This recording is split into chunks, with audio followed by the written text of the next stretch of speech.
Hey, what's up, everybody? Welcome to the Jerktacular NDA podcast. I'm Rob D, aka Sketchcraft. Joining me tonight is Uncle Jerk himself, Mr. Roman. Say hi, Uncle Jerk. Hey, how you doing? How you doing, buddy? I am not doing too bad. Today is the beginning of my long work week, but I am. You know what? Actually, before we start the cast, uh, I do kind of want to dedicate like the drawing and the stream tonight to Bernie Morrell. His absence is going to leave a very big hole in the art community. He was a very amazing guy, and I can only hope that more people are interested in his work and pay homage to his legacy and his body of work now that he's no longer with us. Well, how about this? Let me go ahead and start the video really quick. I'm just going to play some color pencils I did of Scud, which Uncle Roman, Uncle Jerk, you'll know this piece very well, and then after that it'll roll TMNT. Then behind me I'll play a little Diddy Kong Racing because I'm in that kind of mood tonight while I work on Spawn stuff. So we're gonna do that really quickly. Oh, not quickly. Take your time, dude. We got nowhere to go. For those who don't know Bernie's work, just like what was he known for primarily? What would you say it would be? Bernie was a singular voice in the independent community. I think that his impact and his voice is quite often sadly overlooked. He inked the very first Creatures of the Id Frank Einstein strip for Mike Allred, which for anybody who's a fan knows that that's the first appearance of Madman. He is primarily known for his series The Jam. And really what The Jam did was there was a very strong movement amongst like actual people who didn't necessarily want to buy into the house style. They wanted to be artists. They wanted to do their own thing. And David Mazzucchelli was one of the first guys who really got serious about that stuff with releases like Rubber Blanket and that kind of stuff.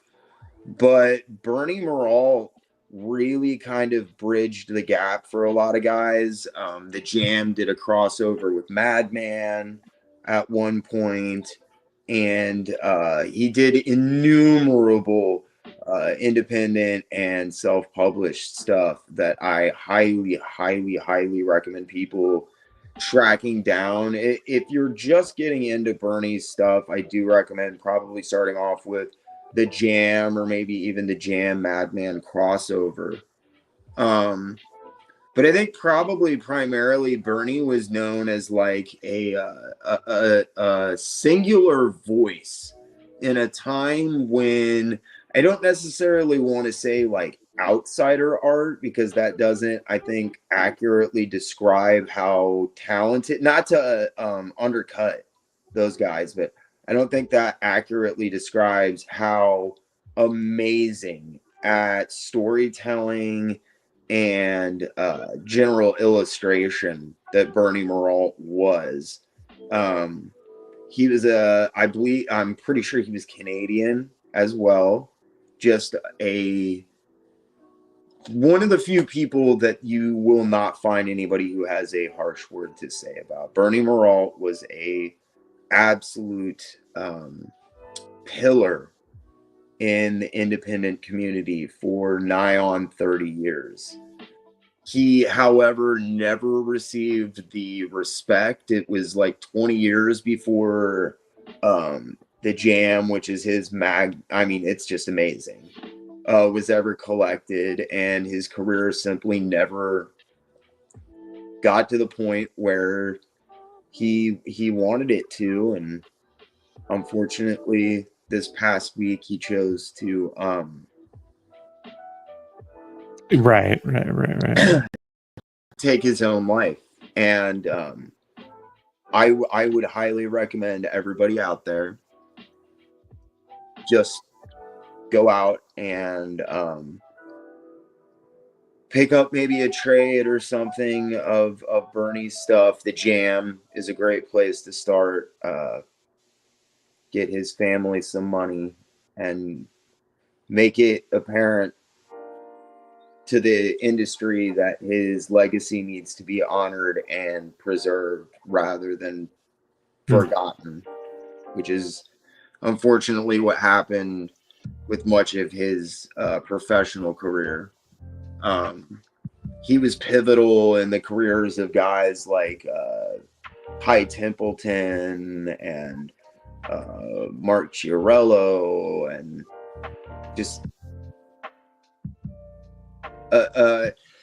one of the few guys able to bridge the gap between independent books and mainstream stuff. And his voice will be sadly missed. Yeah, definitely. I'm not as familiar with Bernie's work. As much as I love the indie scene, I have only so much. I had only so much availability to it as a kid, you know. And so it was like the indie books that I came across had to kind of be the ones that really broke through in a way, you know, like so right above indie. It wasn't until like Oni Press, when kind of took off around 98, 97, 99, around there, that like more mainstream indie books kind of came into my, you know, I didn't really relate to any of the art in like Fantagraphics or Slave Labor for the most part, other than Johnny the Homicidal Maniac. Just, and now I'd pick up a Tick or something, but not easy to get a hold of Tick issues, you know, in like a random comic book shop, you know.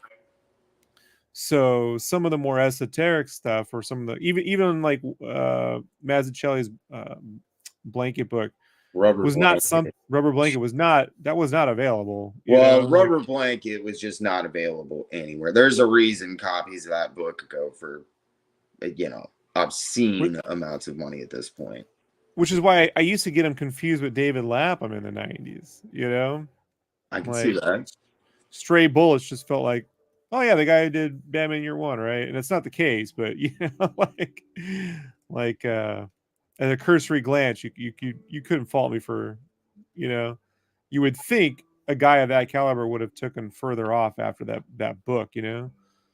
And it does happen though for various reasons. Some usually not the fault of the artist, but just sometimes it's weird. I don't know about Bernie, but like we were having a conversation once about William Mesner Loebs, you know. And I was like, man, why didn't that guy just do a Wonder Woman knockoff book right after, you know? Like that's what he was known for. You know, Bad Girl books were kind of in, you know. He could have gone somewhere around that route, but he couldn't get anyone to publish it. Couldn't get anyone to publish. He was exiled. Exiled. Yeah. Just FYI, Mesner Loebs was exiled because of his choice to leave DC and help out Sam on an Image book. He was seen as a traitor, and by the time that he came back, everybody that he knew who had been editors or were involved in any of that stuff had become writers because it was much more profitable. So he had no more entrance way into things. And unfortunately, Bill has always faced a great deal of difficulty making deals with anybody or having working relationships with any publisher once they physically see Bill in person. And I really hate to say that, but it is the truth and it is the case. He's not a marketable face. Do you know about Bill? No, I mean, I know work, you know, I know the work. I don't. Does he have like a personality? He's got what?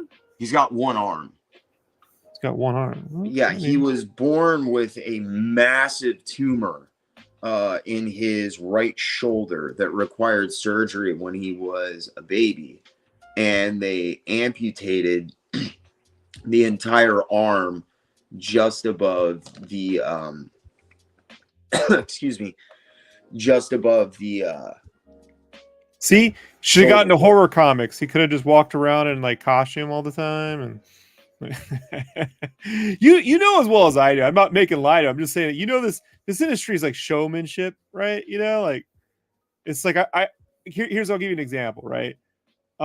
Chaos Comics, right? Like in the 90s, when they broke out, used to go up and down the halls at Comic-Con in all these like weird monster outfits, just banging pots and like tombstones and just yelling chaos. Used to piss us all off. Like anyone at the con was like, oh, the fucking chaos guys won't shut the fuck. But props to them for you knew they were there, right? Like you kind of made a spectacle. Yeah, like, I don't know Bill's business. I'm talking about like in a perfect world where all personalities are treated equally. You know what I mean? Yeah, I'm like the only thing that reigns supreme is opportunity and talent. You know, which was not the case, but you know. Yeah, I'm not gonna lie. When I interviewed Bill, he's a really good guy, and he's very open and sharing. But he's also like, he does not like to like rock the boat or talk trash about anybody or bring up anything negative. That's simply not Mesner Loebs. And here's the shit kicker in me, right? The shit kicker in me says, okay, I'm Bill Mesner Loebs, right? I'm known for Wonder Woman. I wrote the Max, right? Let's just be honest. And absolutely. So I got this surrealist thing in me. And now I'm pissed off because Marvel and DC are basically blacklisting me because I'm not in their fucking club, right? Mm-hmm. So I go and do a Wonder Woman style book where where this Wonder Woman type character gets kicked out of the Justice League for not being cool enough or some shit. You Literally, know what I mean? no one will give him. I mean, even you think Rob Liefeld too wouldn't have like a Bad Girl book? Rob, he was told. Okay, I'm gonna put this. I really don't want to trash talk anyone, and I don't want to put anyone under the bus, but it's one of the most hurtful things that I've ever found out while interviewing someone.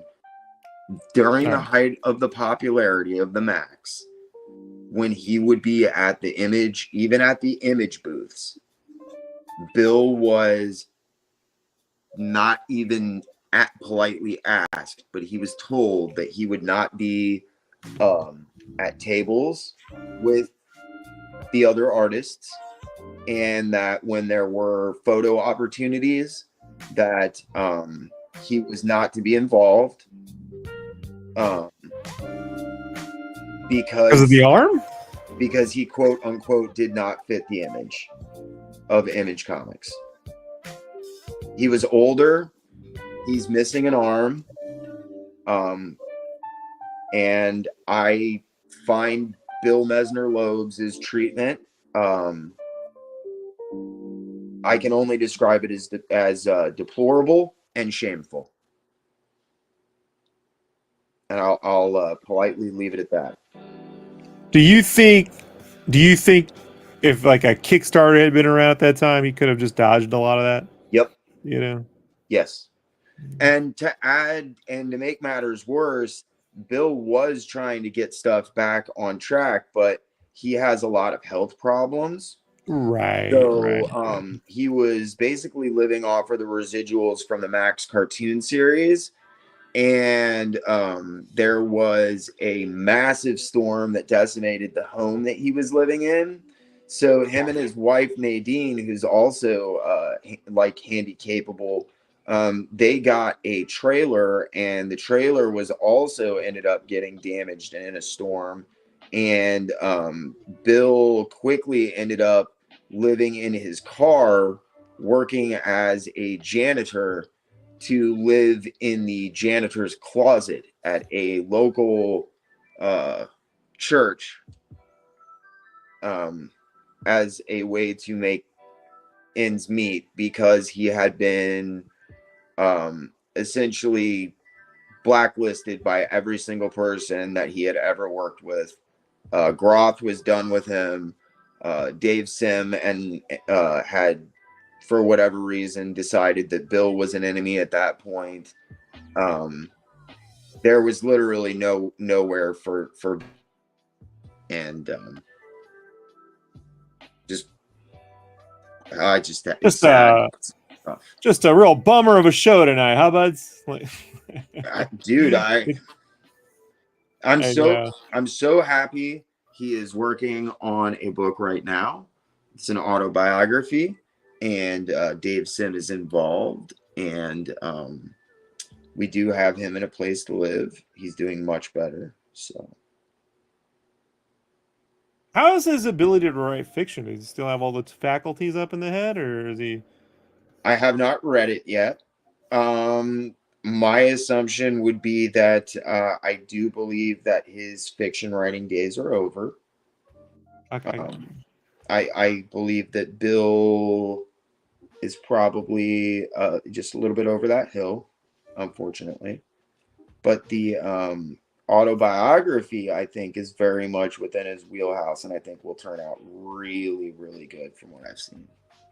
Yeah, I keep telling people, like, there are these prime, like, earning years, you know? And even these days where, you know, hey, we live longer primarily, or people stay healthier a little longer in life than normal.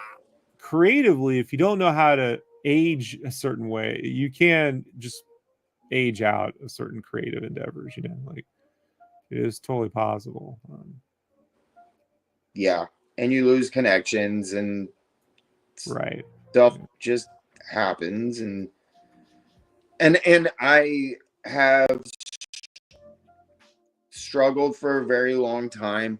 You know, Sam went out of his way to really try to help Bill out at one point, and when Bill was on really hard times, when I found out that he was like living in a car, it was kind of it.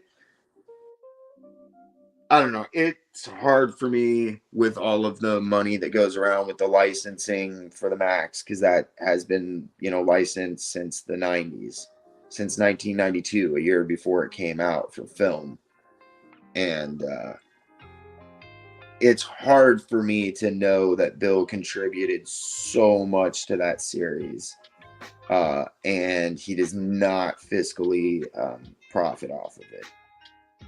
So that is a bummer. It really is. It was part of the agreement going in, and he is not. I want to express very vehemently to anybody listening, and you can go listen to his interview on my channel where I ask him about it, and it is as close to like angry or defensive as I've ever seen Bill, and he is vehement about how well Sam has treated him over the years, despite the fact that they don't talk anymore and stuff. So, you know, please don't take that as me bad mouthing Sam Keith or saying that there's any axe to grind there, because that's absolutely not the case. Bill loves Sam to death, and unfortunately, things just, you know, life happens. Sam himself went through some Max trouble, right?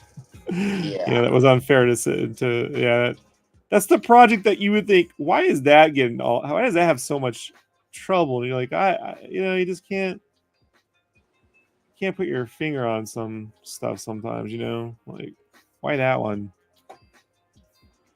But well, I can tell you why. I can tell you why. Because Sam was low-hanging fruit. He was second gen, right? He is one of the like first three of the second wave brought in, and there was a licensing frenzy. Was it him, Shaman's Tears and Tribe? Was I right on that? It was he was before it was Larry Stroman Tribe. for Tribe, Dale Keown for Pitt, Yeah. and Sam Keith for the Max. Those were the original expansions announced as far as anyone remembers. Because Jim Lee is the guy who did all of that stuff. And Jim does not do interviews or talk about that stuff. And even when I talked to like Jim Valentino, who was talking about how important it was, because he knows it happened at a convention, that like Jim Lee was just like, hey, by the way, I brought all of these guys on board. And Jim wanted underground guys, quote unquote. That's what he was trying to do, was bring the underground to the mainstream. Was Strowman considered underground? I mean, he was drawing X Factor. Well, they had all done major books, but their art style, like Strowman, is definitely not what I would consider Marvel House style. So I put him in the Michael Golden category for me. Like, I could see that. Yeah. Yeah, I see quite a bit. I mean, if you the part of Golden that went like fashion designer, you know what I mean? Because there's a few different Michael Goldens, depending on, you know what I mean? Like, a lot of different stylistically. Goldens. Right. So it's like he took that to, you know, its own place. I mean, there's nothing more fashion forward, in my opinion, in comics at the time than Larry Schroman, you know? Like, Yeah, probably not, because I think Howard Chaykin had kind of moved beyond that. Prior to Strowman, I think Chaykin was the guy, but yeah, totally. And maybe Will Spartasio had a bit of that too, you know, like. Yeah, it's so hard to tell because, like, I don't know how much he was having so many problems with his family, excuse me, his life and his family around that time. It's hard to tell what all is him and what's finishes and stuff. Hey, what's up, Plasma Grapes? Thank you for showing up. Yeah, I'm just saying, like, if you look at the figure work, a very fashion magazine, you know? No. I get you. Yeah. I just know that Will's hit a point where like stuff was so bad that like essentially what he was turning in for pencils equated to like layouts. So right, I see. Yeah. He was I mean, I think Strowman, right? I mean, Strowman, brilliant illustrator. I mean, Larry Strowman is somebody that I constantly toy with myself about having on the channel, but that I'd be there day one to watch that one, my friend. Like that.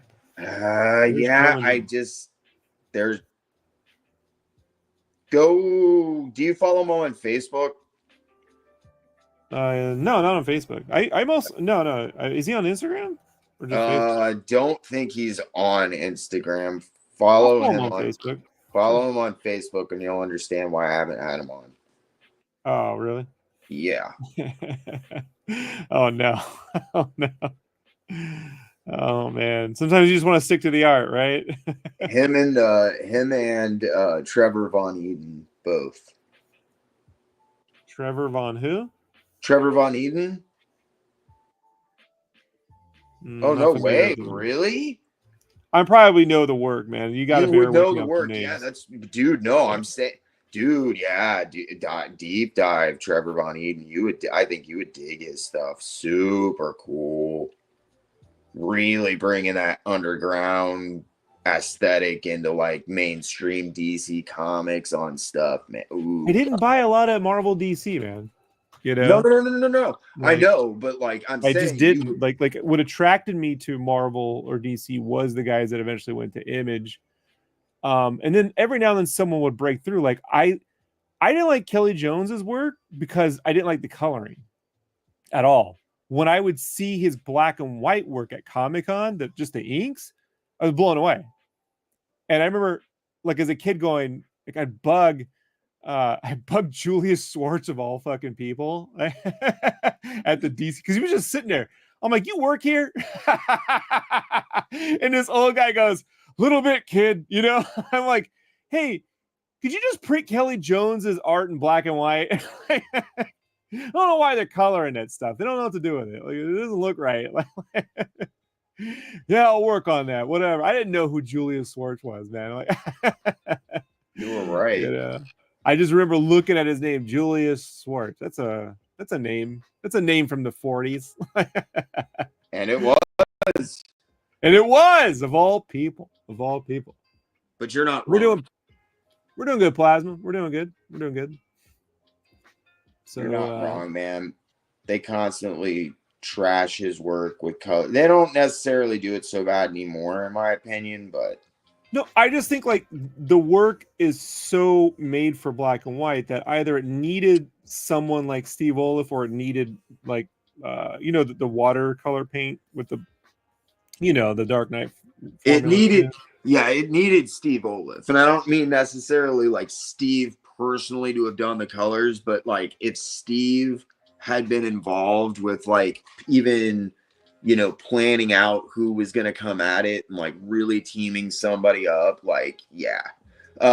I've always been underwhelmed. Like Jose Villarrubia is one of the few guys that I think has done a really good job coloring his work. The color guides, I think you showed some of the color guides, the original watercolor colors on his stuff, you know? Uh-huh. Those look way better than the ones that whatever got printed. You know what I mean? Well, yeah, It's yeah. like, yeah, so it's like, just why didn't you just print that? You know, but that was a problem. I mean, I was a real big color fan as a kid because, you know, I got that synesthesia going. I didn't know that at the time, but you know, so I'm following colorists around too. Like I was following Steve Oliff's work on Legends of the Dark Knight, you know, on the Venom run, you know. Oh yeah. And, yeah, so that I knew about Steve Oliff more than I knew about Todd McFarlane when Spawn hit, you know. So you were an actual comic reader. Very good. So, but it was like I had to see something that was like, oh, that's pretty amazing. Like, I remember what magazine? It was one of those comic illustrated magazines. I picked up at a train, whatever, and it was the one when I went to go. It was like in '91. I went to go to my cousin's house, and she was going back on train. She was like, "You go with me on the train." I'm like, "Okay." So one of these comic magazines had an interview with Rob Liefeld in it, you know, and so it had like X-Force on the cover, you know, but it was the one that was colored with markers, right? They just colored this that. Well, they're all standing posing, you know, they're just standing there and they're doing like the "what's up" look, you know, but it was colored in marker, and I was like, oh man, I wish a comic was colored in like this, you know, like it just had more depth to me. Which I knew that's not. I mean, I know now it's not wasn't possible with the printing that they were doing, but the version of that in the magazine looked better to me than the comic. You know, That was a lot of times the case. Magazine right. printing was like, I mean, you get bigger and they pay more money. They are better about reproduction just in general. You got some guy. They take it more seriously, you know. Yeah, and they had glossy stock too, you know, at the time, whereas you know comics weren't. Which I still prefer the newsprint, but whatever, you know. Yeah, P. Gray says, "Yo, Sketchcraft, how's it going, man? Love your Spawn, kill Spawn, every." Oh, thank you so much. Thank you so much. Just wrapping that up right now. We're wrapping that up. So like with Kelly, again, like I just saying, like with Kelly's work, like there just wasn't a lot of DC guys that were DC regulars that blew me away. I think Casada was probably the one that stood out the most because I loved the sort of Azrael, you know. Oh yeah, okay. Yeah. I mean, I still have those up on the wall, man. You know, that run is still my favorite work of his. And then Ninjak, you know, I thought was pretty brilliant when he went and did that. But you know, you're not getting me to buy regular Valiant books. It's just because he went there, you know, and he's mixing Alphonse Mucha backgrounds with like, you know, Miller-esque figure work. I mean, at the time, Casada was doing stuff that was very Miller-esque, you know. Yeah. Somewhere between Miller and Mike Mignola, really, with the way he spot blacks, you know. I was gonna say his black spots were really, really weird. I mean, good, but very Mignola. Like if you look at the way they're laid out. Yeah, I can see that. Yeah. But I wasn't like, oh man, I can't wait to see what Scott Hanna's inking this month. You know, like, no offense to Scott Hanna. You know, it's just like, all right, you know, I just consider that like studio stuff, you know.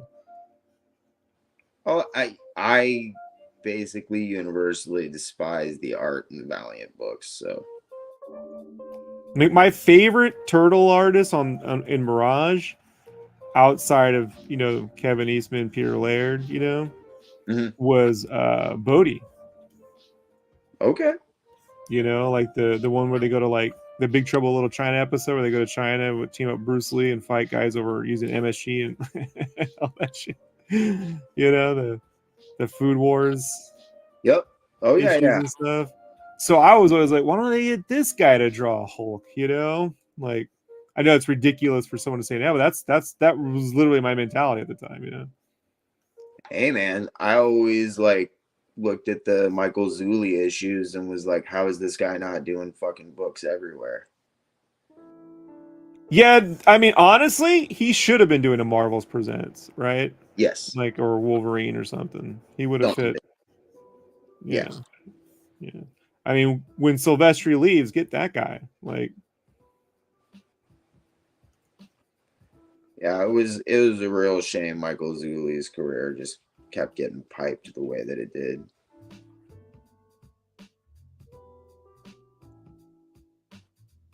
Another guy that just never got a shot. And that well, this is like lost. the real like thing that used to bum me out, you know, about Kevin Eastman and Peter Laird in general. As great as those guys are, and they really are quite great. I mean, Kevin Eastman's put money in my pocket, you know. I was like, why can't they just keep the damn studio going just to keep these different artists out there, you know? Like, because there really was no place for it. And I know that that's just the relationship and everything. I get all that, but take all that out, right? You know, it's like my experience to more what do you call underground style art came through Mirage Comics. Okay. You know, it wasn't coming from anywhere else, really. That was where I was seeing all sorts. And Eric Talbot would show up, and then it'd go Mike Bodie. You just couldn't. Nobody was swinging wildly like that. Maybe to the detriment of the main series, right? Long term. Yeah, definitely to the detriment of the main series, in my opinion. But right, like if they had just had that Frank Miller meets Jack Kirby thing going on in the main series, and they did a Tales book, yeah, that was rotating art teams, probably would have been problem solved, you know. But I don't know. Would have been better either way. Better, right? Yeah. Hey, what's up, Monsignor? By the way, I missed your message the other day. Fucking congratulations, brother. My buddy just told me he was pregnant the other day, and like I missed the comment because we were chatting, and I was like, by the time I responded, he was gone. I was like, oh no. Yeah, congratulations to Monsignor. Yeah. That's the big one, man. Now you're gonna have to buy 2 Switches every Christmas. Yeah. You don't want them breaking your Switch. Goddamn Skippy. Thank God I don't have any of that problem. So, K-pop, what's up? Just seeing me work on some Scud here, Scud color pencils, while I draw stuff I can't share yet. All soon enough. Yeah, so the second issue finally arrived at, or Spawn Kills Every Spawn showed up at my comic shop today, so that was nice. So I even though they send me comps, they send me like 5 comps, so it's like I still like to buy an issue at the store, you know. Yeah. So I go down there and pick up my issue. That's ridiculous. 5 comps. Well, oh, whatever. Actually, that's the bit. Look, I'm not going to complain because, like Galloway Sean Galloway out in the regular messages, wasn't like a DM or anything. He goes, "Hey man, how long does it take for you to get your comps?" I'm like, "I get them like a week or 2 before they ship, man, or arrive at stores." He was like, "Yeah, I get them like 2 to 3 months after they hit stands. I was like, how are you supposed to promote that? Yeah, like at all. What's going on over at Marvel? Nothing that we want to know about. K-Pop's cover was dope. Oh, thank you.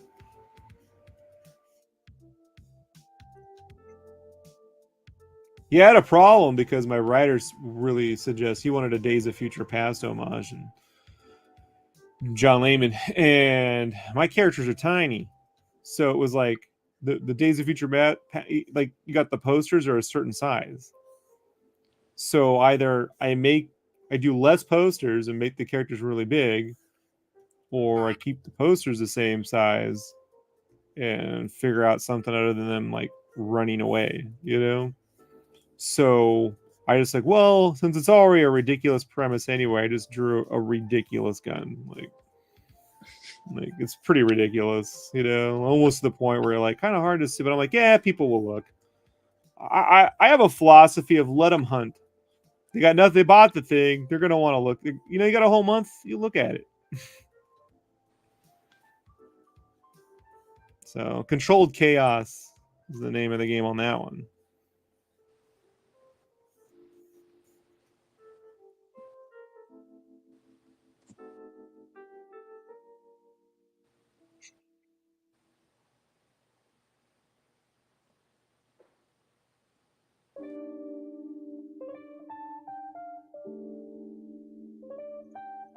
Sorry, I was at work all day. I'm trying to think of like something interesting that I read or saw that's not morose.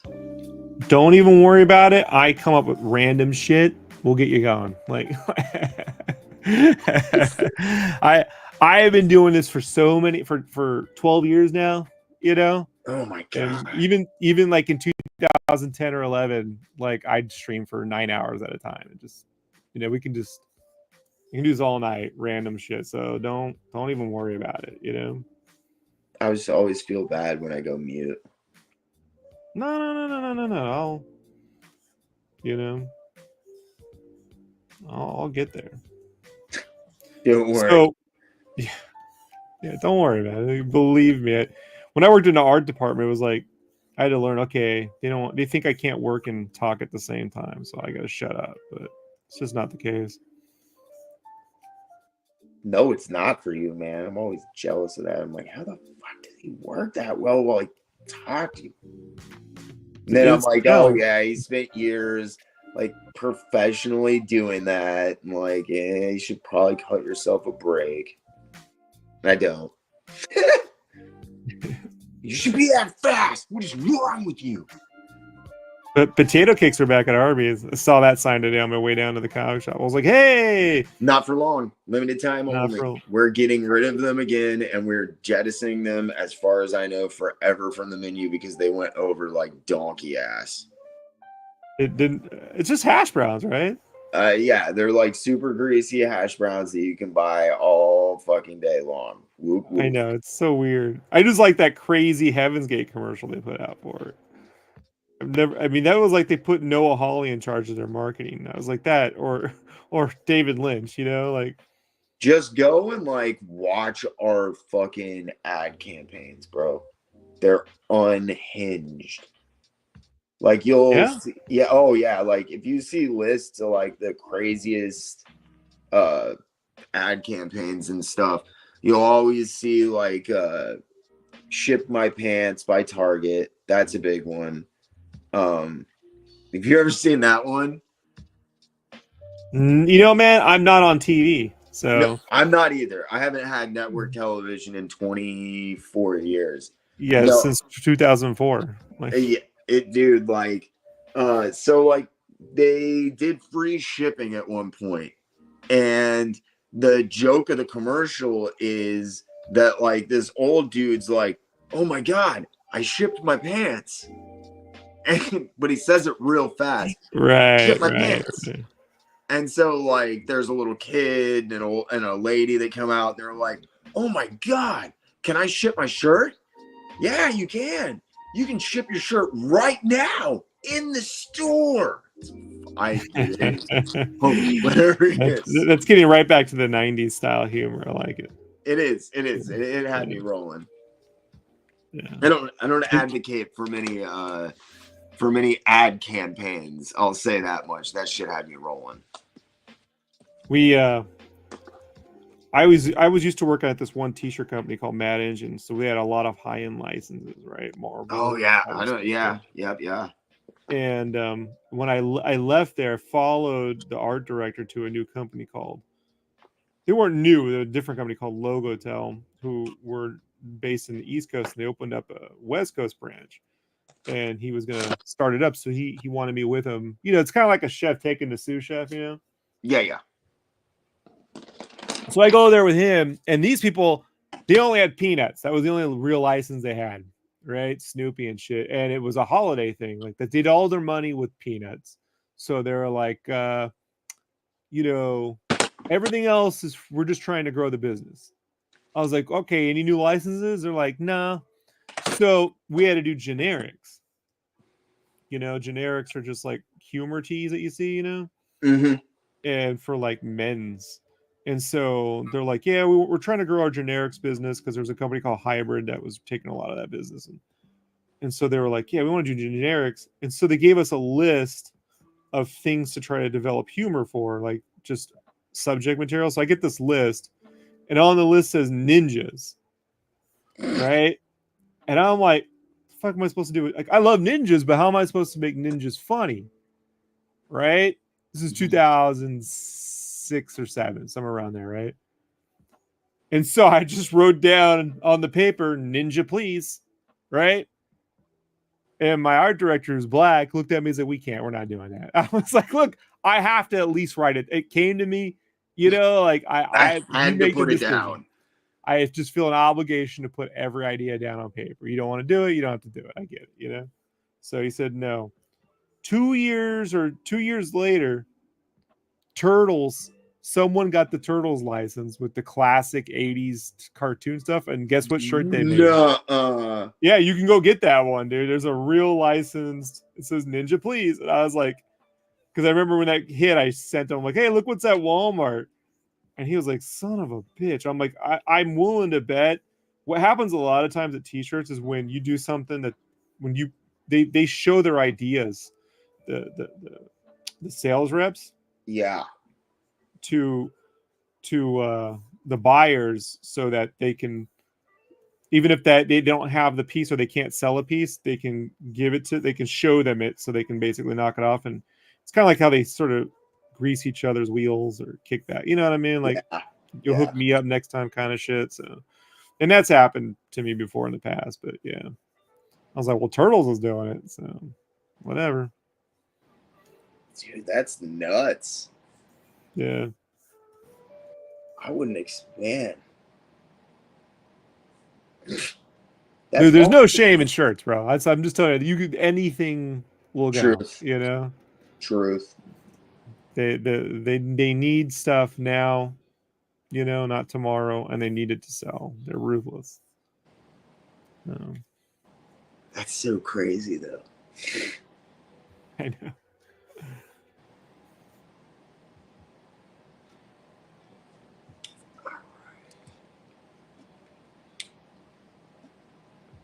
Oh, and Black Dynamite used that joke too, apparently. Oh, yeah? Yeah. Yeah, this is before Black Dynamite. No, that's what I'm saying. Later on, Black Dynamite used that joke too. That's I hilarious. guarantee, I can't remember exactly, but I guarantee you I was probably listening to DMX, because not that I'm a huge DMX guy, but in the Army, I made friends with this guy named Griffin, who was a huge DMX guy. And every now and then when I start my day, because we used to work in nuclear, biological, chemical, and every day he'd put on DMX, you know? And so I'm pretty certain I was listening, and then I was like, oh yeah, ninjas. I'm not saying the word. You're not going to cancel me. But yeah.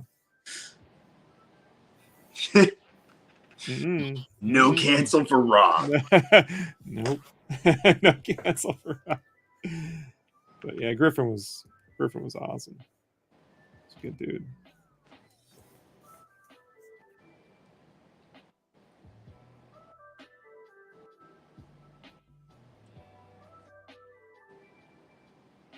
I was gonna say something and now it's gone. I'm fucking totally spaced out. So how many years did you work at a comic book shop? Like from what years?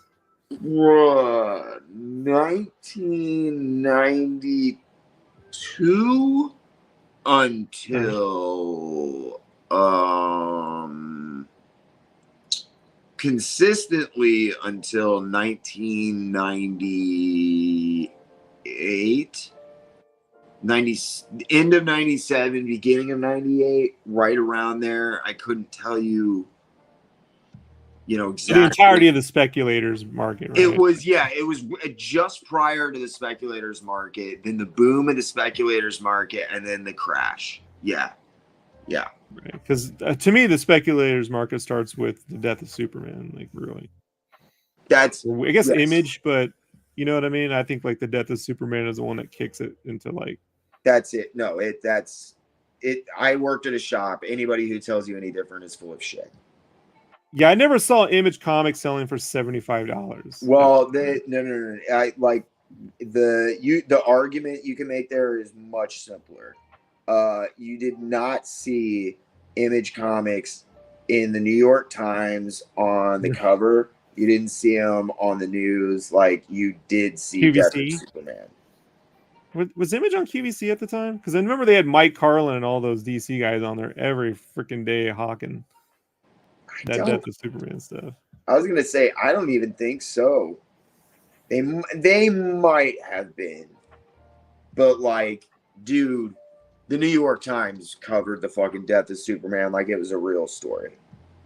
Yeah, like he really died, right? Like yeah, like Image did not have competition for that. Right. You simply cannot do that. K-pop says people who it was a big time for comics. People that never read comics were going bananas. Yeah, I mean, well, it was people who didn't read comics were buying comics. That was the problem. There truly and honestly, as a guy who's hung out at shops for decades and decades and decades and decades, and I'm like Rob, I always ended up talking shop and getting to know the guys who own the store and like getting curious about stuff. It did not bring in new readers. You had some people that came in for Image. That is true. There are like some people that came in for some of those guys.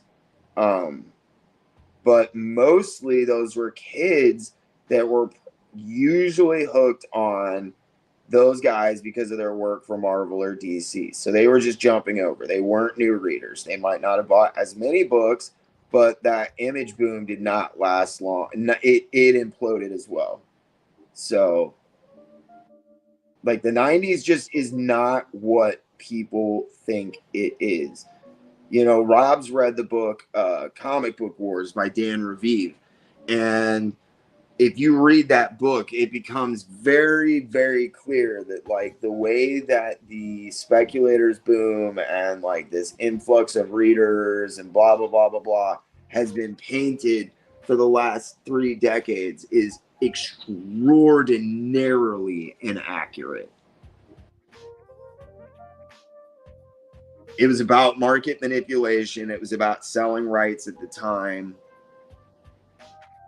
They were artificial. The whole implosion actually happened. And honestly, before you go on that, honestly, it really reminds me of what we see today with like crypto, AI, all this stuff appearing every 3 weeks. Yes, for these get rich quick things. You know what I mean? Like that's what it looks like to me. We used to have guys that we called the men in black, right? And they were like these suits that would show up, and they would buy pallets of whatever new Image or Valiant comics were coming out, like the issue 1s or keys or whatever it was, dude. And they would show up like once a month, and like that was a big part of my job, was helping load the pallets of comic books onto these guys. It was crazy. And for speculation or for, yes, like, yeah, they were all X card collectors. Right. And they had moved, they had moved into the comic book market, because blue chip books, the golden age books, were really starting to finally kind of kick off. Original art was becoming, more in demand. So, And Garrett Sheamus, they come from that sports card scene, that's, right? yeah. Oh Right. yeah. Yeah, absolutely. Yes. Yeah, for people who know, Gareth Sheamus was the guy who founded Wizard Magazine. So all those numbers in the Wizard Magazine are just in, it's the same speculator numbers that you'd get in like Overstreet card guides, and this card is worth this much, and you're like, all right, then sell it. And we'll give you Um, 40% of that, right, right. if that. And that's where the problem came. But I mean, look, on the other side, for me it was exciting because, one, I was seeing guys that were artists, right? And I hadn't seen artists start to get credit like that since the Ninja Turtles, in my mind, right? Okay. Like Eastman and Laird are on the cover of Turtles, they're not on the cover of Turtles on Archie Comics, right? But they're on the cover of the main series thing, Oh, yeah. and they're on all the, anytime they showed a making of the movie, those guys are somewhere around, right? And even the cartoon, you see a making of the cartoon, they're somewhere around. So with Image, I'm seeing that. And then, say what you want about the market, within a couple years, let's say 92, by 94, 95, they got a video game out, right? There's a Wildcats game, there's a Spawn game, there's toys at Walmart and Toys R Us, Jim Lee's Wildcats, Savage Dragon and Eric Larson. I think it's Savage Dragon, but Spawn toys are out there. And it was like, and I know like Todd was making, that happen on his own, but at the same time, it was like, it felt like, maybe comic artists could do as well as like a Mike Judge or someone, right? Like, or the Chris Felucci, like it felt like cartoonists might be seen more like directors, They like were. having They that did. kind of They were. Yeah. They did. Right. Yeah. Yeah. Yeah. No, I mean, I totally agree with that. And that was the exciting part when Image started. It all went away, but I'm just trying to tell people, like, for me. No. I'm trying to say this in the like most polite way to not shit on anybody. It was the squandered opportunities there that soured a lot of people that were new readers. Like the lackluster series that they got from some of those guys, the really poor artistry in many cases because stuff was just rushed. It was difficult, and we lost a lot of people, and we lost a lot of old readers too. So, well, that was always something I did not agree with. The idea of replacing Marvel legacy talent with just the new young guys. I'm not into the John Romita Senior Spider-Man and stuff. I can appreciate Ditko's work. But a lot of that stuff from the 60s, I was like, I appreciate what they created, but the execution is not my era, However, definitely not your style. Yeah, absolutely. A lot of those guys were still working, and I didn't see ultimately any big difference between what they were doing and what Bruce Timm was doing, on the Batman animated series. So I was always like, why don't they just have a continued classic Marvel universe? Just, a series of 4 or 5, 6 books that just has the classic guys making classic Marvel stuff, because and just put classic Marvel on the damn, that classic logo and stuff. Because it seemed like there were still, those guys were still there at all the conventions buying stuff, that liked it, like my uncle, they were still buying stuff. They just weren't buying new stuff because there wasn't any new stuff being made. But I think that kind of thinking, good luck,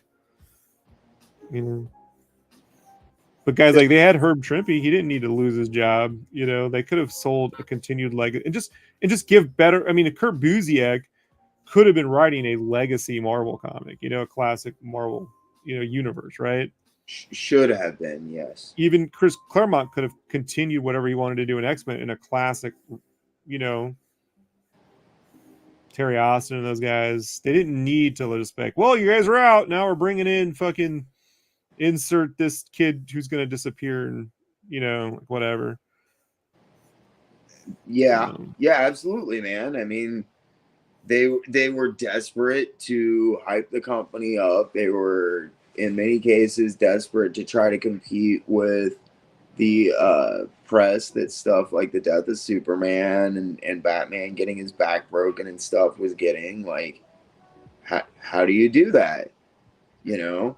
Oh, well, there's this one guy that everybody seems to love, so we'll bring him onto the series. And then you end up with stuff like, you know, Jim Lee railroading Claremont off of X-Men and Liefeld railroading Simonson out of New Mutants. And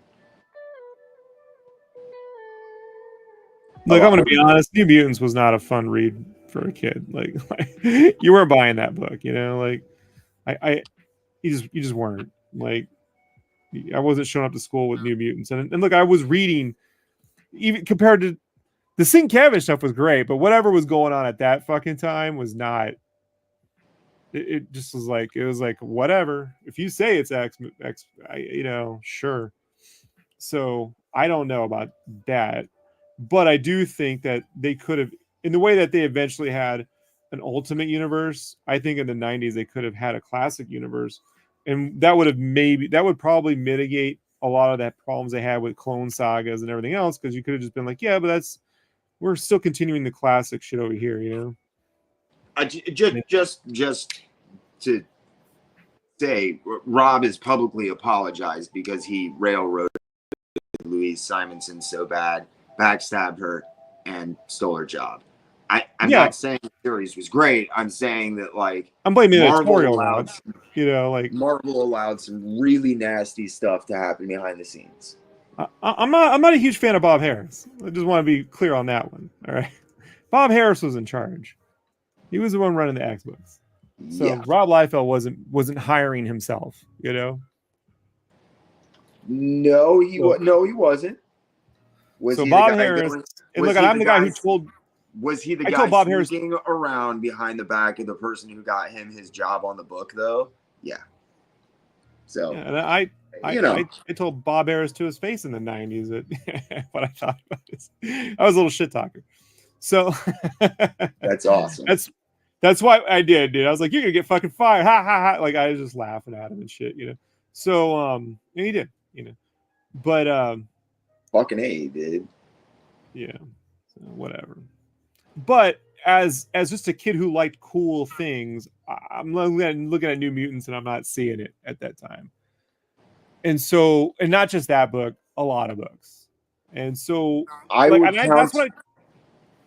counter that with the fact that Louise Simonson was so jammed up by editorial at that point, because her and Walter had introduced the crossover mega event, that they were unable to do much of what they wanted with that series. That's not to say that the series is better than it is, but it is more to condemn the conditions that she was in to begin with, and like Rob's exploitation of that. Instead of trying to fix stuff, he snuck around and I do not appreciate that approach to stuff. Let me say that much. Right, but I always go back to Jack Kirby, you know, when he's like, hey, look, in order for me to get a book, someone else is losing a gig. And so he's always tried to mitigate that by taking a book that's not selling, you know, or create a new title so he's not taking someone's job. But at the end of the day, the sad reality is when one person gets hired, generally speaking, someone else loses a gig. And that's why I believe more there needs to be a much better way to distribute aftermarket sales to creators, you know, who put in their entire lives to making things work. Because my opinion, these guys, these comic companies, they're making their money on licensing and other stuff. They're not really making their money on the print, you know? So, but that I don't get to live in that world. I live in this world, right? So, whatever. But I mean, think about it now, dude. I mean, like, Cats used to be on books. You know, Chris Claremont could be on book for 16 years, right? That's not happening anymore. You know, you're not being But on a book for Claremont 16 was years. like the exception to the rule, and that's what made the Jim Lee stuffs like really frustrating to me at the time. Now Louise Stevenson. No, put it this way though. I do think the execution of the death and the reign of Superman storylines, other than his return, the world without a Superman was very. Those Oh were god damn, great stories. Funeral for a Friend. Yeah. Awesome. Yeah, even I read them and was like, this is pretty good stuff. And Louise had a lot to do with that. So if she stayed on New Mutants, maybe that doesn't come out as good, you know? Like, I just think that those really? people. So we just get totally shitty death of Superman? Who the fuck cares? Dude, like my bone is not so much that she lost the job. My bone is the way that Marvel. Well, my bone is that when they do execute a death of Superman really well, they should be getting paid out the wazoo. You know what I mean? Well, in the same way that if your TV show takes off, you know, you're rewarded for it. You know. Oh yeah, shoulda, woulda, shoulda, woulda, could. Yeah, absolutely. I mean, totally, I get you. Siegel and Schuster should have been millionaires. And I don't give a fuck what contract they signed. They rewrote copyright law specifically to protect guys who'd gotten piped like that. So, you know, I mean, like, dude, I agree with you there, but there's a way to handle like being on a railroading somebody like Claremont who'd been on X-Men for like 2 decades, like seems like kind of callous to me, and I don't really understand it. That's an editorial problem. Like, you know, Bob Harris and them made calls, man. Dude, no, you know, like I said, I'm not arguing that. Right. I just and the one, I mean, look, if they'll fire Jack Kirby, they'll fire anybody. Like that's it. Jim Valentino said in his interview, and I still want to put on his shirt, and he tells it to anybody who ever asks him about working for Marvel or DC. Remember, if they will fuck Jack Kirby, they will fuck everyone. Yeah, no one's safe. No. Yeah, period. No, man, and thank God the Kirbys and the Ditkos are finally starting to get a fucking fair shake out of all of it. Speaking of Marvel has that cartoon, Spider-Man cartoon coming out on Disney Plus this year or next year. I don't know when. They're sketchy on when that, but it looks like Steve Ditko's are. Like they kind of translated that a bit, you know? They're trying to embrace Steve. They gave him an award this last year. Mark went and accepted it on behalf of the family. They settled the lawsuit, which I still really, really, really, really, really, really want to know about. And we'll never get to know details for either of the most important IP fucking lawsuits that have occurred in the last like. Who owns Spider-Man? Kirby and like the entirety of Kirby's back catalog and Ditko, and we'll never know about any of it because of NDAs. Sucks.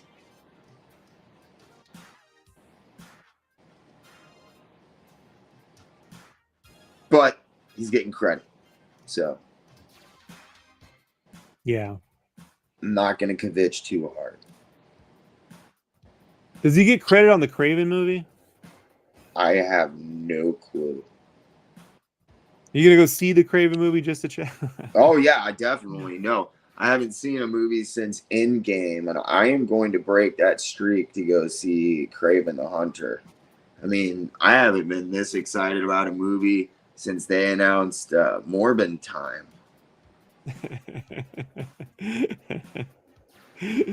Avi Arad needs to be stopped, right? Like, He's a fucking David Goyer and Avi Arad both need to be stopped. They're monsters. Like Goyer's been involved with some decent stuff, but like, yeah, I'll take Goyer over Avi. You know. Like, yeah, but that's like saying I'll take Beelzebub over Satan. But I will. But you know, like the lesser of two demons at that point.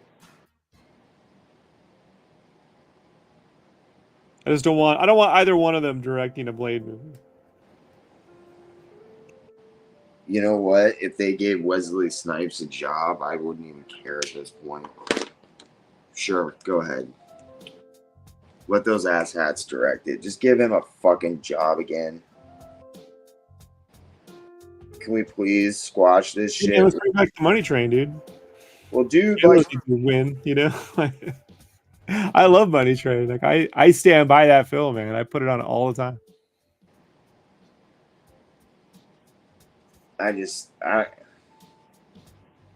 Their abandonment of the Blade series, I think, says a lot about the intentions of Marvel. I don't know if it's abandonment. I just think they're afraid to do horror, you know. And it's like, don't. I think the one and I've said this many times. These studios keep trying to find like a crossover audience to bring into comic book movies, right? Some new untapped market, and they all tried the YA market, the Twilight crowd, thinking they could get girls in that way. So they like love stories. We'll ship all the movies. And I'm like, no, the horror will get the girls in. The horror, that's the market you go for. You get a strong Blade. Even Tomb of Dracula would have been a wild swing for Marvel to pull off. Imagine actually making a better Dracula series than Universal, you know? Werewolf by Night, all that stuff. They could have done that, you know, but they're too enamored with trying to be 4-quadrant with everything, and not everything is a 4-quadrant deal, man, and nor should it be, you know. Totally agreed. I think says, I don't care what Avi Arad does until I've heard about the Lord and Miller news. There's no news to be had. They're out. Yeah, my personal opinion of the complete separation between Marvel and Wesley Snipes was like his conviction for IRS tax evasion. But yeah, but the Blade characters, it's not like he's tied. I mean, they're not. You know, they don't have to. They own that now. That is just an in. I mean, the fact that they've announced 5 years ago that Mahershala Ali was gonna be Blade, and then nothing, is because I guarantee you they were trying to find a superhero-y way to do it, and it's like, don't. Absolutely, yeah, no. I don't. John Wick with vampires, man. You know, like kill them all. You know. I think Disney's limping towards that at this point. So, well, that's why I really do appreciate Ryan Reynolds and them bringing Wesley in on Deadpool, because yes, it puts them in an R-rated thing, and it was super successful, and it got a big hit. So not that he's going to be Blade. That's not going to happen. But at the very least, it opens up for it showing that, hey, you can do R-rated material, and yay, look, Blade, it can work because there he is. My only wish is that they didn't. I just wish they had a vampire sequence where he was killing them, you know? Yeah. Yeah. That would have been great. Yeah. I was just happy we got fucking the ice skating line, so. Oh, I know. That was some motherfuckers still trying to ice skate uphill. It's like, yeah, go fucking Wesley. Well, I always tell people, to me, Demolition Man is the first real MCU film, and that Luis Desposito did second unit directing on that film. Oh yeah, okay. And if you look, I guarantee you, man, you look at how that film feels, right? You look at the way they shoot a lot of the action. Go look at the original like 4 or 5 MCU films, you know, or Desposito's third in the chain of command, you know, like there's a lot of Demolition Man in the Marvel with the humor and the wisecracking, but then the villain not being too villainy, but sort of being like there's a lot of Demolition Man in the MCU tonally. Yeah, because like my other big thing with Marvel is like one of my big gripes is that everything has to be part of this like huge, overarching, massive, big, chunky, cohesive thing. And like comics don't have to do that. You don't have to do that with every single goddamn movie. It's cool sometimes. You don't have to fucking do that with everything. I don't need to have to have seen fucking Loki to understand Moon Knight. That's annoying as shit. No, and they didn't do that before. I mean, characters would appear in and out, but you didn't have to see Thor to even know what was happening in Avengers, honestly. Exactly. So there so were like that, Easter eggs, right. nods, but it was like it wasn't like you had to know. You know what I mean? Right. I'm not saying they have to go and do a bunch of one-off film, but like you can make a Blade film, and then if Blade shows up in an Avengers movie, people will then know who he is. It's just, but he doesn't have to be like, we're going to plant the seeds and show an Avengers bit in that film. No, you don't. They just have to make whatever they do pay off in the long end, and they haven't been paying off on anything for 4 years now. So they don't know what the hell they're doing. To be fair, other people were put in charge of the decision-making skills. Absolutely, that's what I'm saying. They don't know what they're doing. Yeah. Like the whole thing that they had going was like, no, can't do that. And whatever ship they may or may not be writing, you won't feel effects of for another 2 years. So maybe Fantastic Four might be the first one. Maybe to some extent even Captain America, only given that they reshot so much of it. But we'll see. I mean, I can only count one movie I know that was reshot that much that worked out. I mean, technically maybe Rogue One, but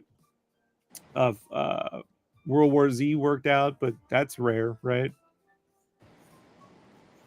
Yeah, the only movie I know that they reshot, like I don't even know, like technically how, like, well, they did. I know a ton. Was American History X was like that. Because like they went back. Yeah, but that's a real independent film. I mean, like No. I know. That's what I was just getting ready to say. That's a total, and it's a total caveat because Norton just kind of went out with like a second unit at one point and like hijacked the fucking movie. You know what I mean? Right.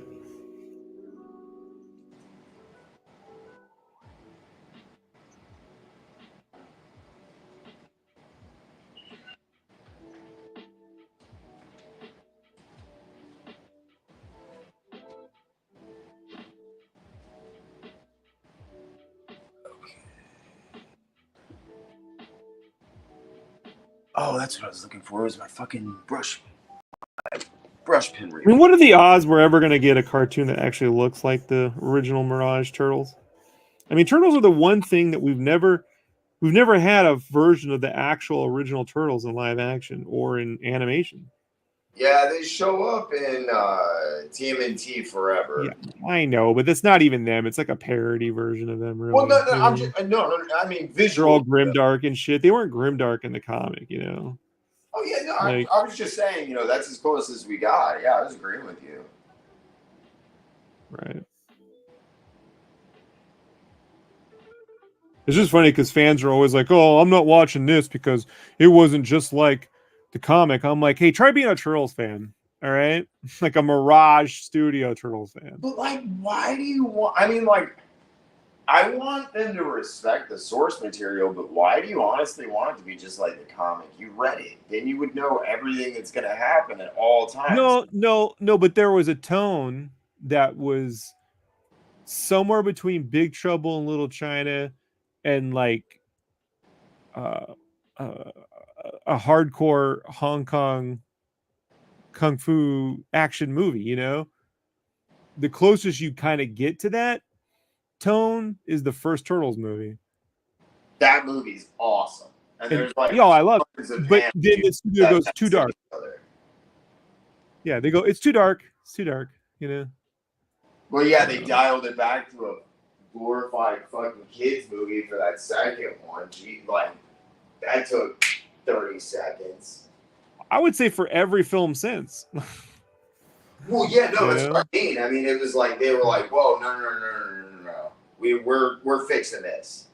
You guys don't get to tell like a real story and be all serious about these silly mutant turtle things and like Splinter's death is not going to be sad. No. The tone of the original Turtles isn't that far off from a Deadpool movie. Like, No, actually, I guess not. It's like no, the tone is totally on. Actually, I would give you that. Yeah, totally, absolutely, 100%. I think the tone, yeah, absolutely. Because like the because only when they major difference really that I can think of besides like cameo crap, which you just couldn't do then, was like the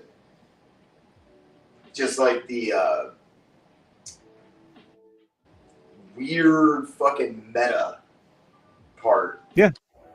That's really it.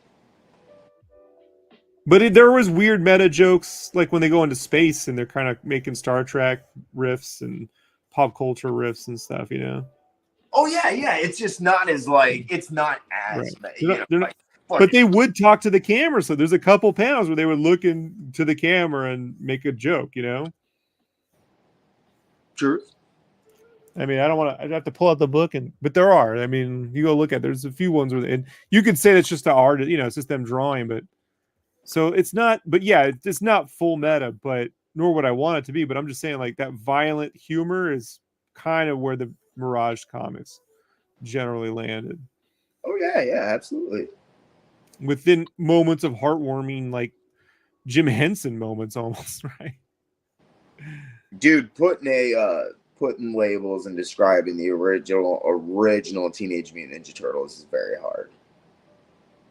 Yeah, the first one I ever read was the first publishing, you know, trade paperback, volume 1, you know. Uh-huh. And I just remember looking at it and I'm like, this is like Ninja Muppets. I didn't have a way to describe it better than that, you know? And then by the fourth volume, they announced, you know, the movie was in, and Henson was like going to do this. I was like, they're getting Henson, Ninja Muppets. They're even getting him. Right. But I mean, Kevin had said it before. Casey Jones is Jack Burton. I mean, like that's where that comes from. So yeah, nobody had done that bumbling hero lead before. Man, Russell really deserves major props for that. Yeah. Dennis Dunn was fantastic in that movie.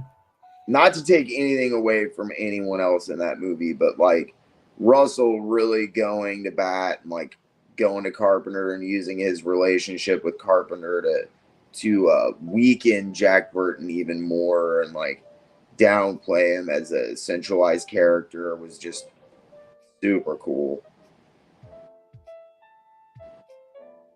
And the actor who plays Egg Shen is basically what if Yoda was a real person. Yeah, like, yeah. Definitely wouldn't argue with that. You leave Jack Burton alone. I used to hear the Shredder's voice as George Wong. You know? That's how I pronounce. That's how I used to imagine it. Is it George? I thought it was Victor. No, it's George. Is it George Wong? Yeah, George Wong. Damn, dude. Hold on. Now you got me questioning reality.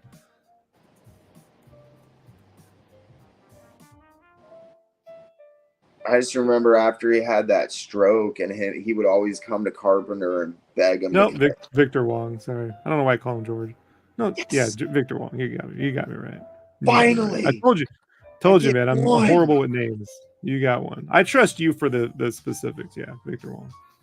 You know what it was, dude? No, you know what it is, dude. And this is gonna be this is so me, right? It's because of that episode of Seinfeld where he's fucking with George and them, dude.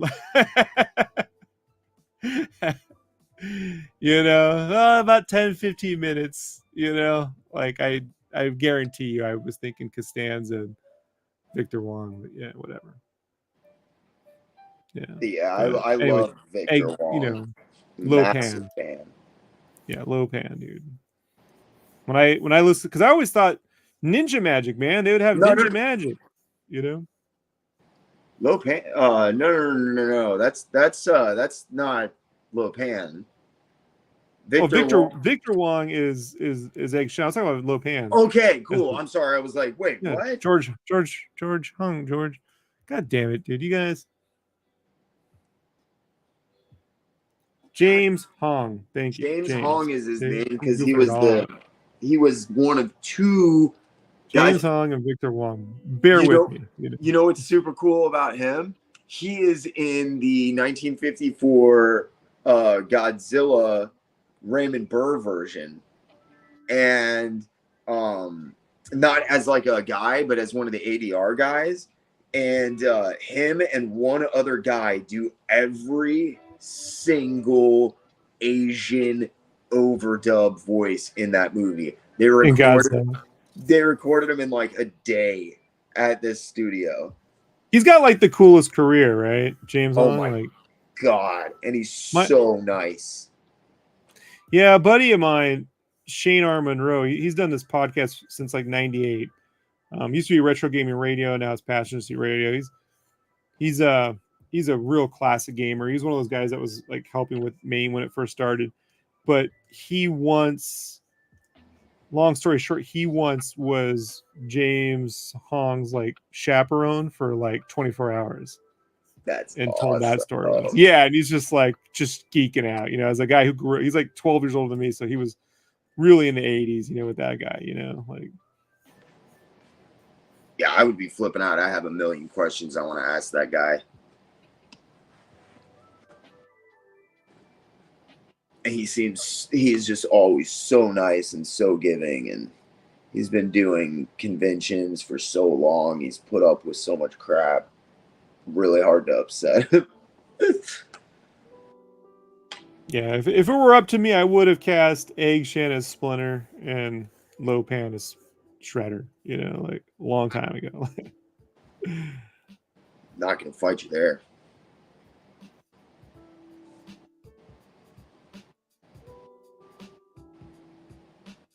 I would have loved to have seen another serious attempt at a Teenage Mutant Ninja Turtles movie.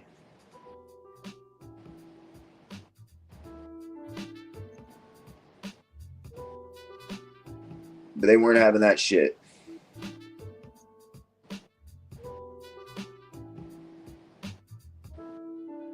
No more turtles dying in tubs.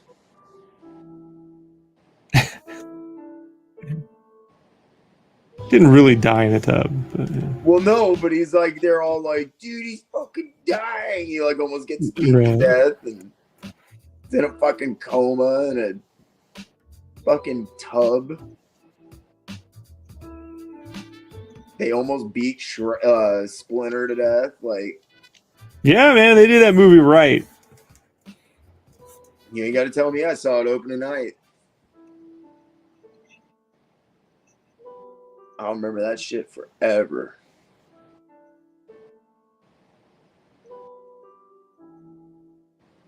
Because I was a weirdo and I actually knew about I read the Mirage stuff when I was a kid. So I was prepared for that movie, but most other children were not.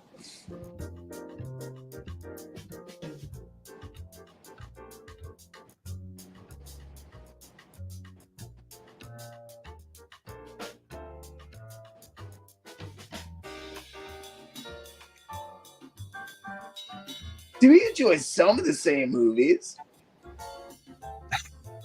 We have a lot of crossover. Where we differ is like on pop culture stuff, like mainstream, you know. I think funny. You're a little more diehard than me, which this is where it's funny, man, because I love a lot of indie stuff, but my indie friends, I remember I lived next to these two independent like comic book people in this apartment, right? 20 years ago, and they would look at me and they're like, you should be like drawing Street Fighter, and I'm like, no man, I want to draw like Magic Pickle. Like they're just like, no, not you, you know. Like, I want to do the Clerks Girl Scouts crossover, you know, like What the? I want Jason Mewes to be stuck with those broads and to not get the shit kicked out of him for like 3 issues, you know, like let's do that. So two mainstream for the indies, 2 indie for the mainstream. That's me, you know. I feel that. I feel that. That's why I can appreciate the some of the less quote unquote illustrative capabilities of an extreme studio artist, because to me it looked more outlaw sometimes, you know. Yeah, no, that's what attracted me to some of those guys, you know. It's like, oh, okay, I've seen shit like this before in underground, you know. Just if you juiced up the underground artist, you kind of get that in the way like some people. There was a guy who reviewed Spawn Kills issue 1. I get Google alerts, right? Because I want to know what anyone said. I don't give a shit if it's good or bad. I just want to read it, right? And he was like, it's like you know, like Nickelodeon cartoons or this stuff, but like just like really ramped up, you know. And I'm like, this is tame. This is me like holding back to get the issue done quickly, you know, like yeah. Like to me, like Mad Suda on Kaboom is, you know, pulling that, you know. Yeah. But yeah, I mean, if you took like Rob Schrab and then, you know, I fall probably more into that category, I think. And where does Rob Schrab fit in the industry, right? He doesn't. Right. So like when you were interviewing him, he's like, yeah, you know, I mean, my girlfriend was telling me you wanted to make an underground book and then you got one. What are you complaining about? I'm like, I wanted my own identity. What's mainstream about that? You know, like I guess I can't complain too much about. I remember I was on my walk out and it was like still winter out, and I was like, I'm really feeling that line. Like, well, that one hit home. That one just explained a lot to me, you know. Yeah, it's talking to Rob was really cool. He said some pretty interesting stuff. He's a hell of a guy.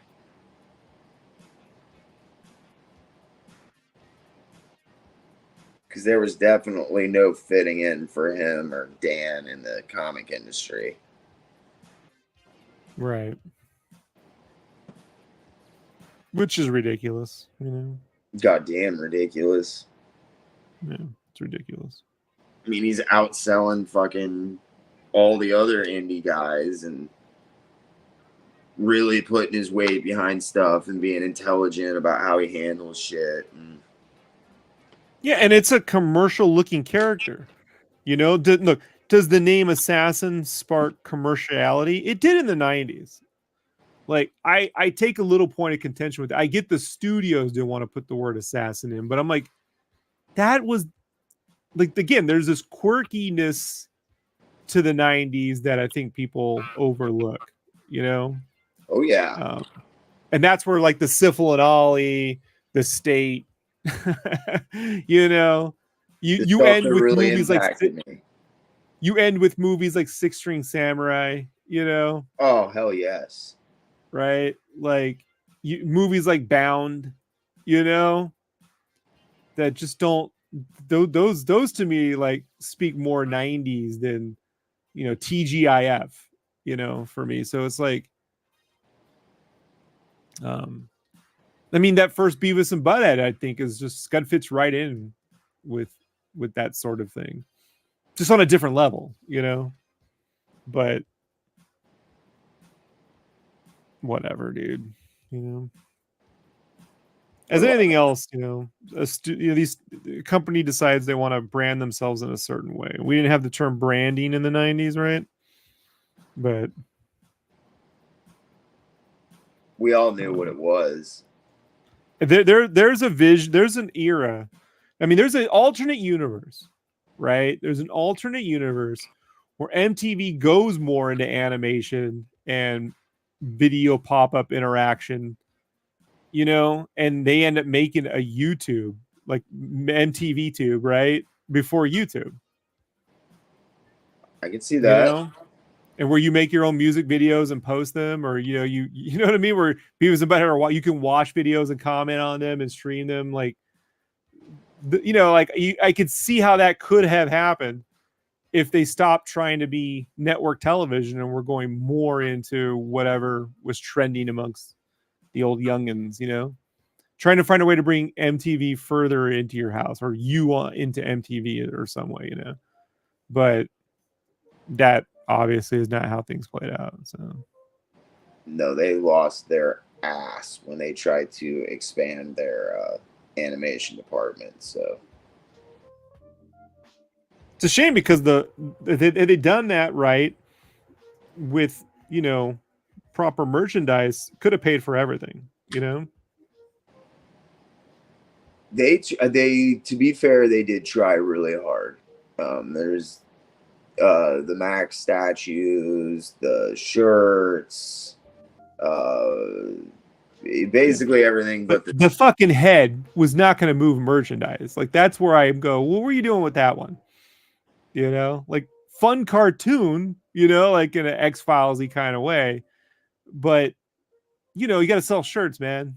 Like, I don't know. Like, I'm just confused. I think that they were using, to be bluntly honest, I think that the head was the cover for a cheaply animated show that they could throw behind something like Aeon Flux or the Max that cost them a great deal more.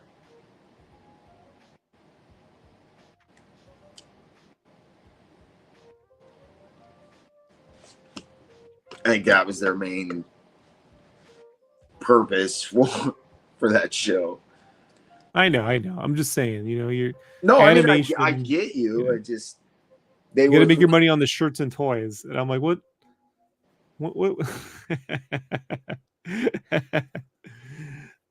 I didn't care for Daria, but smart move transitioning that character to something that spoke for another generation of girls, right? And guys like me who love Daria. Right? I didn't mind the art style and everything. I just didn't think the humor was, I know it's for certain people. It's like for sardonic cunts. Yeah, it's a little. I wanted more Janine Garofalo out of that. Not gonna. Yes, it could have greatly benefited from more Janine Garofalo or Mike Judge, because right.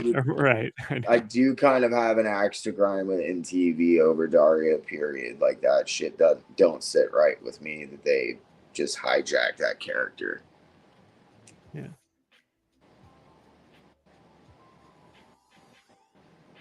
Not that, doesn't constantly happen. Just pisses me off. Right.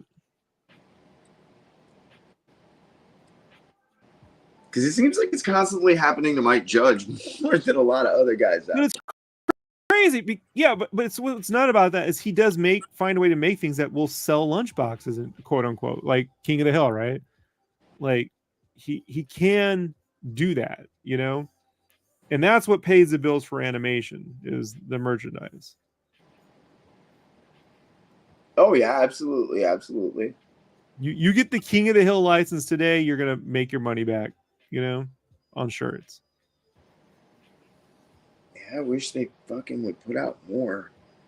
I'm a massive King of the Hill fan. Then they're doing a new season, right? So yeah, they're fucking. Supposedly they're rebooting that series. No, they're not rebooting. It's continuing forward. So Bobby's gonna be reboot. Bobby is old. Everybody's dead. You can't do King of the Hill. Dale's dead. Luann's dead. Lucky's but the dead. Beavis and Butthead cartoon's very good. So I trust Mike Judge. I don't think he's lost his ability to write jokes. Mike Judge isn't the moving force behind that. Well, he's not? He's not writing on there now? I'm sure he'll write. He's not the major moving force. And for the record, Mike Judge had said for years that he would not pursue further King of the Hill because he literally did not think that the series was possible to do without Brittany Murphy. Period. And since then, we've lost Lucky, we've lost Dale Gribble, we've You lost. want to hear my shitty take? You're going to disagree with? Oh yeah, just go for it and let fuck. Just I think the cartoon dies when their granddad dies. You watch all the episodes outdoor and the humor's off. Do you know why that is? No, I just think you should just stop it there, and that's usually where I do. It's because none of those episodes were. No one knew if they were ever going to air. Yeah. There was like a year break in between the last season, and all of those episodes aired entirely out of fucking order because Fox didn't give a shit about that series. By that point. I just make that the last episode, and move on. I wouldn't argue with that. It's not a bad take. I think that you missed some good episodes. There are some good episodes after that, but yeah. Yeah, but I'm not missing anything detrimental, like there's great jokes to be had in Married with Children, but I end it with one with after season 3, I pull one episode from season 4 and it's over. And it's the episode where Al wins the softball game, and then it cuts to some weird future where he's happy and they've moved out to a real town. It's shot on live location. Yeah. He's working for a crematoria. And I'm like, it's the first time in the show he wins. And to me, I'm like, that's the end of the series. Like, you can't have Al Bundy win. Yeah, but he did win. No, that's what I'm saying. You can't have Al Bundy win. I'm totally agreeing with you. Yeah, you don't. It fundamentally undermines the series. And I think that once you had Hank make an emotional connection with his father, which they do, that a lot of the underlying like emotional trauma, angst, haha, funny from Hank is gone. There is, however, like at least a good half dozen episodes from the seasons after that I would. Yeah, but I can live without them. I'm saying me personally, because like I actually like my daughter is named after Luann's kid, bro. Just FYI, Gracie. Right. So, like, I love that show. I feel just for that. If I ever have a kid, I'm going to name him 7 just to compete with you. That's awesome. I'll name it after I stopped watching, but just for Rome.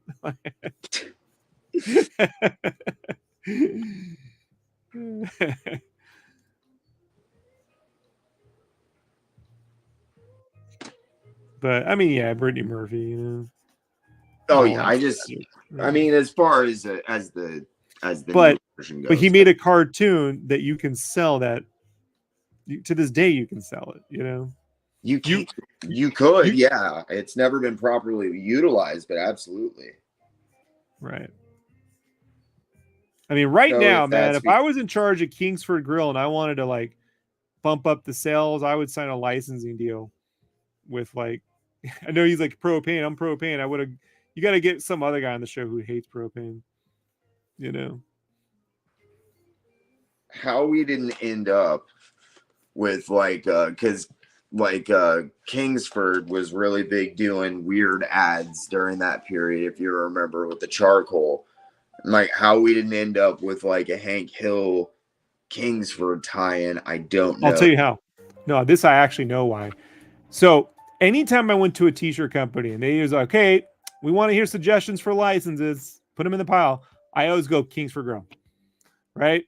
I learned after working on Peanuts for a year and a half, I learned the power of holiday sales. How one good table on Christmas or Halloween can pay for everything with Snoopy. That Snoopy pays the bills, guys. You may not be aware of it, but to this day, Snoopy fucking pays.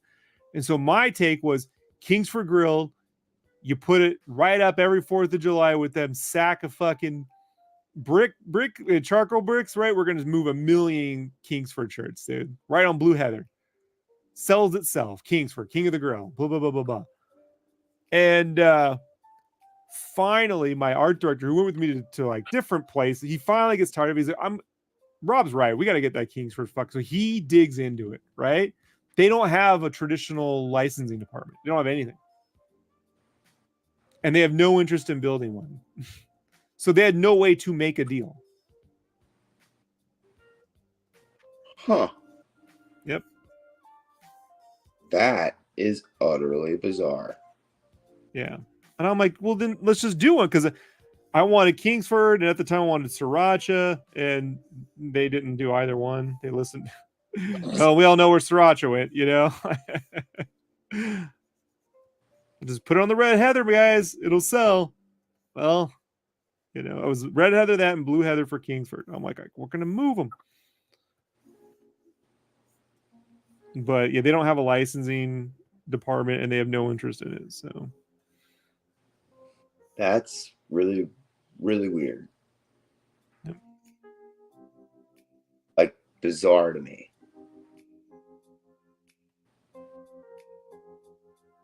Why? But I was like, yeah, you know, you could do a campaign where like they trick Hank into eating barbecue from the Kingsford, and he actually likes it or something, you know?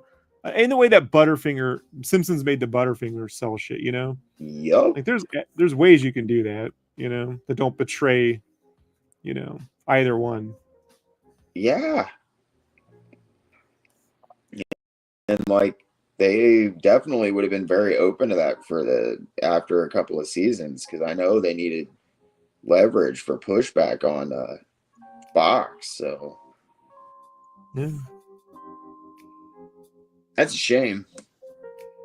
It's a shame.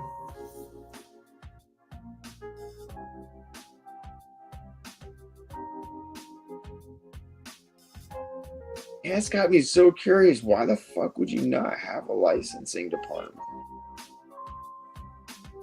They just make their grill stuff, man. You know. I mean, I know it's an alien concept for me. Good for them, I think, but like weird. Look, it's like Lego. Lego is like they just like anything we do is really is just an advertisement for our toys, and we don't need any advertisements for our toys. That's their stance. It's all just bonus stuff. Well, so I guess when Lego they decide, because of like where they're from, though, you know, like the country, like just the way that everything's set up with that company. But no, this just really has to do with the fact that they just don't care about anything other than essentially the bricks.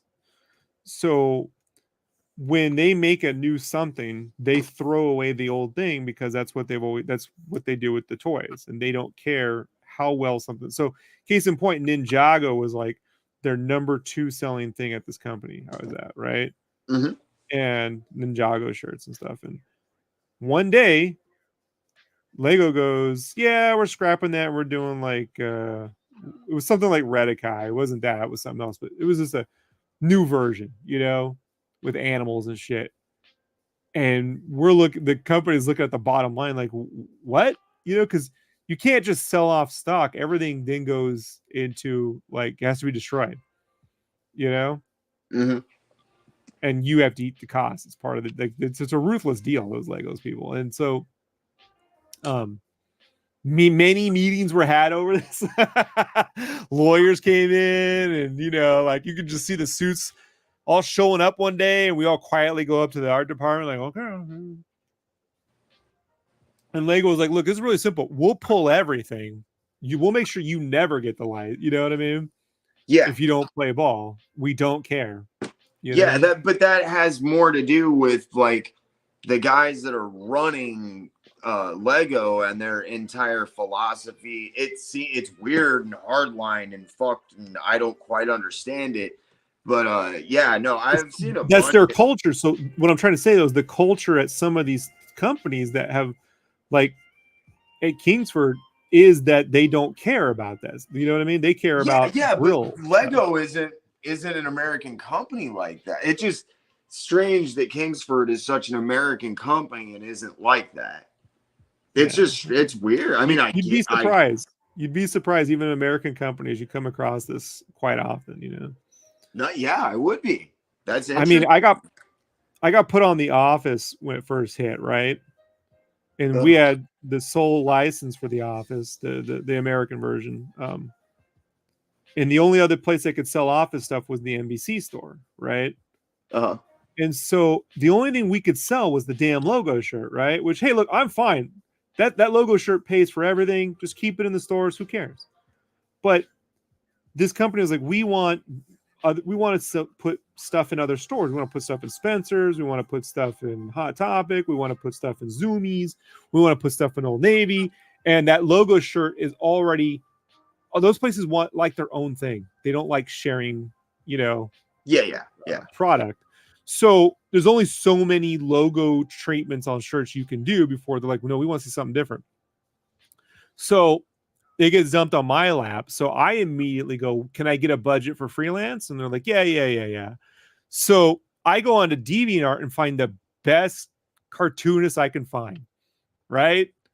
And I started hitting everyone. Hey, would you like people that already did stuff and some people who didn't? They just have good cartooning. Some people did fan art. And I'm like, would you like for the fan art guys? I was like, would you be willing to sell us the design? You know what I mean? You'll get a full rate. Everything's already done. Just got to sign a paper. Blah, blah, blah, blah, blah. I got 20 tees off that way. Everyone got paid, $500, which pretty good for a singular design. And in t-shirts.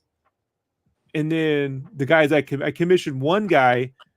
Remember the Civil War shirt, right? Where they're like, or the Civil War McNiven piece where they're all standing there like Justice League International, whatever. You know what I mean? The Keith Giffen poses, right? Oh, okay. Yeah. I commissioned this guy to do something like that, but with The Office. And so I put together all the reference, the whatever. And the guy he hooked it up. It's a brilliant piece. Won a Daily Deviation Award and shit. Never gave me a thank you, but I don't care. Brilliant piece of art, right? I'm like, this is going to be the one we're going to be able to put into Hot Topic. I was like, this is it. We're going to get this. Hot Topic was like, we're buying it, right? And they're like, finally, because this was a fuddy-duddy company, man, that they were getting nothing trending. And I was like, finally, mission accomplished, right? Nope. NBC steps in and goes, nope, we got to put a kibosh on the shirt. And I'm like, why?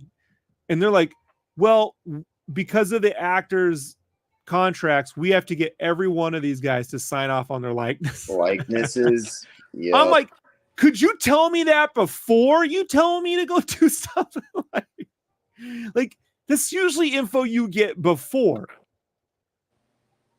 We paid this guy like thousands of dollars to do this piece, like he got hooked up, but it never got produced, man. And they're like, well, we don't care. I'm like, can we just send an email out? Hey, you guys all cool with this? I mean, like we could put it forward. You just forward, like BCC. I don't have to know their addresses, whatever. Just fucking hey, Just let me know what's happening. Keep me in the loop. Tell me what I'm not allowed to do. And you can't do the characters without the license, without the likeness, because oh no, it's not that kind of show. Heck no. I was so deflated. I was like, I got to get out this fucking company. Like I'm giving them wins and everything's being like taken away. That sounds like it. Yeah. Dealing with NBC and likenesses and all of that stuff. But it's not that big a cast. I mean, yeah, I get it. There's probably like 20 people you got to email, but you pay them anyway. Like just send them it. We can let it. How long could this take? 2-3 months tops? Come on. These actors aren't John Krasinski wasn't that famous at the time. Steve Carell's probably the biggest name on that ticket at the time, and that's it. Oh yeah. Most definitely. But, whatever. So then I was like, I gotta get out of here. I can't. Why try? Definitely importance of things to come that are not good. Like if they're gonna do this on The Office with these likenesses, God knows what's gonna happen next time I spend a couple $1,000 putting a shirt together for them. And the time and effort, and you get The damn studio, the store wants to buy it. Everything there, but no. I know it wasn't just, there was a few other things. Like I've told this story before, but it was like we had the Xbox 360 license, right? Mm-hmm. And they wanted to do something with that, and there's nothing more lame than trying to put a Microsoft logo on a shirt, right? Like it's just not cool. Even, and this is at the height of the 360 popularity. Once you see an Xbox 360 logo on a shirt, you're like, I'm not wearing that. You know, I ain't rocking that shit. It just doesn't work. And so, I did an initial take of like 2 or 3 dozen shirts, where at the time Leet Speak was just taking off, right? Mm-hmm. So I did a bunch of Leet Speak shirts with creative typography, right? Invoking video games or whatever, different styles and stuff. And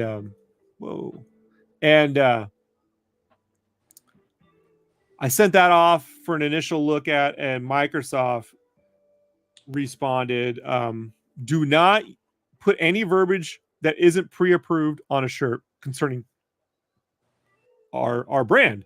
And I'm like, well, what's pre-approved? Like, well, you have the style guide. I'm like, I do not have a style guide because this company did not provide me with shit, right?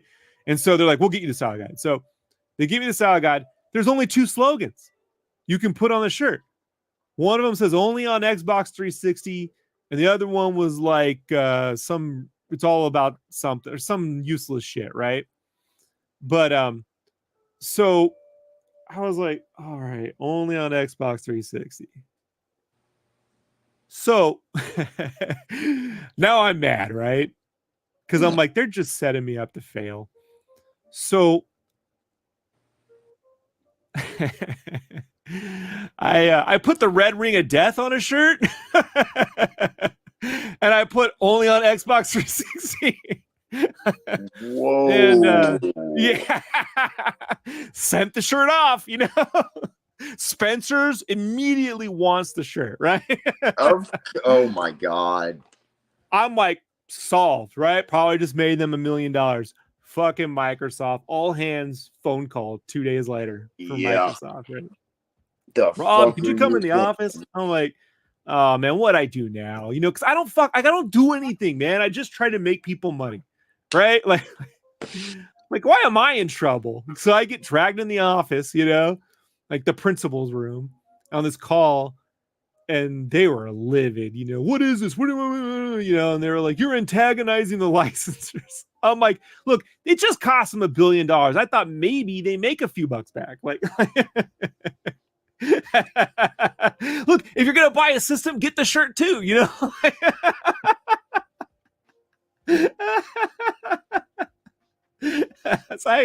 This place is fucking no fun. I gotta get out of here.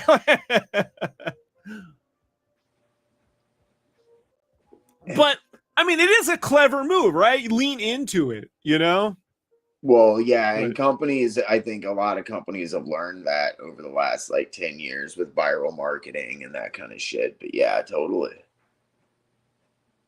I wasn't doing anything like putting on something that had nothing to do with, like, I wasn't putting on like, you know, was up with Xbox 360. You know what I mean? It's not like I was like trying to translate things. Yeah, I don't think Microsoft would probably still have the, you know, would probably not have the humility even at this point. But like anybody with it that isn't a fucking idiot would be like, yeah, that's a good shirt. Let's do that.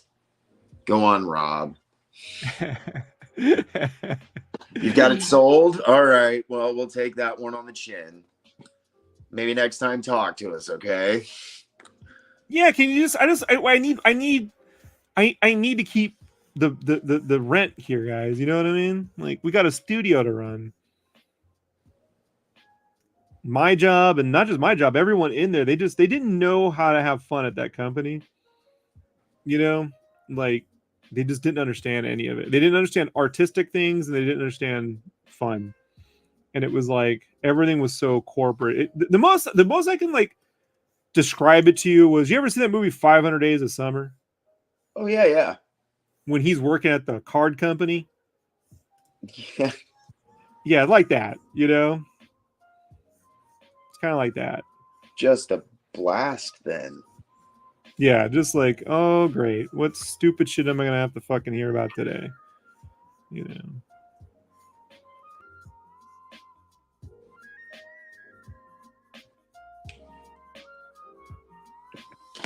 Can you put a group of Snoopies on a shirt grilling again, man? That's gonna, and then you do it. And they're like, we already got the grilling shirt. You're never gonna top that one, you know.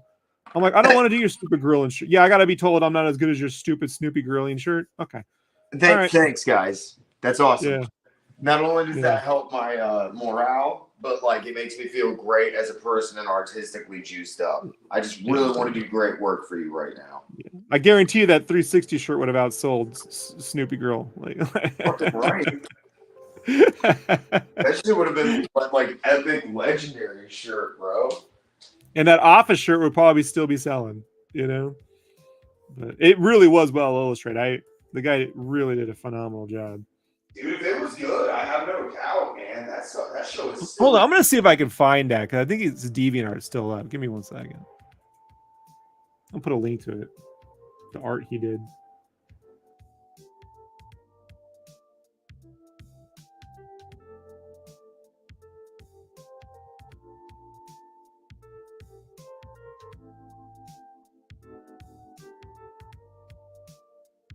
Let's see if it comes up. It's hard to find anything on DeviantArt anymore, you know.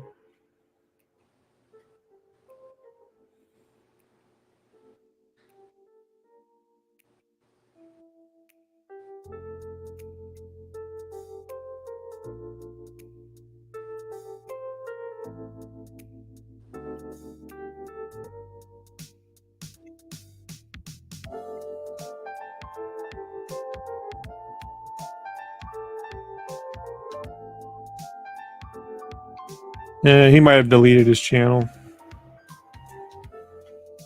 because my old shirt's coming up now, and I'm like, if my old stuff's coming up and his stuff isn't, it's in my favorites. Let me see if I can search my favorites.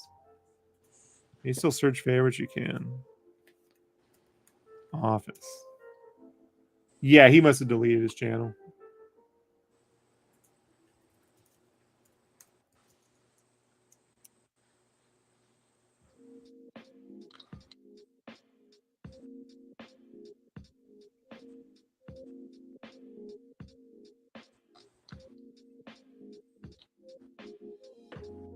Yeah, that's. Oh well, that's the way it goes, you know. That's the fucking way she goes, boys. It's why I don't delete my portfolios on social sites, you know, like. You never know when somebody's going to be like, hey. Yeah. Yeah. Whatever.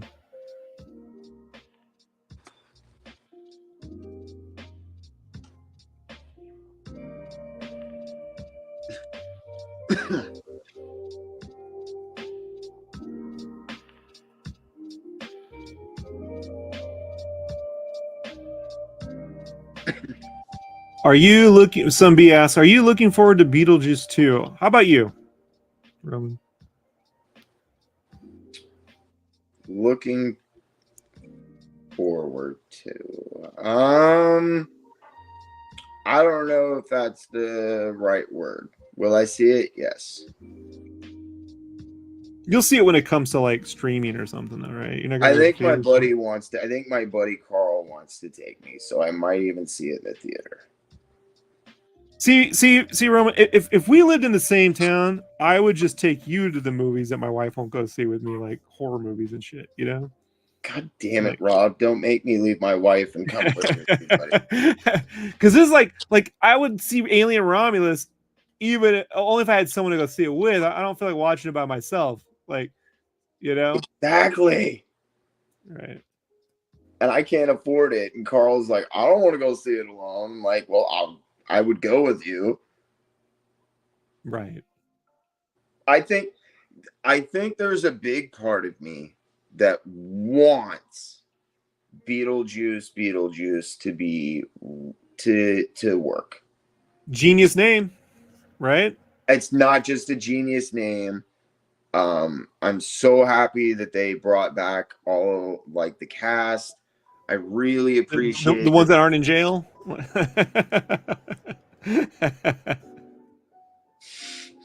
Yeah. Right. Or haven't been convicted of. Right. Virtually in jail. Right. Yeah. Because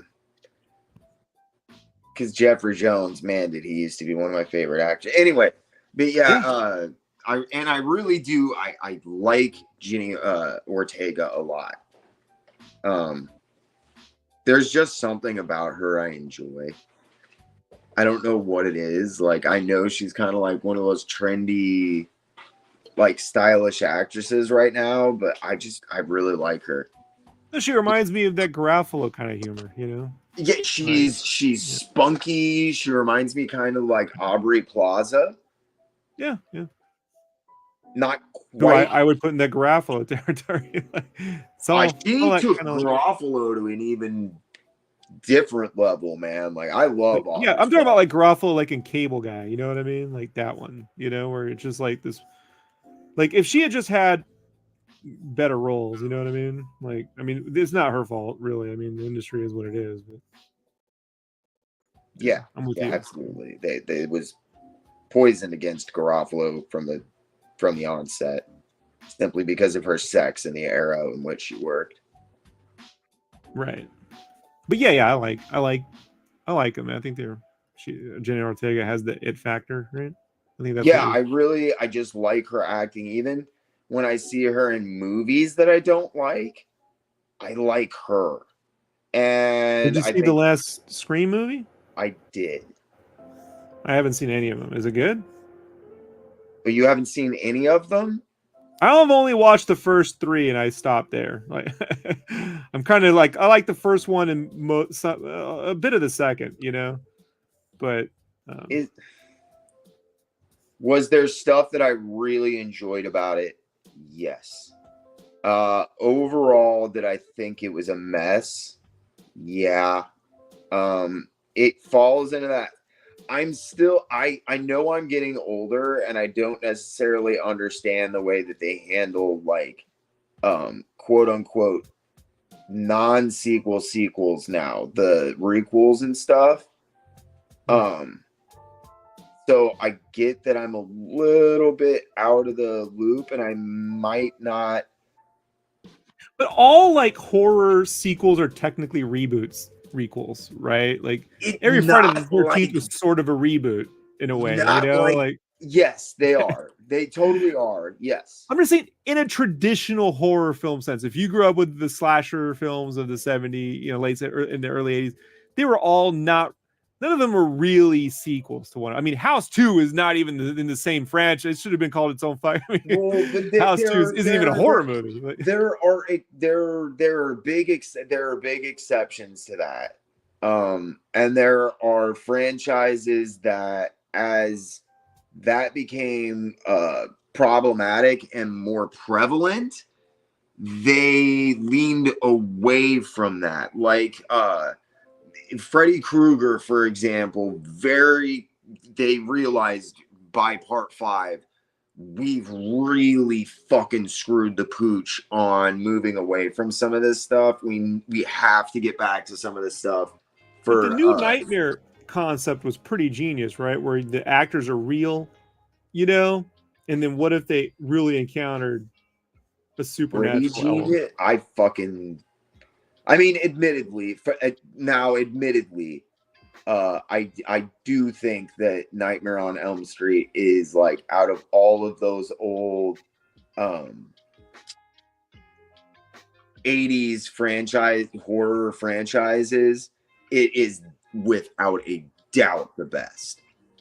And I would agree, and I would also say, dude, that, you know, to not the same extent, but Psycho 2 holds up pretty good for right? Psycho 2 highly, and like especially if you see the producer's cut. Oh yeah. They made them change that to be even to fall in line with some stuff. They should have left that movie alone. Yes. No. Psycho 2 is wickedly underrated. Like, wickedly underrated. There's Here's no where I think reason it should be that good. now here's where if Rob was in charge of producing these things, right? Here's my rule for horror sequels. Okay. I think every horror sequel to a franchise, the film should take place in the era in which it was initially created. I don't think you should have a Friday the 13th film that doesn't take place in the 80s. I don't think you should have even Psycho 2 could have been in the 60s or late 60s or early 70s or whatever. Like it just needs to be like within that same era. Because you can't do a slasher Michael Myers thing now with cell phones and shit like that. Like it doesn't, or YouTube and GoPros and so it's like unless you came up with something new now, right? Because usually it's like usually there's some subtext to horror films that are speaking to the issues of the era. The good ones. So if I was to do a Friday the 13th film, I would set it in the early 80s, it doesn't have to be a specific year. You don't have to get specific. Just it needs to have that flavor, if you know what I'm saying. I was going to say, I don't necessarily argue with you that it needs to remain era specific in the sense of like a character should remain constant. If it's a reoccurring character such as Michael Myers, you should not have him be a fucking demon in a like a possessed demonic person. Jason should not be able to leap bodies using magical fucking abilities. Like, yeah, no, I mean, you need to remain, because those are things that would have simply never happened in the 80s. They would not have done that. It didn't feel right. It's not that it's dumb, because all of those movies to like a certain extent are quote unquote dumb, but like it doesn't work. I don't know necessarily if everything. I don't know if I would necessarily agree that like every Nightmare on Elm Street needs to be in the 80s. I don't know. But well, I wouldn't make 9 of them. I'm just saying when I would revisit it, I could do like 2 or 3 and then put it off for 10 years, Well, see, I get that. Eventually you'll come up with something that makes sense for now. But I think the problem they start with trying to find how do we make it relevant to today. I think that's probably what I'm trying to get at more. I think that's the mistake. That 100%. I think that's what I'm trying to get at. Like, okay. I wouldn't start with now that. I get you. Yes. Like, what year does Cabin in the Woods really need to take place in? Other than the fantastical technology, it could have been at any era, really. You could have come up with a very similar effect in the 70s or 80s. You know what I mean? Like, there's a version of that film you could do set in any era, essentially, in the modern, within the last, since the 1940s. Maybe you can't do a Victorian. There's a Victorian era of the fucking. I was gonna say, no, I think there would be an even like really interesting Victorian era. Like, because then you could really operate. Because it's like a panopticon that those things are stuck in, right? Like, yeah, and you could really go, like true fucking hidden society back when there were really powerful, very widespread and active. Look, in my head canon, Cabin in the Woods is an unofficial Buffyverse film. The sequel is the Slayers taking down the gods. We just haven't seen that yet. But I'm like, to me, that's what the initiative became. So like when they reference like 98, I'm like, yeah, that was like an initiative problem they had. Like the idea of the government collecting monsters to do experiments on them like they did with Spike. I'm like, that's what this became, I'm guessing you like Cabin in the Woods then. Oh, yeah. Okay. The last time I had a buddy of mine from the Army, he got a divorce and then moved to San Diego. I was able to spend a couple years just seeing horror movies because, he was a horror guy. So it was the last movie we saw together before he moved up to Alaska, and he passed away a couple years ago. Oh, I'm sorry. So, no, I know it broke me up a bit, but I was like the last person he spoke to. We were working on a book together, and Oh, Rob, I'm sorry, it bud. finally got him to like, because I put my friends to work, Roman. I see you got talent. I'm like, I know how to take this is a secret talent of mine, Roman. I know how to take anybody if they got a little bit of that work. I know how to like blow it up, like harness it and explode it like the hydrogen bomb, like split the atom. So he was really big into Sherlock Holmes and really big into Star Trek. So I was like, I want to put these together and do a pulp series of like where Sherlock Holmes is Captain Kirk and Watson is Spock. I No. have this whole thing laid out. It's just I don't have enough Star Trek knowledge to write that part, Son like of a bitch. I was just getting ready to say, if you need any help with the Sherlock Holmes stuff, you let me know. I can't help you with this. God damn it. yeah, I don't have the Star Trek part, dude, and it's like, but I had like all the different like Holmes characters would appear as different, Star Trek, like there was a section of space they were going into the unknown, basically, Yeah. and yeah, so it was a whole thing. But it is what it is, But yeah, I like Cabin in the Woods, I just didn't want to. I just don't want to get into another like me going all blah blah blah about a movie you like. Being a Yeah, it's fine if you don't like something I like, man. I don't care because you're not going to change my opinion. I'll be like, yeah, I disagree with everything you just said.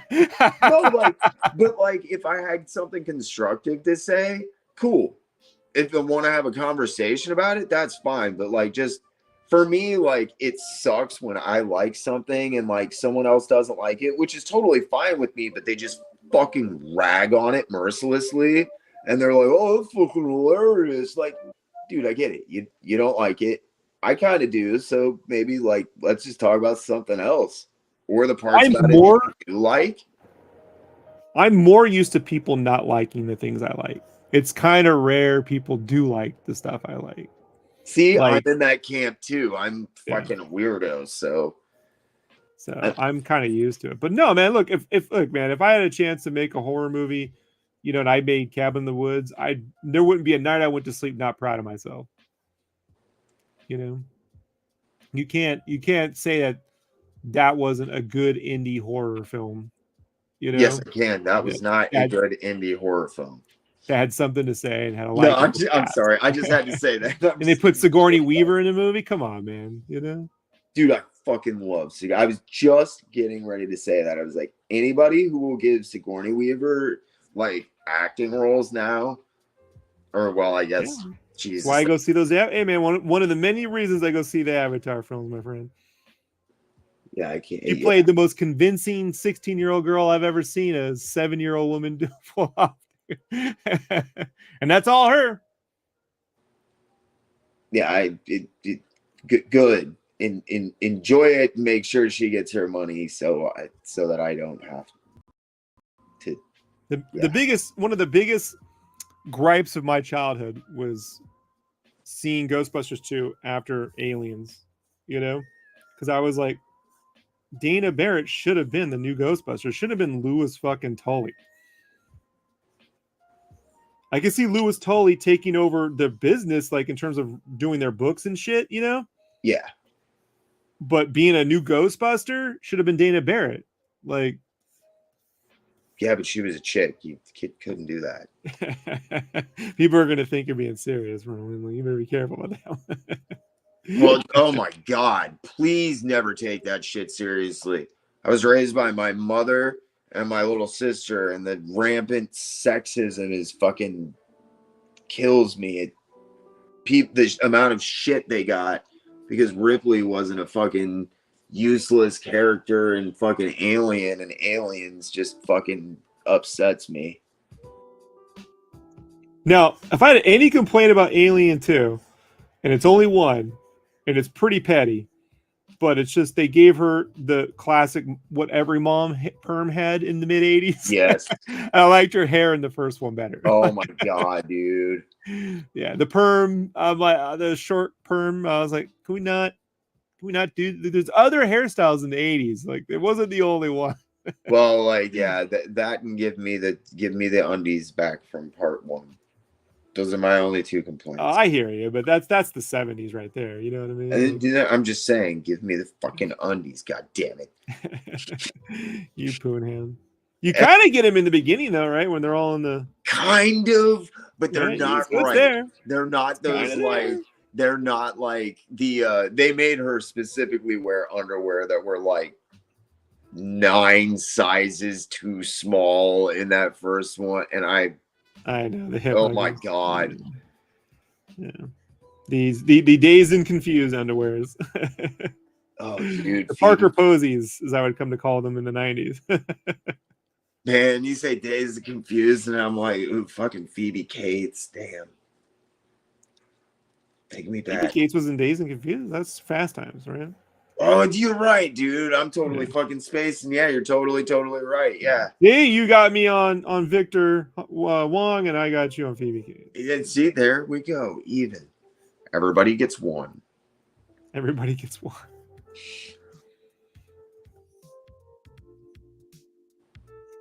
Another Family Guy reference. I don't know why. I haven't watched that show in like fucking 20 years. I still reference that shit. It's terrible. There's plenty of good Family Guy to go around, you know. Like, no, I just don't understand how it's like The Simpsons has like virtually left my lexicon, and like I infinitely respect that show more than Family Guy. Not that I'm shitting on Family Guy or anything. I'm just saying, like, I remember. Yeah, I'll own Simpsons toys before I own Family Guy toys, right? Like. Simpsons well, yeah, and I was into like Life is Hell and stuff, like way back. This is because Brad Bird and all those guys actually built a universe, an actual town out of that show when it started, and then it just devolved into Family Guy like jokes and situational humor. But the first 4 or 5 seasons are legit, like, you know, it's a town with working class people, you know. Oh yeah, man, and like, yeah, I would give you that. I don't know if it would have kept working. I don't know if it would have worked that way. If Brad Bird had stayed on, it would have continued to work that way. But I'm just telling you, like, that was the driving. Well, yeah, you got lucky to have Brad Bird. I would not second guess, dude. There's not a lot of guys where I would just shut the fuck up and get the fuck out of the way. Like Brad Bird is one of those guys. You should just probably. You know what? Yeah, you're probably right, sir. I'm going to be quiet and go stand in the corner. Yeah, he left the show to go do Iron Giant. You know, he wanted to get into directing. Yeah, that's what you said, man. I did not know that until the other day. Yeah. So, but then, you know, it turns into gags and stuff, and it's like, yeah, it's not the same. No, not like, at all. Like the Simpsons movie they put out back in 2007. It's like, that's just an extended version of the TV show. Like a real Simpsons film at that time, they would have done something radically. Like, I always thought if you were going to do a Simpsons movie, you do CGI Simpsons with live action backgrounds. Like, remember the ending of the Treehouse of Terror where he ends up in the real world? Oh my god. Build a real Springfield, but make all the characters CGI, you know, like just do something different, but you know, whatever. Man, I'm so fucking curmudgeon-y. I know, you would hate it. So curmudgeon-y. Like, not real animation, Rob. Jesus Christ, what the fuck, bud? What are we even talking about? They already have the TV show. I would want something that you can't get on TV. You know what I would? And I don't want it to run the risk of looking like the Flintstones film. I don't want live action people. So, you know, but But seeing a live action Springfield, the CGI wasn't that great at the time to do a full CGI Simpsons movie, you know. So No. now you could make a full CGI Simpsons movie that looked phenomenal. You know, that would be shaded right and blah blah blah. Like the Gendy Popeye film that never got made. You know. God damn it! Don't make me cry. Right. So that was my spot for me. Right. It's like the But they did that Treehouse of Terror episode where Homer Simpson ends up in the real world as a CGI character. Dude, yeah. So I was like, pick up the movie from that universe's Homer. You know what I mean? Like, just pick it up from there and be like, there's a Springfield too. And, you know, it's just a real world Springfield. But now I wouldn't do it. I mean, that was just my feelings at the time. You know?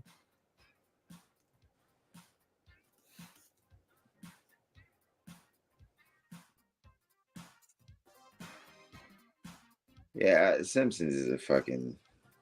I don't know how you keep that series. Like, it was so good, and it had so much context to it. I don't know how you keep that going for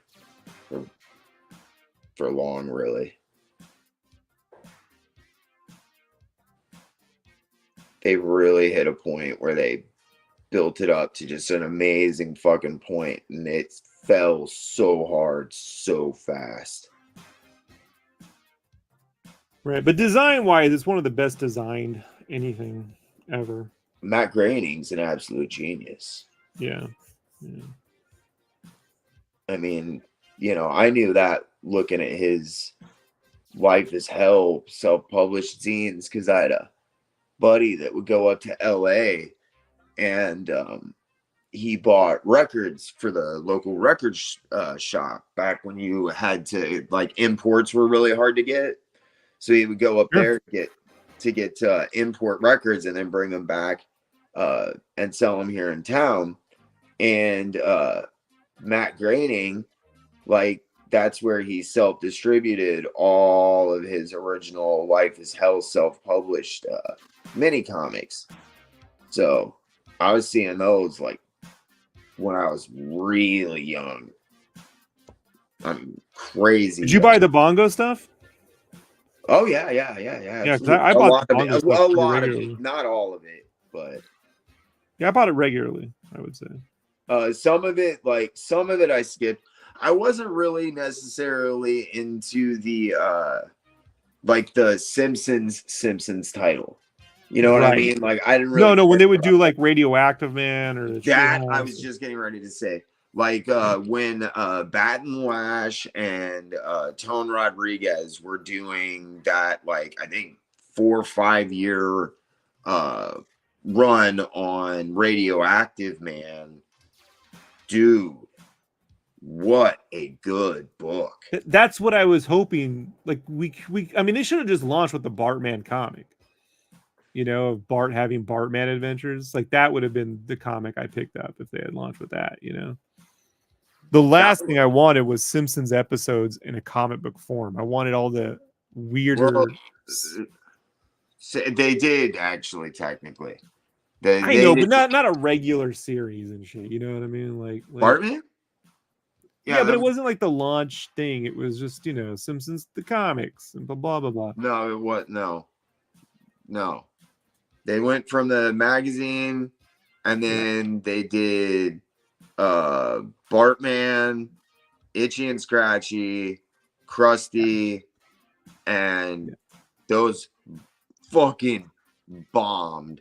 Bartman became like tri-monthly, and that's when the Simpsons comics started. Had a shitty cover though, dude. Like they should have been like, I don't know, man. Like, they should have been better done. No, but I'm saying, but that is what they launched with. To be like, fair, he's on the cover, afraid, gonna fall. I was like, it should have been like they should have gone right out with the McFarlane homage or the Dark Knight Returns. You know what I mean? Like, they should have gone the direction that Tone Rodriguez and Baton Lash went with Radioactive Man, 100%, treating that series like way more seriously than anyone expected. Correct. Like, Tone, obviously, and I think Batten, to a lesser extent, had a pretty good knowledge of the characters that they were parroting and pastiching.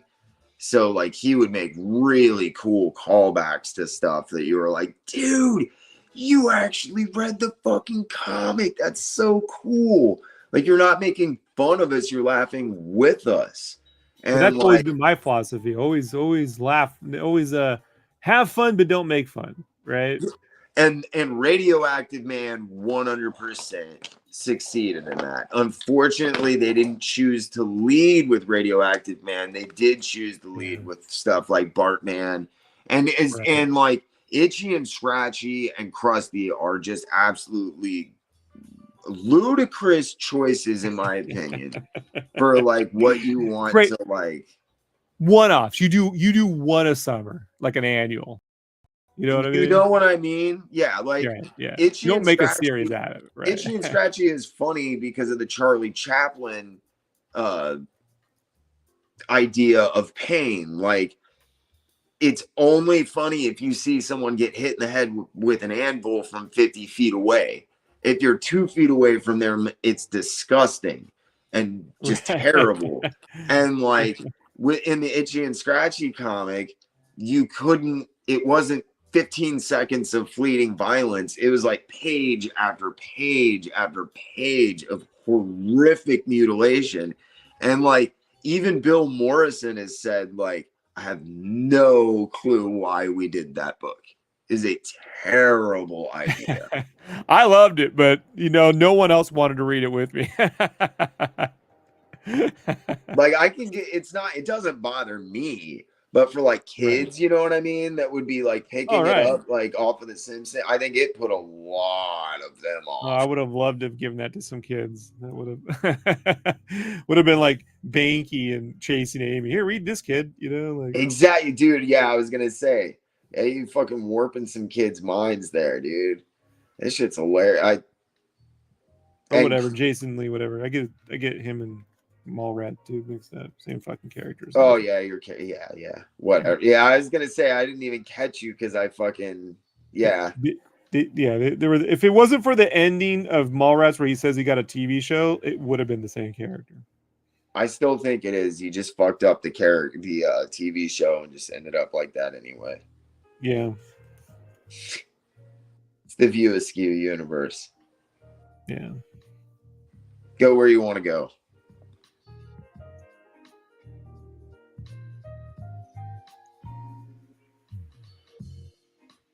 But yeah, man, Bongo was really, really great, and I had super high hopes for Zongo when it started. And it's a real fucking shame Zongo didn't make it.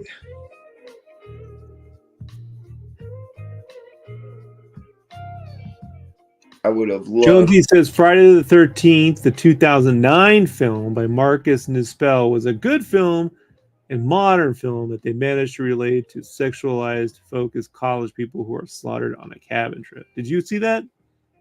Yes, I punished myself with that film. Yeah, Roman didn't like it.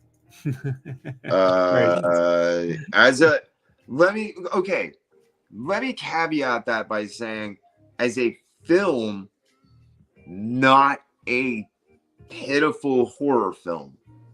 As a Friday the 13th film, what the shit? What?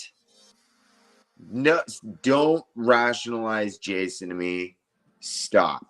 Do not crawl down that rabbit hole. Don't do it. Yeah, the way I like in slasher films they're like superhero films, only the person with the superpower is the villain. Yeah. And rather than helping everyone, they slaughter them. And we all got to figure out how to deal with it. That's why I feel the crossover potential is the best. I still would fucking like give a limb to travel to the universe where we get the Evil Dead Phantasm fucking crossover. So yeah, I feel you. Yeah, I never read anything with Zongo. I didn't even see anything until like like the early 2000s, like at Comic-Con. I never saw those comics, Jimbo or whatever. Nobody And did. You know what the print and when runs I on? did, I was like, what the fuck were they thinking? Like, I Do you get know what the print runs on most of those, the end of those issues was? no. 350 to 500 copies. Yeah. Yeah, that makes sense. Like literally, they refused to quit publishing them, despite. Here's was my take on what they kind of should have. They should have taken Simpsons and they were going to go with the comics or that magazine thing. It should have gone the way of Mad Magazine, where it's Simpsons parodies of everything, like Mad did. Just Kind pop of, culture parodies. I wouldn't know? argue with that, because I think the strongest thing that they ever released outside of Radioactive Man on an ongoing basis was the Treehouse of Horror stuff. So right. So if I was to be put in charge, I would have just done just like Mad Magazine, but the Simpsons characters are parodying Star Wars. They're parodying Scream. They're parodying Gladiator. And I would have tried to compete more with that arena than too much original content. And then you could throw in, an original Radioactive. But I mean, like at the end of the day, magazine sales weren't having it. And as we all know, anthology comics are not the biggest sellers in comic books. So you start asking yourself, where's the market for this sort of thing, right? well, yeah, and like unfortunately, the market very clearly said it was for these Simpsons episodes. I don't know if you know this, but the number 2 highest selling comic book up until 2018 internationally outside of Uncle Scrooge was The Simpsons. It was a fucking juggernaut, dude. Juggernaut.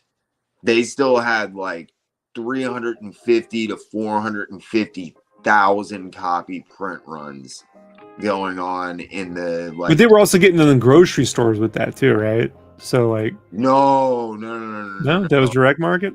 That's all direct market. It was a lot of it was overseas, dude. Like they're one of the few US comics that sold really well overseas. They're like revered, like the Uncle Scrooge comics. Right. And Asterisk, they were held on they outsold Asterisk. Let me say that. Which I found like shocking. Right. Extraordinarily popular. Oh, that makes sense. I guess. I thought it was weird. I'm one of those kids that would have been more inclined to pick up something like that than I don't know. Like again, the DC comics that I bought regularly on any kind of regular basis in the 90s was Batman Adventures, Well, yeah, I mean Ty Templeton's a fucking genius, but right. Was it a Paroback or yeah, very, very good. Very good, my friend. Yes. Right. Yes, there you go. So but yeah, so like it's not just because it's a licensed book and I know what it is, but it's also because it's a licensed book. I know what like I understand the universe. And at the time they were designing cartoons for universes, like I'm really big on that. And so like my buddy Paul just did a whole the comics pin. They just did it was funny. They did a whole walkthrough on Cape Crusader, right? And they put up the video the other night. And I'm like, look, I don't like this cartoon, but I like Paul. I'll listen to what they have to say, right? Like maybe I'll get some talking points. And he opens up the show by promoting my comic. And I'm like, oh fuck, dude, this guy is super nice. He doesn't have to do that. You know what I mean? I was like, all right, man. You know, now I gotta listen to the whole episode, right? And they were taken aback by the art style comparatively to what the stories were doing, you know. Mm-hmm. And I'm like, this is not its own universe. Is the problem? No. At the end of the day, and you, I'm just telling you, you're never gonna improve upon. I mean, you might improve upon a particular design. This cartoon doesn't do it, but you could improve upon a particular design from the Batman animated or the New Adventures. It's possible because the New Adventures improved some designs and then went backwards on some of the designs, you know. Yes. Yeah. But you're just not improving upon that. So take these stories and build off, or build a new cartoon that's set in the Matt Reeves universe or some shit like that, you know. But the stuff where like every time a DC cartoon comes out, it vaguely looks like it's all the same thing, but none of them are tied to one another is another weird thing to me, man. Like I just can't latch onto it in any way. And I know it comes from like, I mean, I had lengthy discussions like with Kevin Grievous about it. He's like, well, Rob, it's because anytime they do 3 seasons of something, they have to reboot it because kids don't blah, blah, blah. And I'm like, I mean, fuck all that. I don't buy any of those rules. So the alternative, man, is now we got a bunch of cartoons that just don't have good designs, you know? And so it's like, smart on continuing the X-Men 97 stuff, because then at least you could start right with the designs you know works. You have a way in. Even if you've never seen the thing before, you look at it and it's all cohesively designed. These days it's very difficult to give. They rarely give something a cohesive look. Yep. Yeah. I gotta tell people it's very difficult to do, you know? And I just don't even know if they try anymore. So I don't think they give it a lot of thought, but yeah. I mean, go look. I'll give you an example of this, right? Go buy the I got, hold on. Is it right here? Give me 1 second, all right? I'll pull it out. 1 second. Not what you think. Give me 1 second. Dirty mind. Give me 1 second. Well, dang it. You had me all excited, Rob. I know. Every time Jeez. I know. I tease. Let me see if I know I got this right over here.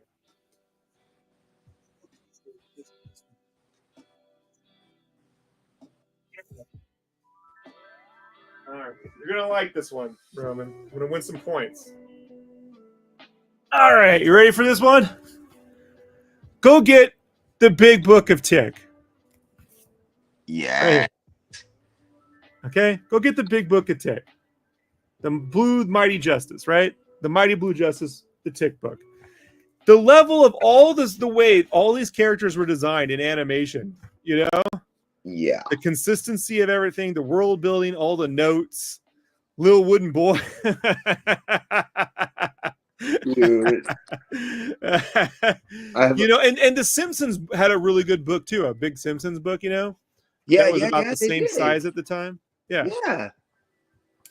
And like, this is what you should be able to make with your cartoon, even without a single episode, you know? And if it can't do this, it's not a complete thing. Fair dues.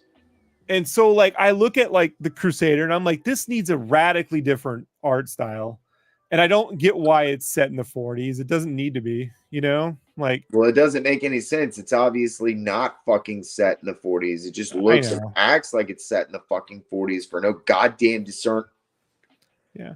And if you're gonna do that Catwoman ball gown design, you need someone like and he's not around anymore, obviously, but you need someone like a Darwin Cook, or, you know, I'm gonna say Cameron Stewart, but we all, you know what I mean? Like, we can't do that anymore. But you know, that Catwoman series was brilliant. You know, the DC one from 2002. Yep. 2002. Yep. That was the last regular DC book I bought, like 30 issues, you know? God bless Darwin. So I think Cameron too, right? Cameron was on that book. He was. Yeah. Cook was always the guy. Cook was the reason I picked up that book.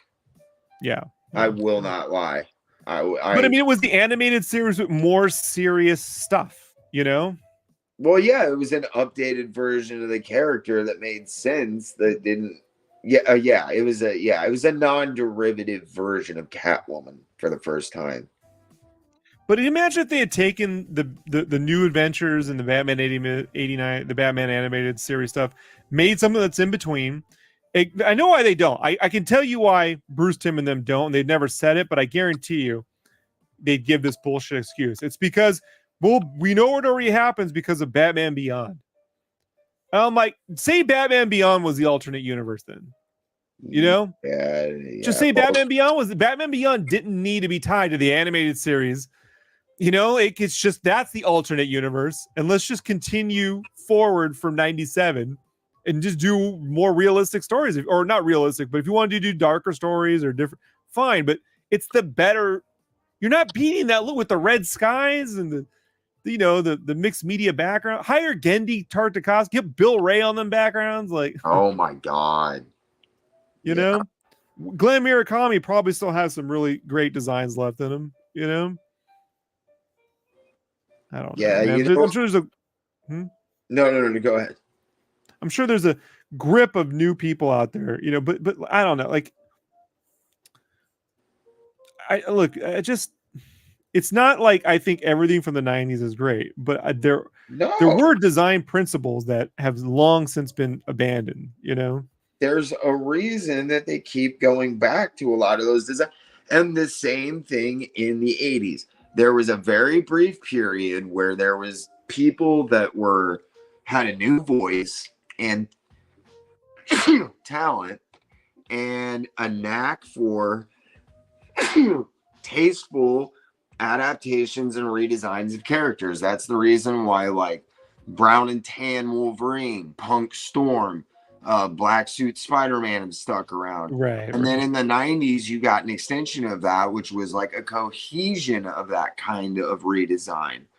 But that all just kind of like got flushed down the shitter when they did the fucking X-Men movies, and then they put the fucking guys in the flight suits, and I can't.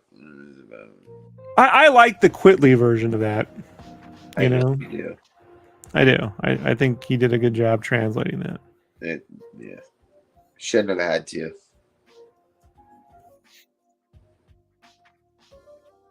I think I would take that. I don't know. I think I like that look, but I like his art. So I don't know anyone else who can pull. I like him drawing it. Frank Quietly. Yeah. Fucking despise those books. Oh, no. Zorn. I love Zorn. All that stuff. That was great. Beak. Just the whole mess of mutants that had no powers. They were just mutants. That they were. Yeah.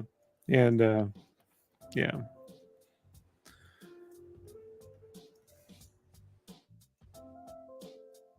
Yeah, my major problem was the fact that they were kowtowing to the films for how the characters looked. So.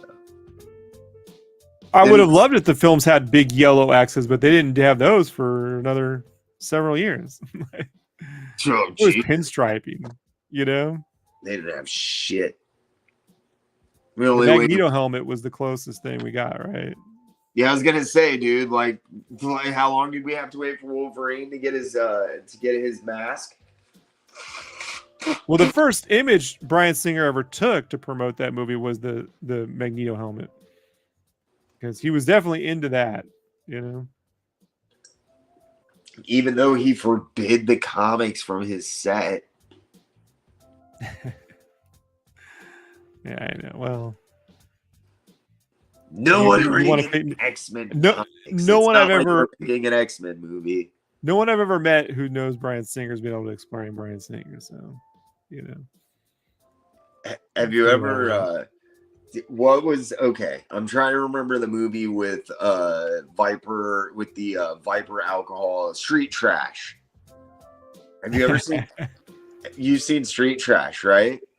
Yeah. Did you know he was a production assistant on that?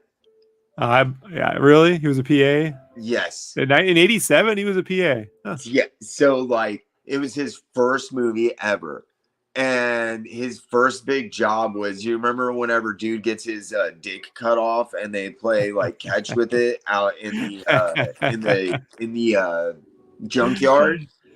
Man, I saw this movie 3 times on Skinamax. You know what I mean? Like, Oh, okay. Well, so at one point, like a dude gets they his, had it it had like that chick. I thought she was like Meg Tilly or Jennifer Tilly or something. Like one of those chicks kind of had a Jennifer Tilly look to her, or Meg, the one from Psycho 2, not the one from Down. oh, okay. Yeah. But like at one point, like, you know, they melt when they drink Viper, and like Right. dude's dick Right. falls off, and they're playing like keep away with it and throwing it around, Yeah. and keeping it away from him.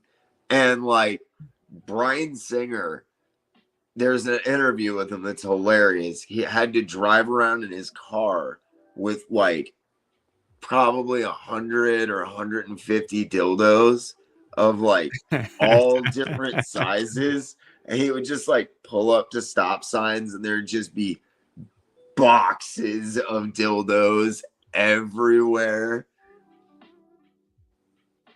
Like, dude, oh yeah, everybody's got to start somewhere.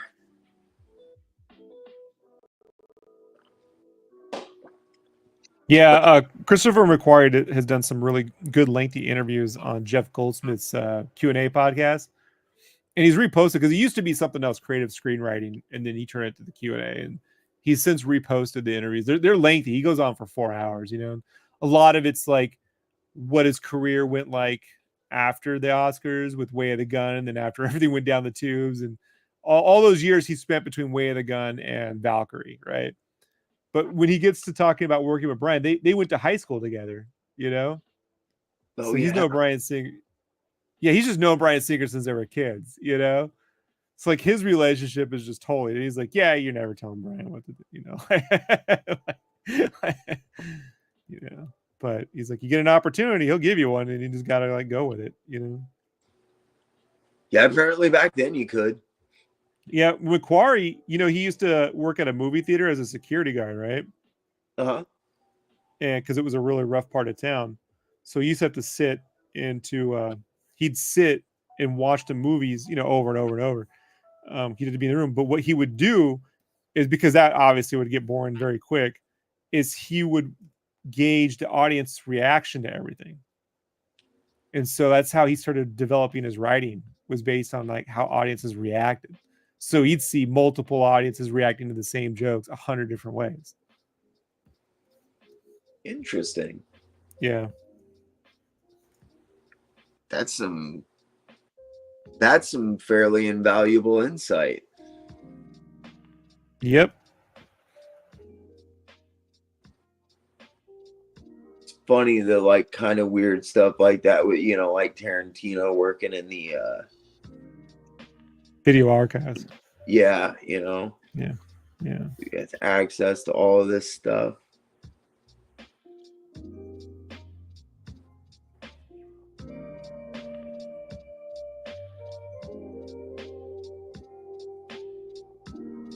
It's like when when I went to Comic-Con as a kid, I never once took a portfolio, because why bother?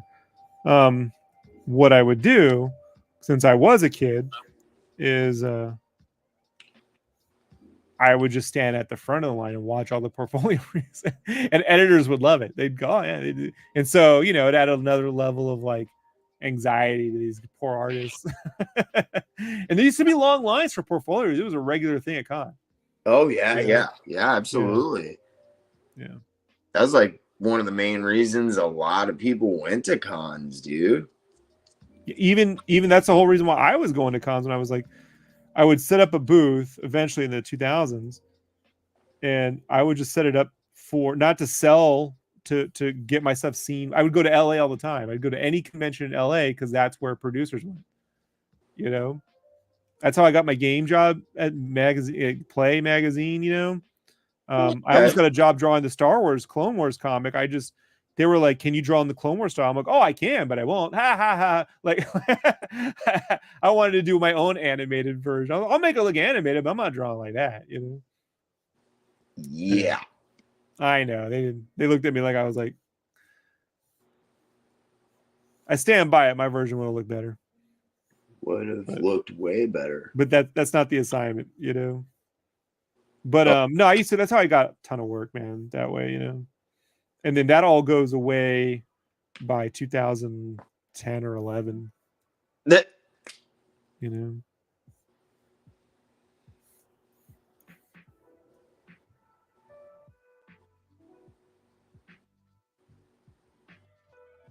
Oh, sorry, somebody. I didn't see her. Somebody said when the most significant detail of a TV to movie transition is them adding shadows to the character. Shadows to the character. You're right. So he was saying like when they add more rendering is usually the biggest increase of detail between TV and movie. I think a stylized Simpsons movie would go pretty well. You know, like a CGI one. there would either be open revolt or people would love it. But the question is, what do you do the movie on? I don't think anyone has a good answer for that. No. I mean, if it were me, I would turn the Simpsons into like what the Airplane movies were, you know? But maybe that doesn't sustain more than one film. I don't know. I don't know. I think I'm pretty well convinced that franchise is about run its course. It'll stay on because it's a cultural mainstay of sorts, but I don't know how truly even relevant or interesting it is anymore to most people.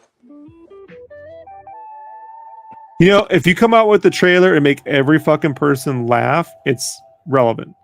Right now, it's just I got to go see that. Nobody thought Barbie would be interesting until someone came up with the take that's interesting. Oh, hell yeah. So talent changes all games. You know what I mean? Give me the most uninteresting fucking thing, and I'll find a way to make it interesting. You know. Matter of fact, I prefer to do that versus being going here, Rob. No, you draw the new Batman book. No. I don't. You know. Like, you know. Like someone was saying, man, it'd be great if you could do an actual issue of Spawn. I'm like, no, I'd rather do my little fake issues. You know.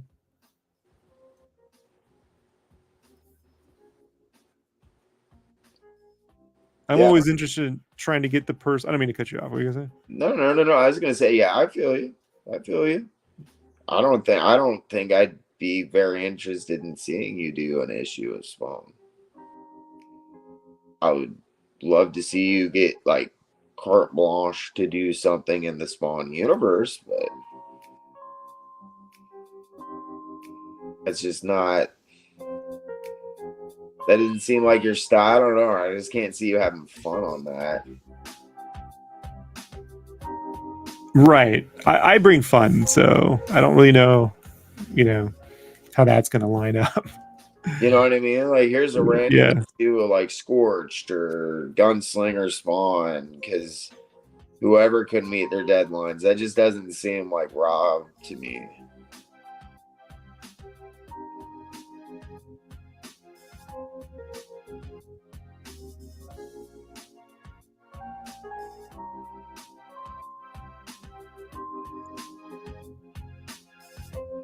But there used to be a time you could just get a mini series and have a stylized artist, and it would be what it was. Like, remember Scotty did that Human Torch mini series? That was actually pretty good.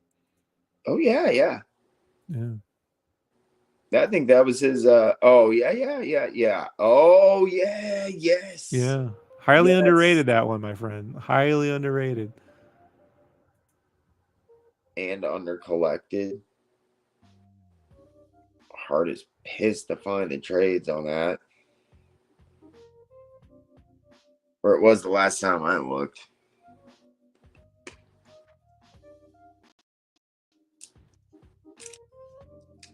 They never keep any of the good shit in print.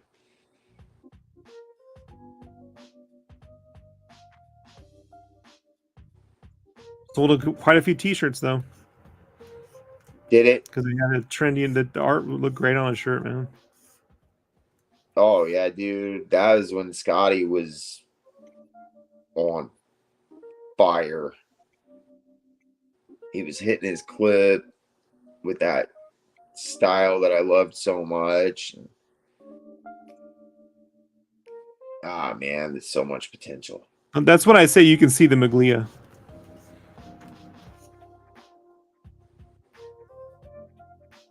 Yeah, you always bring up Maglia. I'm a fucking troglodyte when it comes to Oh, you know, we're gonna redo the episodes when we do the shout out, my friend. We're gonna start with Maglia, so you're gonna get some good dose.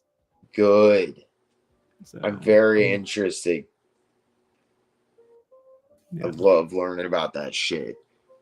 So we need to schedule when a good time when that would be in the next week or two. You know. Yeah, man. Yeah. I got sketch gods call. I got a How set long do you think schedule. something like that should go? 30 minutes, an hour? Like how long do you think for the YouTubes? It kind of depends on who you're covering and how you want to cover it. Like general discussion, probably 30 to 45 minutes. If you want to let me kind of like, or you go off into some more like a little bit of like not historical aspects, but like here's some details about the series. Like an hour, hour and a half is fine. That's what we used to do on like Richard Friend's channel. And that seemed like a good length. It seemed like people were fairly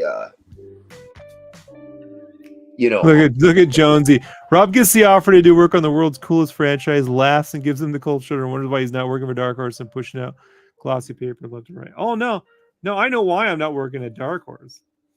But to be fair, my buddy Omar Francia was drawing the Star Wars books at the time, and they left him in the cold too. So, you know, it doesn't really matter. Once the license leaves a company, they don't hire the crew back.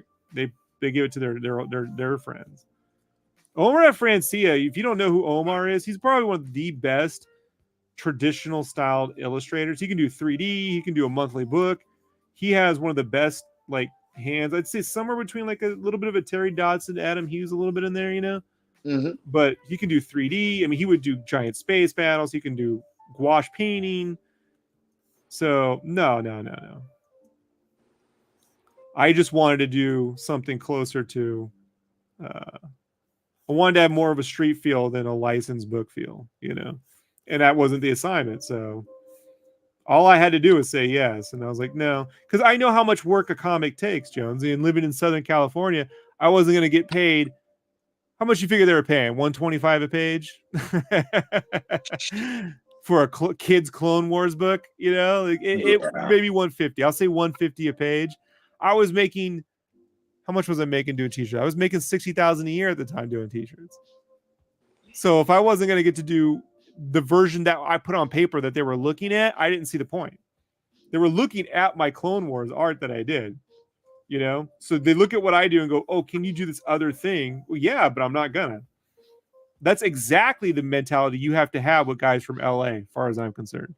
You meet real producers and editors, you got to have full confidence in yourself. You got to come at them from a certain level, not disrespect, but of confidence. When they see you trying to like suck up or kiss up to them in some way, they will take advantage and then leave you stranded. Period. So if we're going to do this, we're going to do it one way. Otherwise, no. You guys, plenty of other dudes are willing to deal with this.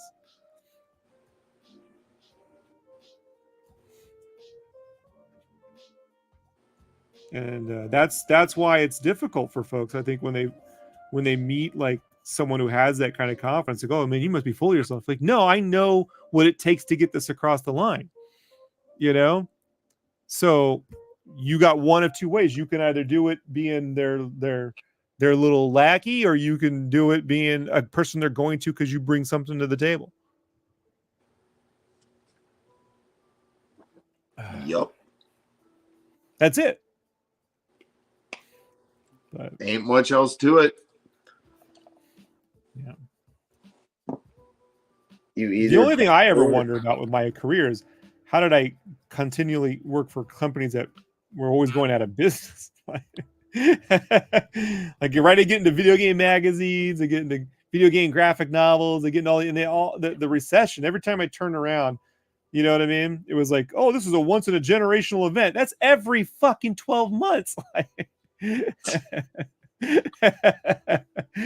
can't be this many generations. How the fuck does this keep happening to me? Right. But I always put Omar in front of like people. I put him in front of the Spawn editors.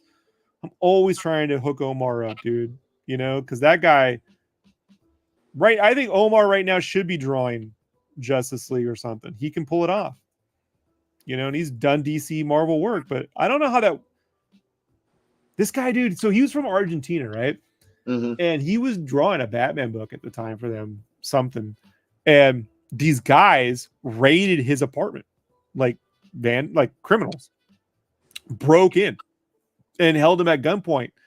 And he feared he was going to die. So he just told him, I draw Batman, you know, like I'm drawing a comic, but I draw Bat. And they saw the art, looked around there. And because he drew Batman, they let him live. And so he got the hell out of Argentina after that. Wow. Yeah. I mean, that really happened, you know. That's crazy. But yeah, he did tons of Star Wars books.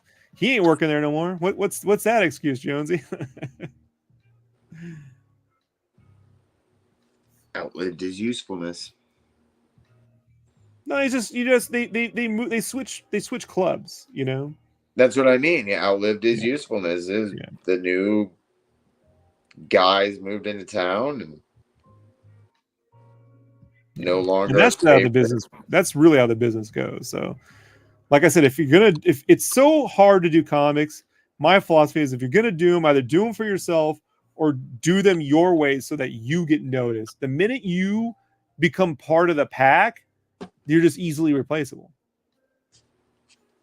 You know, I mean, look, they can hire someone to draw Spawn kills every Spawn, but you're gonna notice the difference. That's all I can say.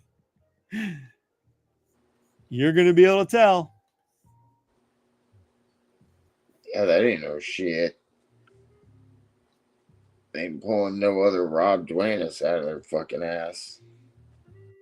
I really dug 1990s Trent Kanuga artwork, you know, despite his politics these days, Creed and stuff, but I didn't really care for, you know, the Scud stuff. I would prefer Rob, you know. But that's just me.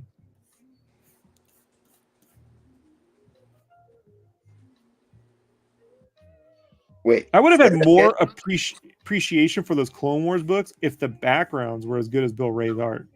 That's kind of where like I like that cartoon. My problem is I like Bill Ray's background better. You know, his dry brush sponge work and everything. So good, dude. And it's like those comics never had that, you know. No, they definitely did not.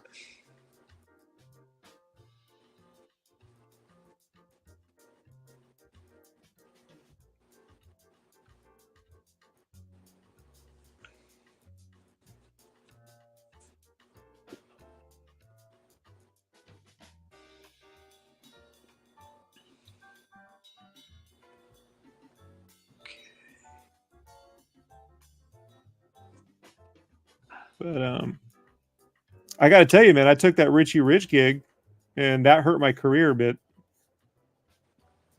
You know, really? Yeah. People just saw me as like a guy who does licensed generic books. Yeah. So I know what it's like to take something like that. Like I did it because my dad loved Richie Rich, you know. But I had editors and different guys in the industry come up and talking shit to me. Man, what are you doing, Richie Rich? You know. I guess Rob's one of those guys. You know. It's a fickle industry, man. God forbid you get a fucking paycheck and pay your bills. That's not how they view things. No, I know, but I'm saying, like, God forbid.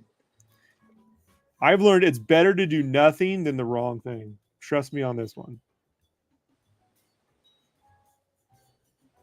I totally believe you.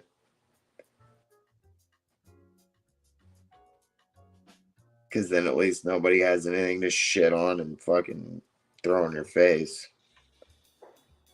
Yeah, they could just go, whatever happened to that guy? You know? Yeah. Way better than that shit you did suck, you know? Like, There's a lot of guys who've gone that way. yeah, because you get the failure or you get the genericness, you know? Yeah, it was. I think that's a big reason Yonan Vasquez has kind of disappeared. No, my hope is Vasquez just got paid so well he doesn't have to fucking work. And he just chose not to. I'm going to be honest, bro. I win the lotto, like real money, you'd never hear from me again. Like you will, I'll hang out with you. But the rest of these people, I'm gone. Well, yeah, I'm out. but Vasquez still has to work. He does a lot of design. Yeah, I would hope he wouldn't, but you know. Well, he does. He does a lot of design work and stuff. It's just stuff we never see, and he doesn't really talk about because he doesn't really like people or Right. any of that shit. That's a shame. I would hope he wouldn't have to. You know? Oh yeah, no, he definitely does. I mean, and like if you need proof of that, he's out doing cons. There's That's a good right. I have money. I'm never doing a con. Way that Right. Yonan Vasquez is doing a fucking convention. If he's not, you know, he needs the money on one level or another. And I'm glad it's there for him. I don't mean it like that. I've got a lot of respect for the guy, but do some more comics, bud.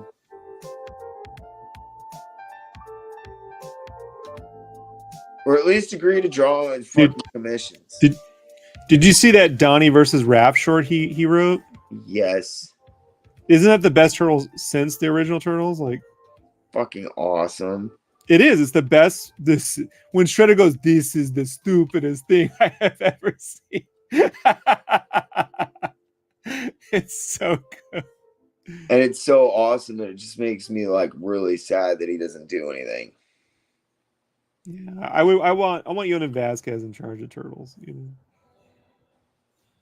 I just want Yonan Vasquez back in charge of something because he likes doing his a lot of like character designs and pitching and stuff, so that he just doesn't have to.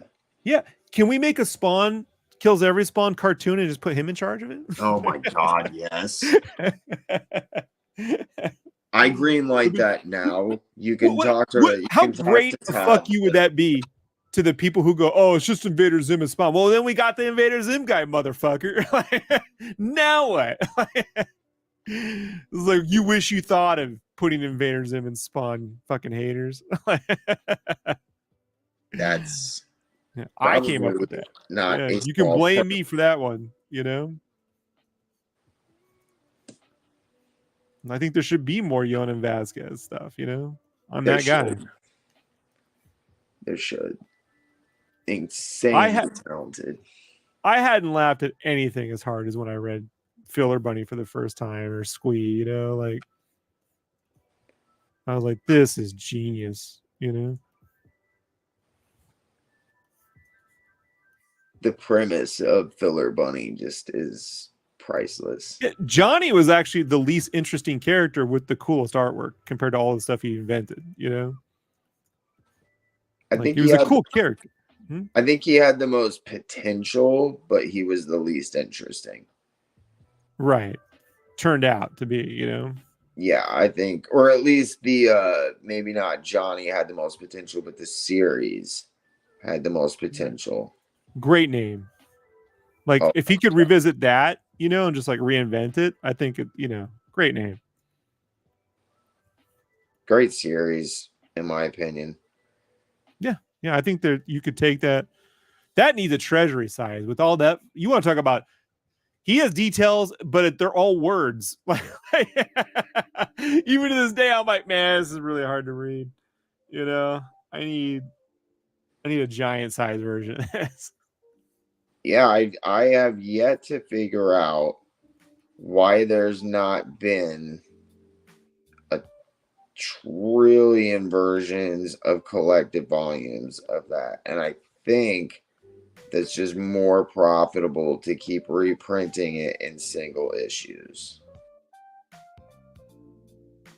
and people keep. There's a trade. They keep the trade out. I bought the trade. I had to buy a new one. Yeah. 'cause my other No. fell But I apart. mean, like, why there's not a more concerted there. That's one of the few series that if you did like a nice oversized edition and stuff, it's edgelordy and stuff, but you can move it. Yeah. There's a market there. And the only thing that they've ever done. You want to hear a great fan cast idea for a project? Henry Selnick is Selnick, right? The guy who did Coraline and Nightmare. Yeah. Is it Selnick or Selnick? Selnick, I believe. Henry Selnick does a stop motion Johnny the Homicidal Maniac. Stop motion. I would not argue. Netflix.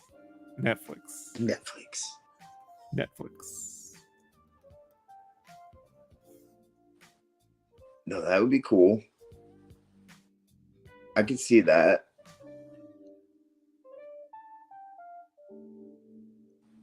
I wouldn't mind seeing damn, my brain is for shit right now. Mad God. Damn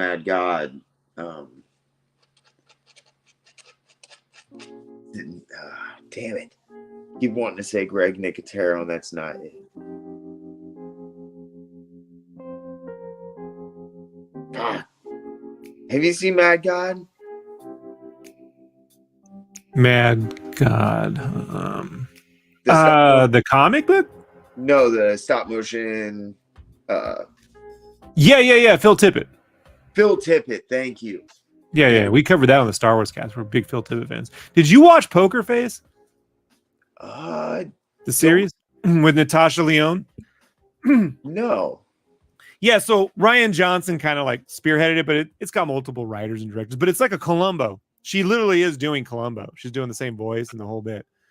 And very, very entertaining show. There's an episode where Nick Nolte plays Phil Tippett, and he basically kills Kathleen Kennedy. He's an ex-ILM kind of guy who gets run out the studio. And it's a fantastic, yeah. It's a fantastic episode. Clearly, he's playing Phil Tippett. Yeah. And what's it called? Poker Face. Poker Face. Yeah. No, if you like Columbo, you'll like the show. You know? I goddamn love Columbo. She's going to be in Fantastic Four.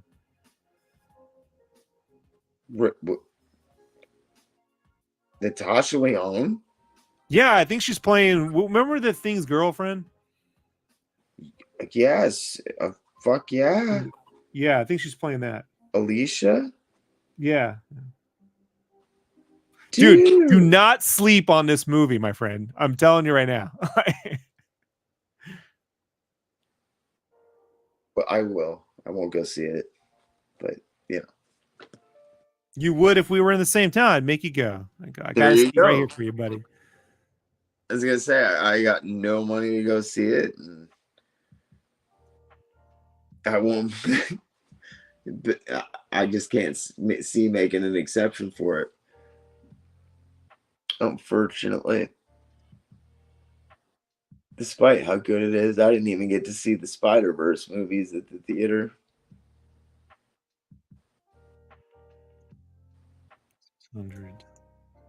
I regret. Jonesy says, business idea. Rob, Roman, and Sanchez team up to create a new Star Wars. Sanchez. Steven? I'm financing the project, and we're using the license lawsuit from Disney as positive. Jonesy always wants to get me to do some Star Wars fan thing. I'm like, that's not happening. You know? All about it, huh? Yeah. Look, here's what I would do with Star Wars. I'd let a Japanese anime studio figure it all out, and then we would just do a live action version of it. I think they know what they're doing. They might have some clue. Yeah. I've seen plenty of Visions episodes that were better than anything they've done. So that's what I would do. They're great at animation and story and characters and all that stuff, and we're good at just making live action. So I'd merge the two. Like, let them storyboard and figure out all the space battles, and then we'll just now ILM animate this. Follow their guide.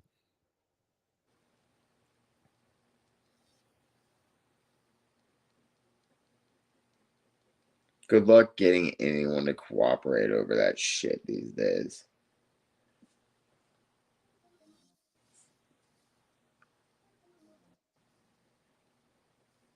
We'll never follow the guide. We know better.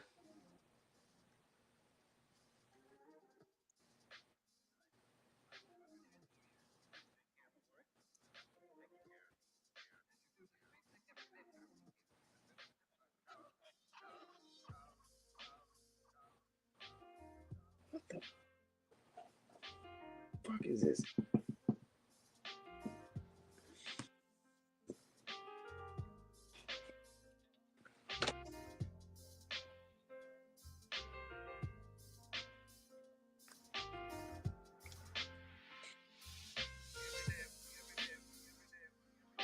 Yeah, the only unlicensed work I want to see from you is like a pinup for my Inspector Gadget book when I do it.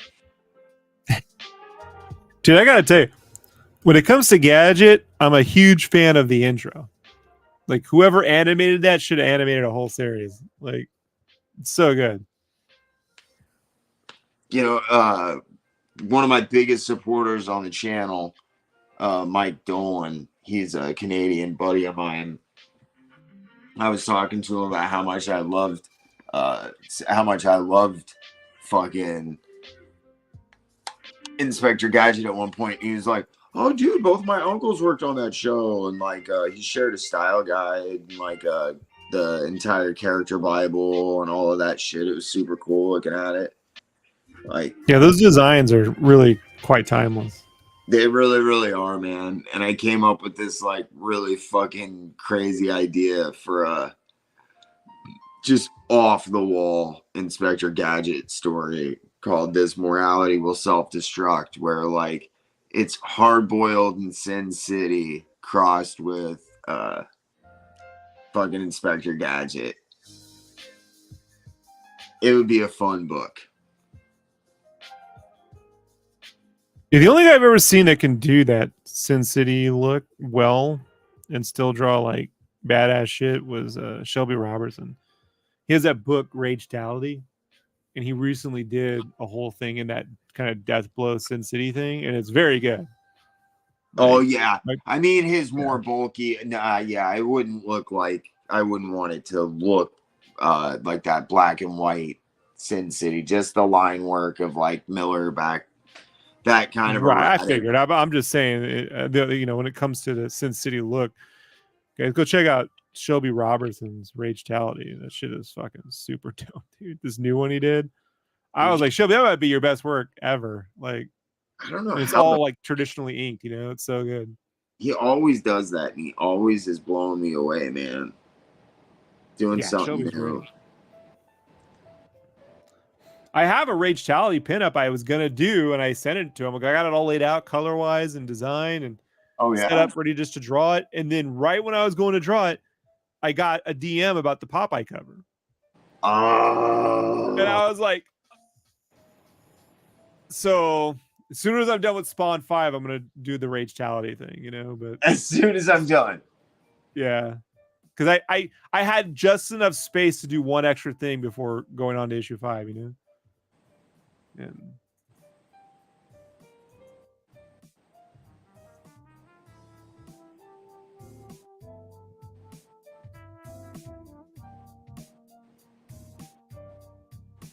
Some B says you're pretty sure TMS was the studio that animated the intro. TMS.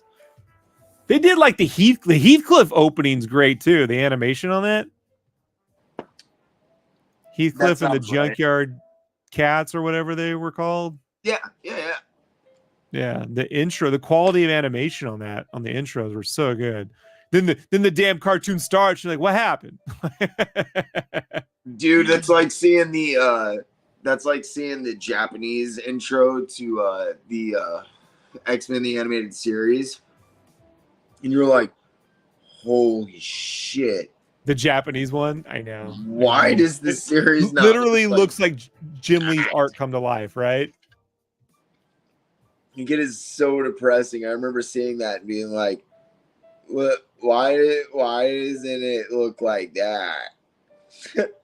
I saw it at Comic-Con in like '96. Some bootleg tape was there. Oh, And I just walked by, I'm like, what is this? And they're like, that's the Japanese version. I'm like, the whole episode? I thought maybe they reanimated him. and like, Because I was about to spend. Let this be a series. Yeah, I was about to spend all my money on it. Like, no, it's just the opening. And I'm like, they just, what? So you turn the cartoon on and it looks like the cartoon. All right. Yeah, like, well, that's a shame. Well, that's a shame. Yeah.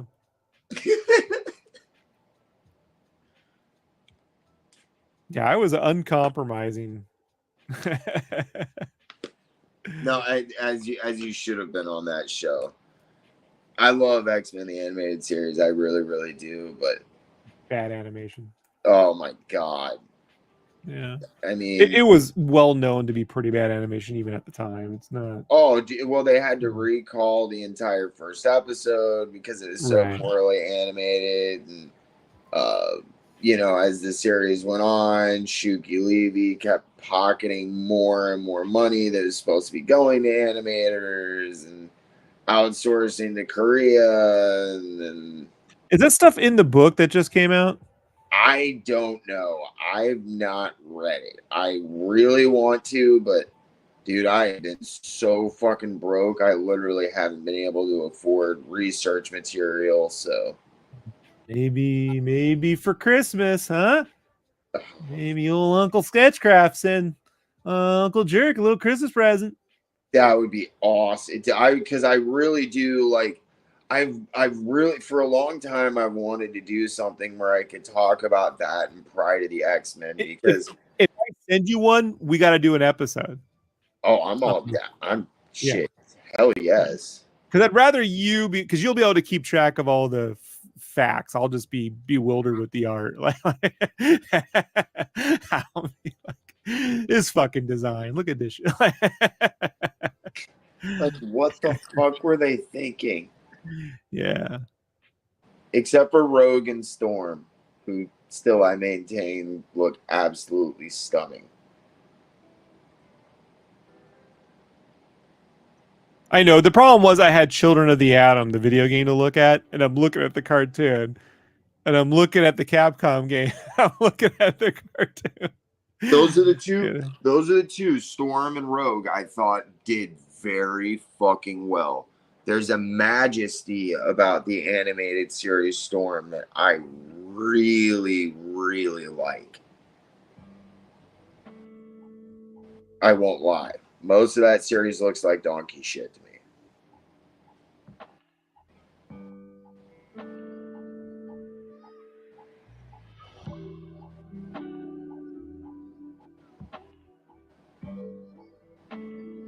And God, was the animation bad. And then they stole the fucking theme song is stolen. And I know.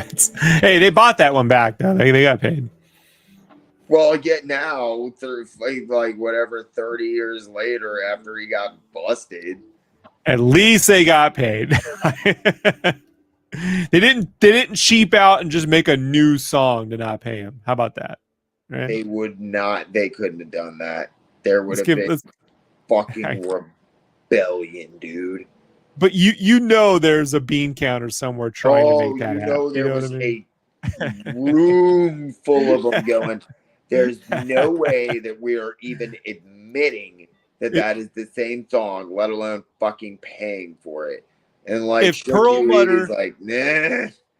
If Perlmutter was still running Marvel, that's exactly what would have happened. Well, yeah, but Ron Perlmutter was like, yes. I worked under the Perlmutter regime for licensing, and anytime I put like I did like an Avengers thing, and I drew it, but like they made me draw it very kind of flat, gritty, like right, like whatever, which is fine, but like I put Black Widow, and they were just like they were always like take Black Widow, take any female off the the shirt. It won't sell. Put in Wolverine. You know. Yeah. So that art gets put up, and I got guys who are like, "How come you replace the art with I'm like, fucking guys, like. Like, you think I did this? Do you think I willingly spent extra time to go in and destroy this wonderful fucking image just because, ooh, yay, I'm having fun and doing it's my fucking job, and they told me to do this dumb shit. You try arguing with my boss. Joe Gabbard, he's doing that Cerebites by Night stuff, right? He's my buddy. Absolutely. Yeah. Joe's an amazing, by the way, dude, anybody who's not fucking sorry, my stream's going too. So anybody who's not following Joe Gabbard, Gabbard, dude, go check out his stuff. Dude is wonderfully talented, just an absolute sweetheart of a man. And I am really looking forward to his upcoming Cerebus book. Sorry, go ahead, Rob. He's doing a Cerebus book called Cerebus Night After Night, which is like a TV talk show with a Cerebus who interviews all the various Cerebuses from throughout the run of Cerebus. So it's a pretty fun concept he's working on. But Joe's my buddy. We've been friends for a long time. I got him a t-shirt gig back in the day, right? Uh-huh. And one day the word comes down to Joe that he needs to replace a bunch of characters on the Secret Wars cover because they don't want to pay Fox for X-Men or Fantastic Four characters anymore. X-Men or so right, like it's right. Like Spider-Man, this is when Hulk, 2011, 20, around this time. Yeah. Oh my god. Okay. So he had to take that Secret War, the classic Secret Wars from the 80s cover, right? The exact cover, yeah. And put in Doctor Strange and Captain Marvel and make it all work. Took him a while to do, man. A few days, and it goes out to Walmart, and IGN and all these sites run this. They're replacing the characters. Who did this shit? And it's like, Joe did it. It's Joe's fault. Blame Joe. Yeah, blame Joe. Joe did that one. That was Joe. Dude, I know a couple of guys that worked for Mad Engine and a couple other places like you, that are still apologizing for shirts that fans are pissed off about. It's ridiculous. That's the Perlmutter era, man. Yeah, no. I totally do. I had been trying. I made my own Secret Wars shirt. Like I photoshopped a bunch because at the time when I first got there in 2005, rendered art was selling, not the classic vintage stuff, right? Yeah. So I took a bunch of rendered different art from different pieces, and then added like cross hatching and color pencil, like Drew Struzan. I Drew Struzaned it up and made a Secret Wars shirt out of it, where like Doom's eyes are like the Darth Maul eyes from the Phantom Menace poster. What? Cool. Yeah, I photoshopped the fuck out of this, and everyone was like, "What is Secret Wars?" But Hot Topic fucking wanted it, and they were like, "It's too many colors. We're not gonna. It would cost too much." And it wasn't until the Civil War shirt came out, but like that shirt got its day one day, like years later, But I just remember when I did it, people were like, I remember getting into a fight with licensing because they tried to tell me that Thunderbolts wasn't a real thing. And I had to walk up to the shelf and pull the goddamn trade paperback off. I'm like, here it is. Hey, by the way, asshats, here's that non-existent property you were fucking just talking about. Yeah. Dumbass. Yeah, 100%, dude. Like, this stuff happened all the time, I fucking believe it. It's the kind of shit that I learn, that I read about all the time in my research that just enrages me. These people dealing with all of this stuff that, everyone gives so much of a say, and like what happens as far as like influencing what they do with the company and Marvel and the characters and this and that. It's all fucking just people who have no fucking respect, no care. Well, that's why, like, I did this. There was a program once where they wanted comic book characters with photo backgrounds. That was the thing. You had to have a photo background, right? And this is like 2013, 2012, around there. Oh, That geez. was the trend. So give us comic book art. But so I was like, I had just gotten back to Madden, just 2011 actually, and so I had just gotten back, and I'm like, I'm bringing 90s to the shirts because we don't have any 90s stuff anymore, right? And there was nothing. There was this thing called the DAM server, which is digital asset management, which are all the official Marvel arts on there. No Jim Lee, no Eric Larson, a few Todd McFarlane's, no Rob, nothing. That doesn't exist, right? So I get all the old comics out. I start scanning away, and I did this Larson Spider-Man, and those lines don't work, so I had to like rebuild the lines and make them thicker because it's screen printing. You know, it's not even, it's the whole thing. Yeah. Oh yeah. So I had to do like pop rim lights to make it work with the photo art and to make it pop off the shirt, and it went to Target nationwide, man. Sold quite a few. And on Twitter at the time, it was like Larson got wind of it. He's like, I don't know why they changed my stuff. And he was just a big laundry list of grievances with that shirt. So I chimed in. I'm like, hey, man, that was me, and here's why we did this. I did this and that. And the line doesn't work because, there was no. These changes had to be made for licensing. And I did my best to keep the integrity of your art, even though I know you're not going to see a dime from this.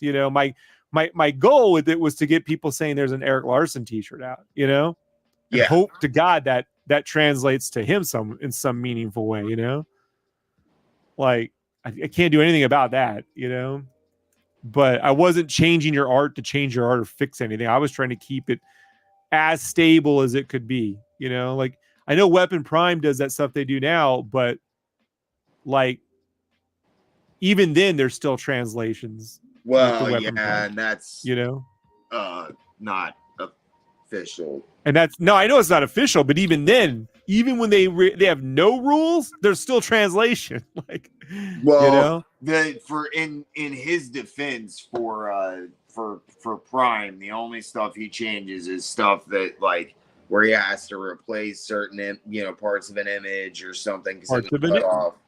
That's exactly what I'm talking about. There's parts of it. There's things missing, a hand, a something. Yeah, exactly. Some shoulder bit. So you have to rebuild it. And that's what he was griping. That's what Larson was griping over, stuff like that. I'm like, that, or the lines are too thin for silk screen printing, then you have to go in and, fix lines so that they'll print.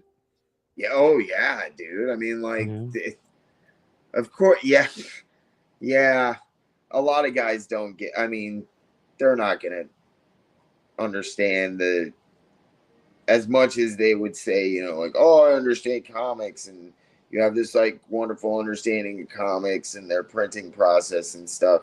It's funny how kind of almost willfully ignorant some of those guys are about like the reproduction of their art in some mediums.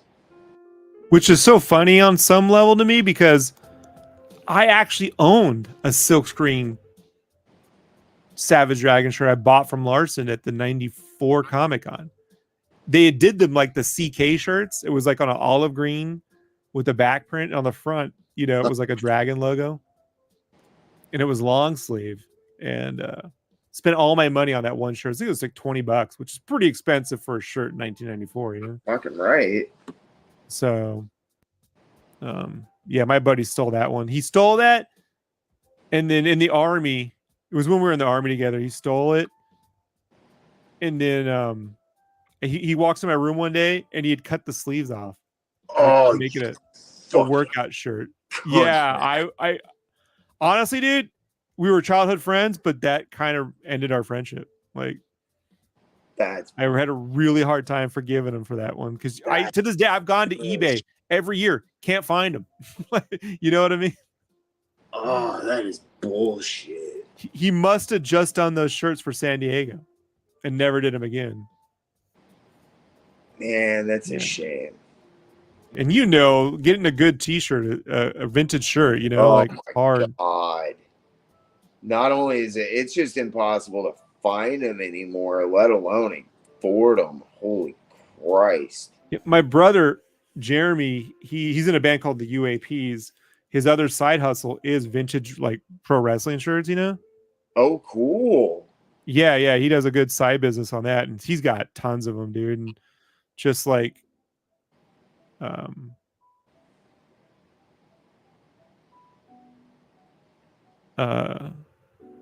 walked him through that story, and you could just see the horror on his face, No. He's like, "You did what?"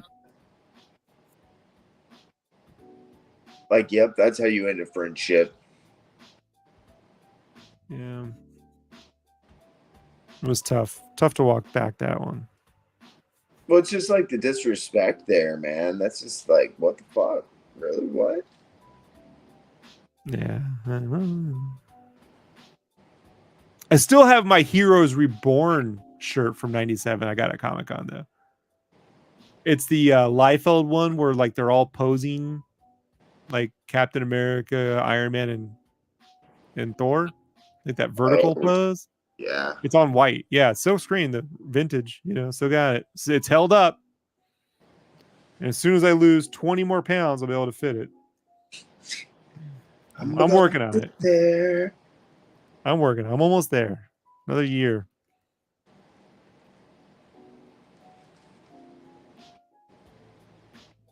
Weight loss moves so slow at my age. Oh, dude, I still wear my clothes from high school, so I'm a freak. Not to brag, right? No, it's not a brag. I'm fucking disgusting. Who the fuck is like the same size as they were in high school and doesn't exercise or anything, dude? Not because I'm like excessive. You literally are a mutant. You got a mutant power. Yeah. We're all envious. We're all envious. Trust me. I will trade you some of my metabolism, bro. For real. Don't make promises you can't keep. Because I'm gonna dream about it and be like, "Damn, I dreamt I had that." And I don't. You motherfucker! You know what I did yesterday? I had a big ass fucking thing of popcorn, and that shit was your fault because I had a fucking drink. You told me. But yeah, Larson doesn't, and these guys don't know anything really about screen printing or I do think they should be getting paid for their art being on merchandise, though. In I think most the 5% cases, rule. like, yeah, definitely. I think the 5% rule that LIFO got, every artist at that studio should get. Period.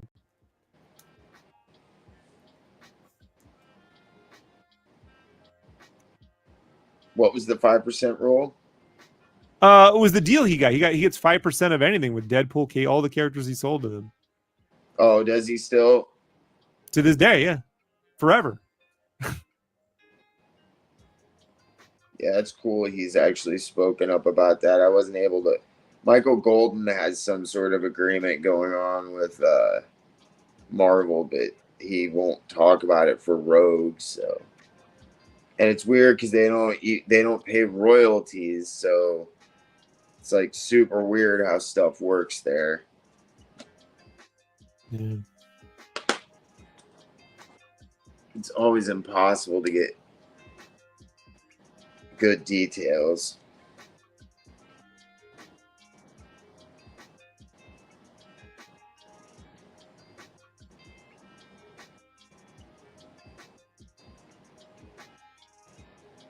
So if someone's like, "Man, what if they make toys out of your stuff over at Todd?" I'm like, "Then he'll make the money off it."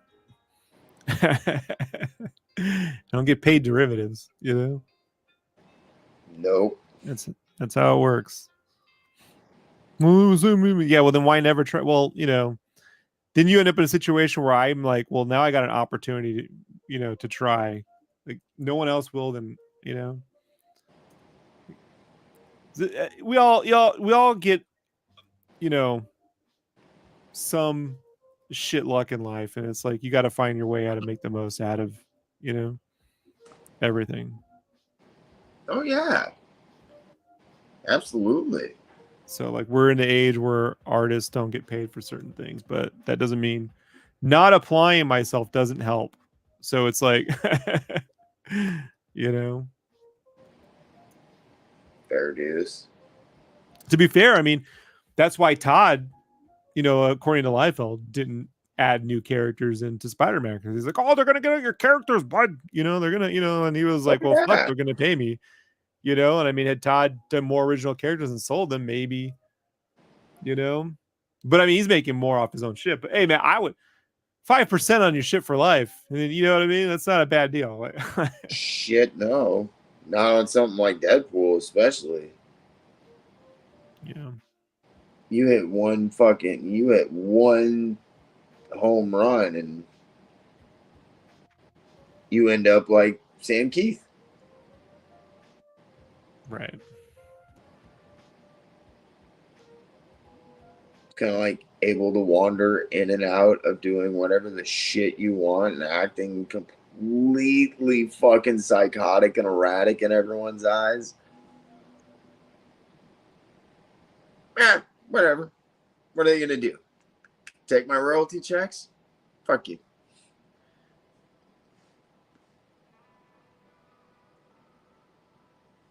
Well, it's a question about how much that stuff will sell now. I don't think so. I hope not. Other people worked on it, but you know what I mean. Yeah. Oh no, I know what you're talking about. I don't think Yeah, anyone people cares. did. I do not think that anyone cares. I think that there will be zero repercussions, and I don't think it will touch his book sales. I'm with you on that. I don't think it really matters. Yep. Everybody is convinced that they are crazy people and out to get him already, and that is how it is going to remain. But you know, after the whole thing with Ed, I have to sit back and let the legal system do its diligence, you know. I didn't say anything one way or No, the no, other. no, I know. I'm saying for other people out there, like, you know how they get, you know. It's like I'm gonna let the system do what the system does. Oh yeah, absolutely, man. People in glass houses shouldn't throw bricks. I mean, There was that not time I was inappropriate with you online, and you know I'm never gonna get the end of it. I saw you making. He was hitting on Uncle Jerk. there was something else going on. In that case, I feel like there was something else going on. There was an underlying issue that was going on there that was triggered by all of that. And this really sad fucking, just a really, really sad thing that happened, man.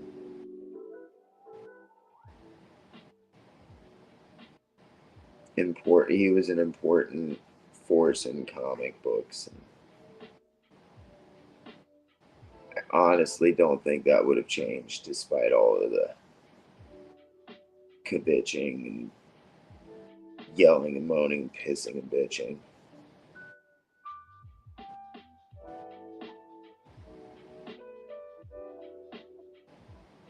And but I don't understand. I don't understand. So much to live for.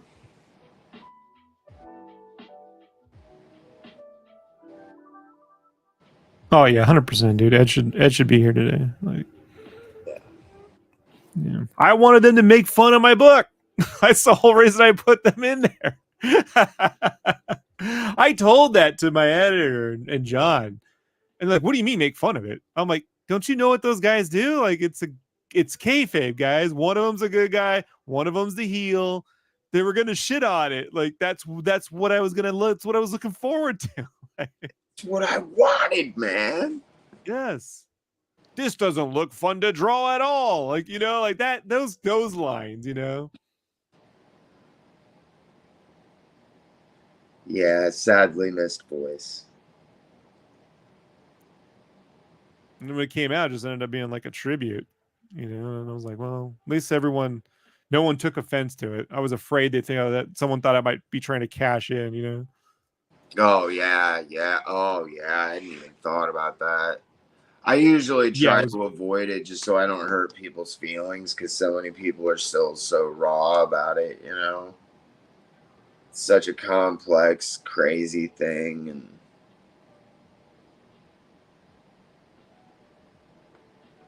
heartbreaking shit, man.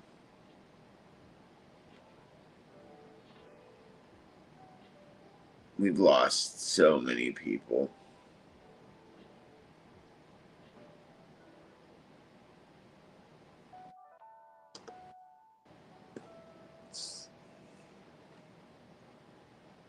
let's fix that.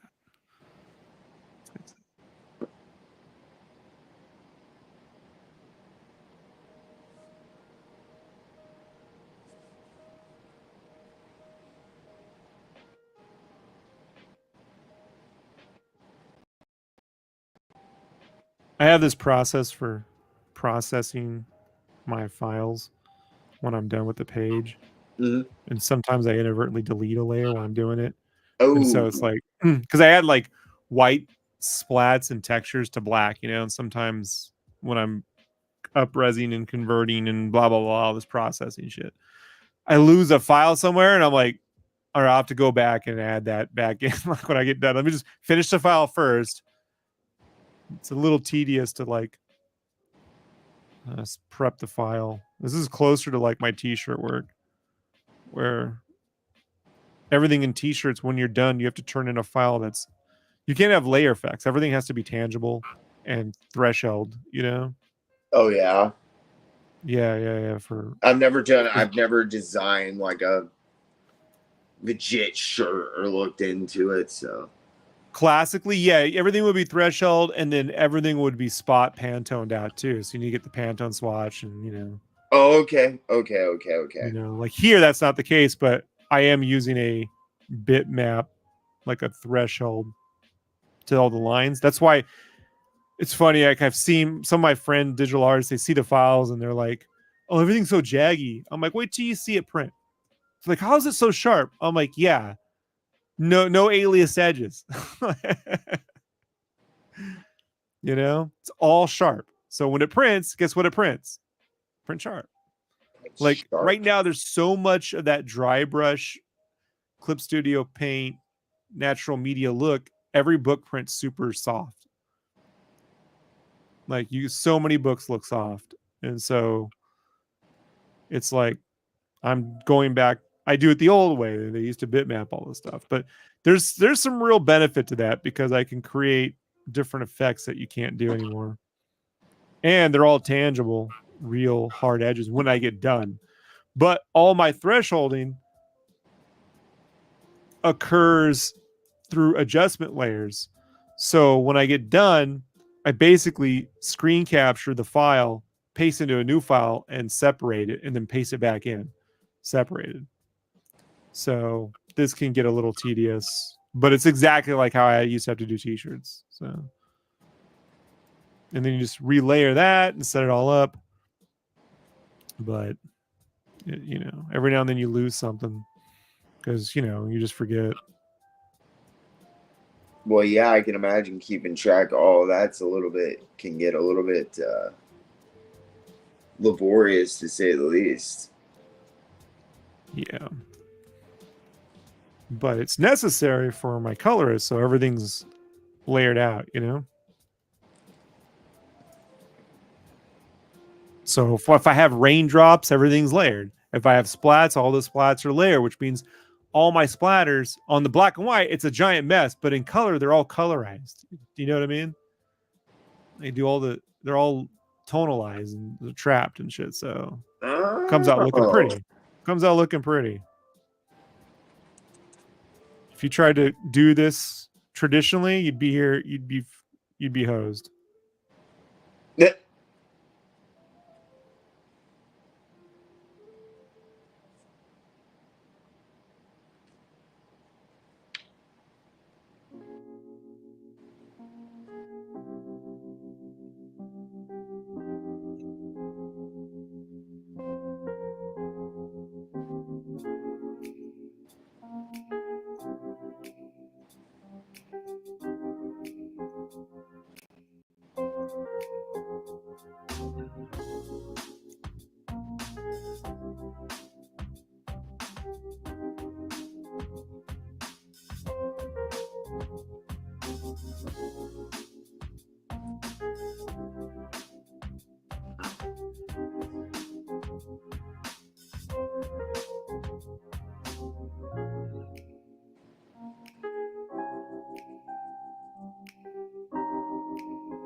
But every now and then I do run into a little. What the hell was I thinking? So like the first 3 issues, I was doing this all.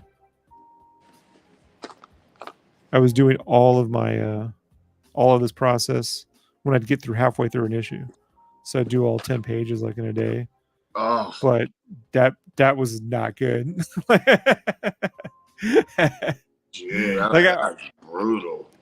I was trying to do it live too, but after the 4th page, I can't literally talk too much and do it because you start losing track of like, wait, was that what am I? I was like, all right, I need to do them as soon as I'm done with the file, you know. Yeah, yeah. While that shit's still fresh in your mind, I bet. Still fresh, yeah, 100%. Because I'm gonna forget, you know. It's got to be so easy to lose your plate, man. That's some of those pages are just kind of There was some times I was like, I screwed up. I had to go back. Where was a couple pages? I just said, fuck it. And just screen cap the whole thing, you know, and went like, sorry, you're hosed on this one. You know, best 9 out of 4. You know, that's my bad. I'm going to take the hit on that. Get what you get, what you get, what you got. I did my best, but you're gonna have to earn your pay on that one.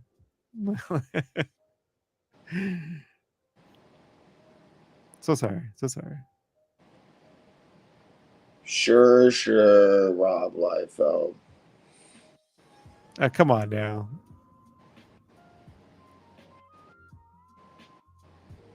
Not that bad. No, you're not that bad. I do have like nightmares sometimes looking at Trencher and like thinking about that poor colorist. Yeah, had that been layered, that would have been 10 times easier. Yeah, but it's not right. like right. That shit was just like line art given to some poor fuck who was like, "Oh my god." I know.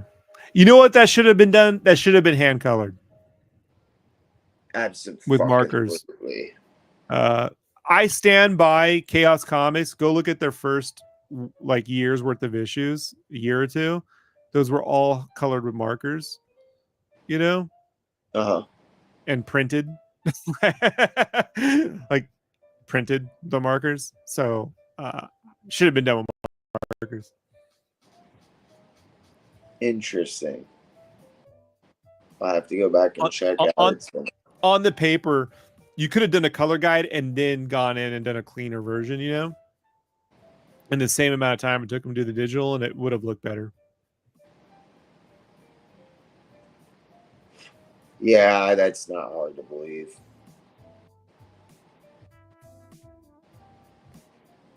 That's not hard to believe. So much of that early primitive fucking coloring was just brutal. I know, radial gradients and, you know.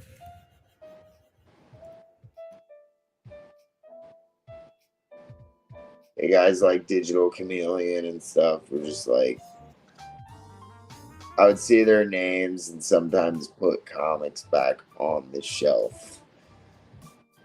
I will say that. Yeah, but Chameleon did Savage Dragon stuff, right? Didn't they? Ruben Root? Yeah, wasn't that part of Ruben absolutely. Root? They did the first 3 issues, I believe, and they also did. Yeah, Larson hated those, right? The first 2 issues of Youngblood, and not good. That was when Olaf turned in his first round of colors, and everybody fired Digital Chameleon within 2 months, and it hired Olaf. So shit. My buddy Joe Gabbard, His Yeah, buddy yeah. worked at Digital Chameleon. Nuh-uh. Yeah, no shit. Because when I first met him, he's like, I have this friend, man. He colored Brigade and shit. And I was like, what? He's like, yeah, but they use this other software. So they were using Cod Barrett. Joe had no words for it at the time, but yeah, he was a Digital Chameleon. Dude, Yeah, that's brutal. and not like some random. He was like a legitimate buddy of his at the time, you know. Like, so Some of Joe that, was kind of like, there was like not everything they did was abysmal, but like, God, oh man, there was just some of that stuff was like, wow. no, it Wow. wasn't good, dude. You know, I love they you. didn't know what they were doing. I love you, Joe. You're a sweetheart. If Or you're Joe watching didn't have this. nothing. Joe had nothing to do with that. Okay, I was gonna say, Joe, you are a super sweetheart. And I'm sorry, bro. No, I don't say he that had to nothing to do bust with on that. you, homie. He hadn't even touched a computer till he met me. I remember when I met him, he was like, "Hey man, I'm never gonna need to know how to do a computer because I'm drawing all my comics by hand." And I'm like, "Yeah, all right, man." So I bought him a computer for Christmas one year. You know, I put Photoshop on it and shit. I'm like, "You're gonna learn how to use this shit because we live in the really world. You're gonna have to know how to The use all really this stuff." real world, bro. Yeah, the really, really world. I'm a little fish in a big fucking hook. So Ain't no coming back. yeah, ain't no coming back, man. Ain't no coming back. Yeah, which is usually what people say after they get a computer. Ain't no coming back. It was funny. I played this practical joke on him one year. I found this. Someone wrote this app. It was a small little fucking app. It wasn't even a big. It was a little software program that whatever you if you create a text document, whatever you type in it, Clippy. You know the Microsoft Word Clippy, that little paper clip. It would come up on your screen and say whatever you typed into it. Right.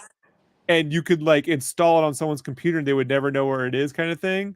So I spent a couple days when I was in college just at a bullshit class I was taking, and I just wrote all this shit about Joe in there, like because his mom died when he was a kid. I put all the meanest shit you could think of. Like I started it out normal, like, "Hey, how you doing? Would you know?" And it would design to pop up every minute. Ding, ding, ding, ding, ding, and make the noise.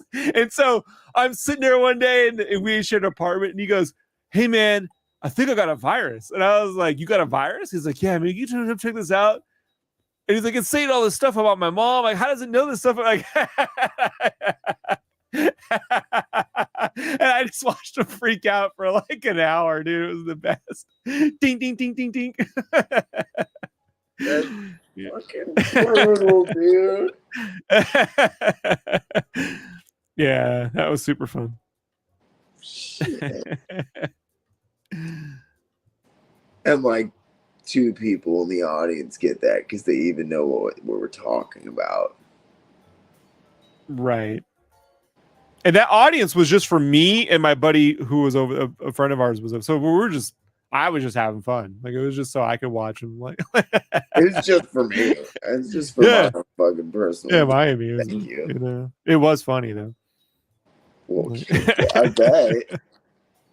Dude, Ding, ding, ding, I'd ding, have been ding. freaking out. Like, wait, what? To this day, when Joe sees Clippy, he's got a little PTSD from.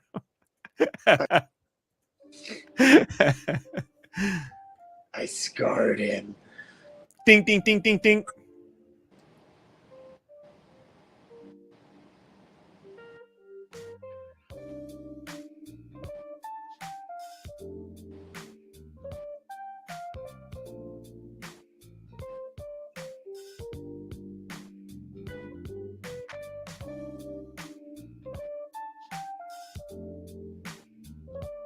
Sunby says that's hilarious. It reminds me of a horror game called Kanito Pet, where the small companion just straight up asks for your social security number.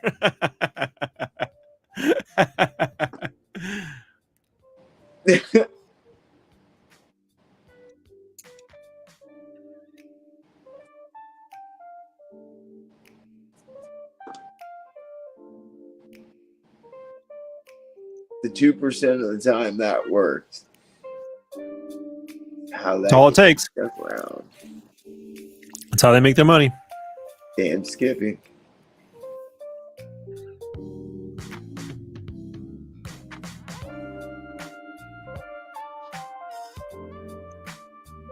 Until Jason Statham catches up with them in his new movie.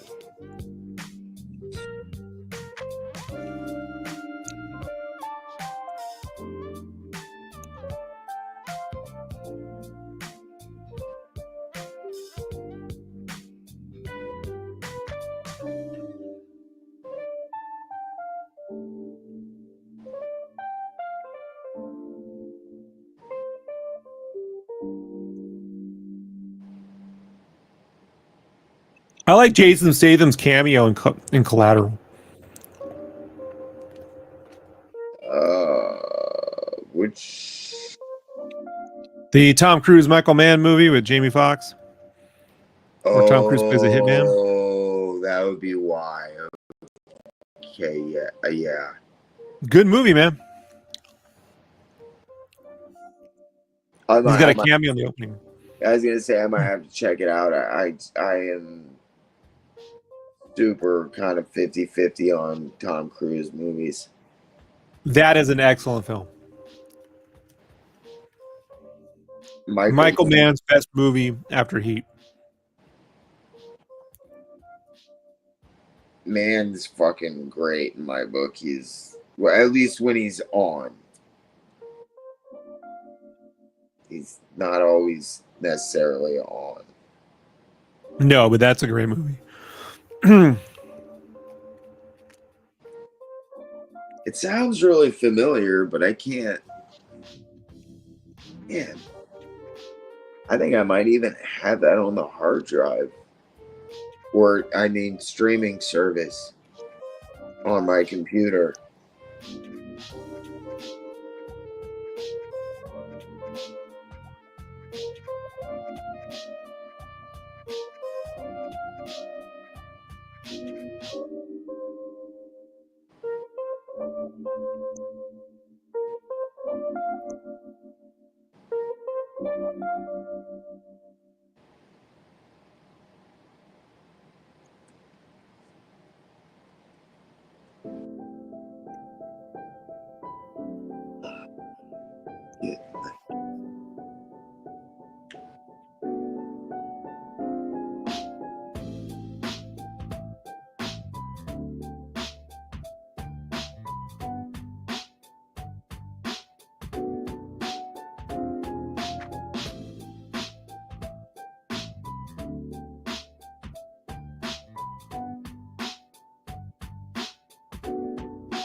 I'm a big ass Michael Mann fan, but like for whatever reason, I always miss movies. Like he'll drop stuff, and then it'll take me like 2 or 3 fucking years to watch it. I've never figured out why. Like I really like his shit. I like Michael Mann. I like his Miami Vice movie. Go figure. Not bad. Yeah. Compared to what they're making these days, I'll take it. Oh, sweet Jesus. I keep fucking praying Beetlejuice is going to be good. They're saying, look, the overall feeling is that it's a good movie, if not a little too long, but enjoyable, you know? Never going to replace the original, but what will, right? I was going to say I wouldn't expect it to, but... Yeah. I don't even think that's part of the brief, if you want. You know what I mean? Well, Tim Burton said he didn't even go back and watch the original. He's like, I didn't even want to, like, try to approach that. He's like, it's not the point of the movie. He's like, I just wanted to try to remember the, like, spirit of the film, you know? Right. Like, okay. Not the best you can do. Mm-hmm. Yeah, you know, like, and I trust Burton to be psychotic enough to crawl back inside of the fucking weird shit that he was into back then that resulted in I real was change. I was bummed his Dark Shadows movie wasn't good. I was kind of hoping that had the potential to be like a gothy Brady Bunch kind of thing or something, but Yeah, it was fucking terrible. yeah. So I'm a my massive Dark Shadows fan, so yeah, my stepmother was way into it when I met her in the 90s, and you know, because she was a kid of the 70s, and she was just like Dark Shadows. And I was like, what? She told me about it when I my at Comic Con in '92. When she was like, you know what this is? That's Dark Shadows. I'm like, no, they had no. vampires, and I was like, what? So that had potential, that movie, but The premise, yes. As soon as I saw the cast, I was like, this is going to be just a train wreck on wheels.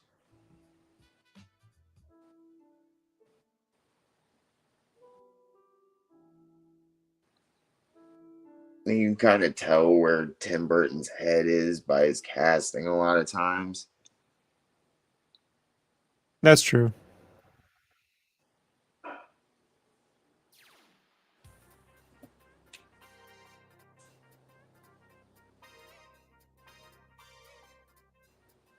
Alrighty. Cool part about this process of mine, because it's threshold, is I draw it all at like 400 DPI, but I can upres it to 6, and the threshold holds everything. Really? Yeah, it keeps it all sharp when you upres. No loss of detail. Dope. Also, another reason why I print super sharp. So if they do a treasury edition, they have 600 DPI colored files. Oh, yeah. Mm-hmm. Yeah. Shit. Yeah, I future-proofed everything. I was going to say, you clever back. I Clever spared no girl. expense. Yeah. So many things I'm not getting paid to do. Put it that way. That will yet be beneficial to you should the book be fucking... Right. If not, all I did was waste some time. Like, whatever. Well, and get better at the process for the next thing that you cook up that will inevitably, one of these days, kick fucking off. Right after I die. Oh, you know, like Rorschach's notes. They'll find it and go, hey, this is pretty good stuff. Whatever happened to this guy? Oh, he's dead.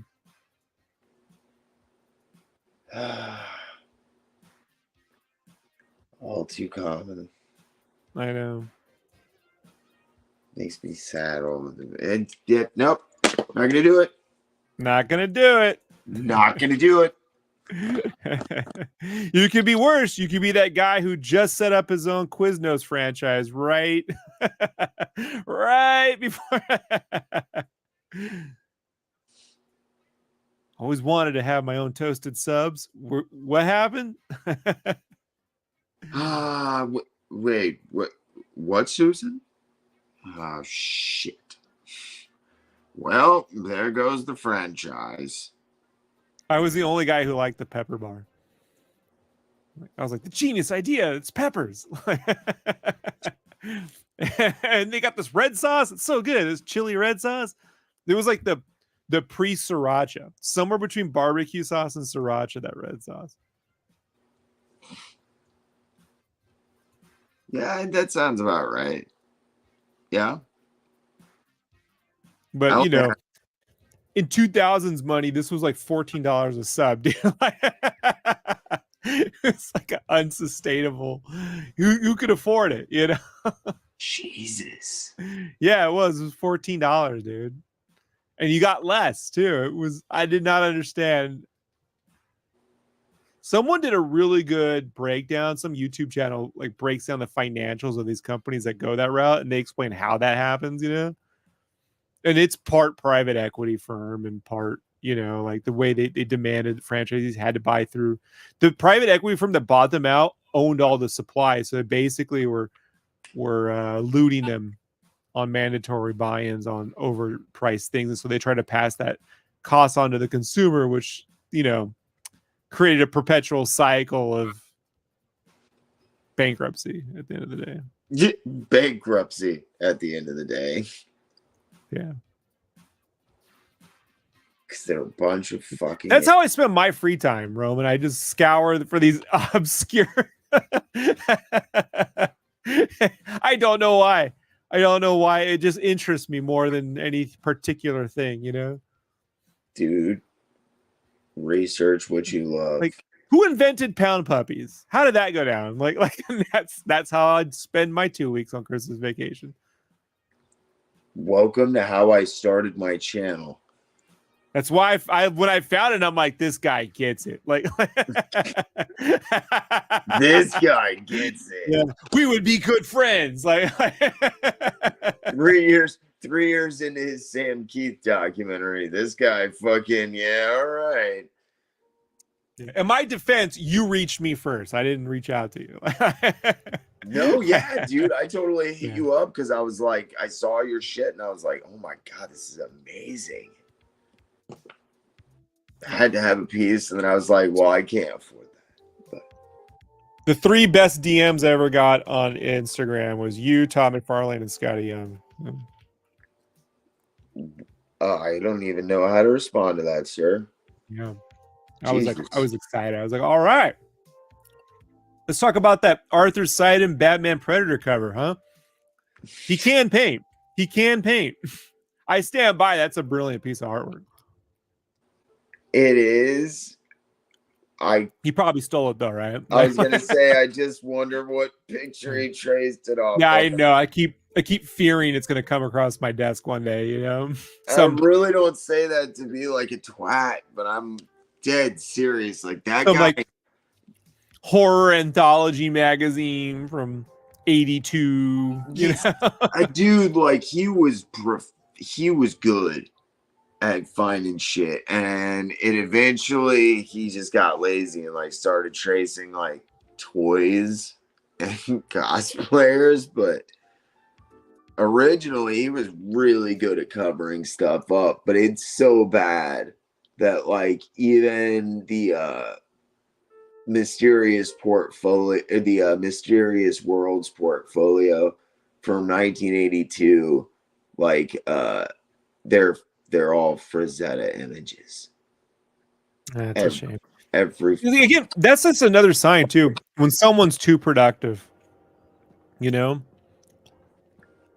because there's only so much talent one person can have, and there's only so many hours in a day, and so. But yeah, Sidon wasn't super productive.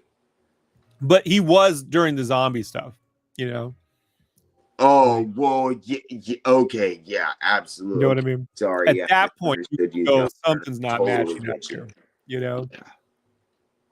It's a little too many covers. Like, it's a little too much. If you notice, yeah, because if you notice in my documentary, I'm like, and here's the interview from like 1 year before where Marvel Zombies is kicking off, and he's like, I can do about a cover every, like, I think he said like 2 or 3 weeks. Bullshit. Anyway, so like, well, you know, but they keep coming in and then like within 6 months, he's like, oh, well, I can get about 2 or 3 of these a week done. You're like, oh, what changed about your workflow, buddy? Yeah.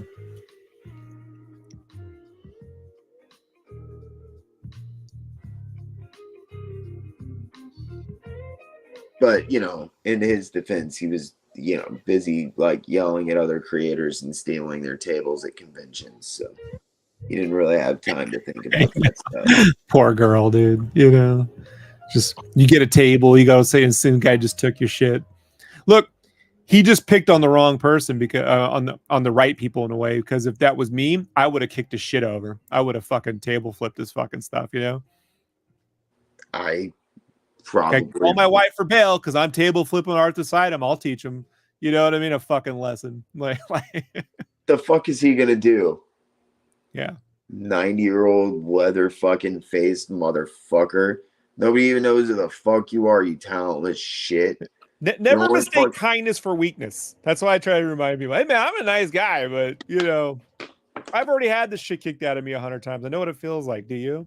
That guy definitely managed to piss me off by the end of that documentary. I will not lie.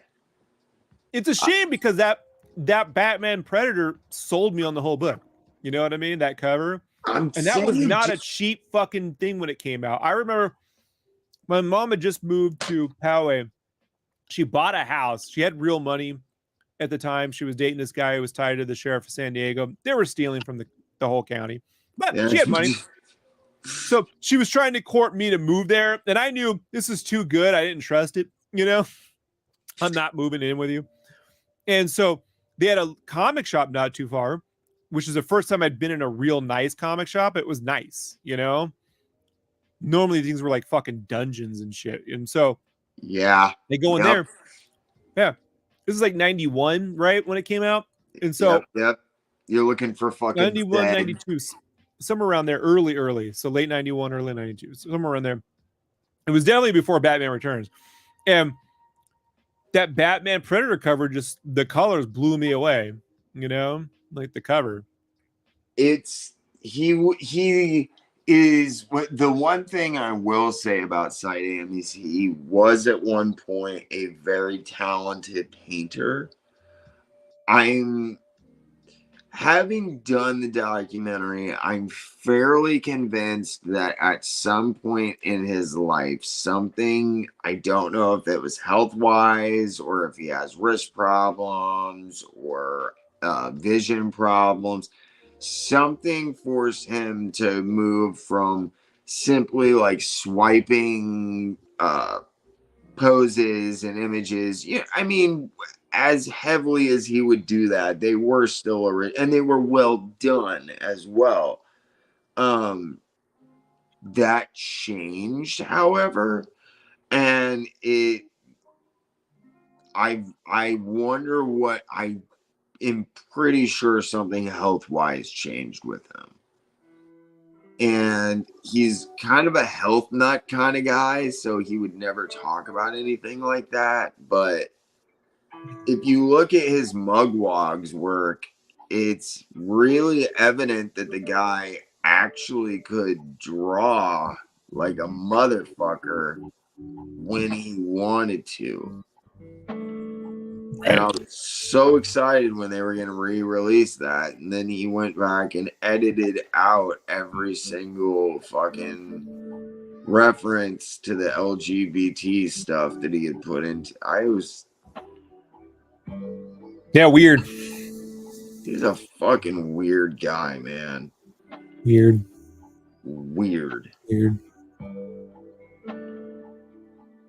What are... Everybody Renee Witterstatter fucking represents is like that, though. Everyone. Michael Golden, Jim Shooter, it's like, Jesus Christ. Who's they got a type. You know? I don't know how she coaxes them out of their holes either, you know?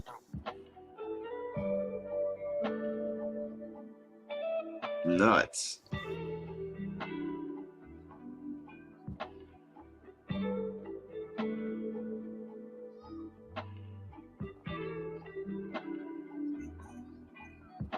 Well, I think I'm gonna let this sit overnight. I got enough done on this. Yeah, I'm just looking at the page to see if I got everything figured out. Yeah, I think I do. Change up some stuff, but they got a whole new page to do tomorrow. Hopefully, like the worst is behind me. This is just a tough. This was tough to do, this issue. Yeah, I know, man. You were showing me some of the stuff you were having to work on. Dude, brutality. I mean, like, gorgeous stuff. And the way you managed to, like, actually figure out how to tackle it was impressive. But, man. I mean, it's not complicated when you describe it. You know what I mean to people? Well, it's easy to write. You know, I know, like, so it's like I'm not trying to go here like I'm inventing some, no one, it's not, but it's like if I handed the same thing to someone else, I don't know. Like, I think for me, like, I just think if done right, you can take the most basic thing and make it iconic and memorable. Oh yeah. Or you can just draw and move on. And I try to make every moment like I try to make sequences memorable, you know? Like, and I don't know how that happens. I just know that when I'm working on it, I get to a point where I'm like, oh, this is like that Jurassic Park moment, right? The cup, right? Or when it kneels in the rain, the T-Rex kneels in the rain. Like you remember those moments. And so I try to think about how to attain as many of those as I can, you know, for sequences and stuff. And I just don't think there's the only fast way to do it is to not care and then just hope that, you know, you move. But I don't know. I don't work that way. Well, you have to have some level of, you know, I think like innate ability and then like a lot of learned skill.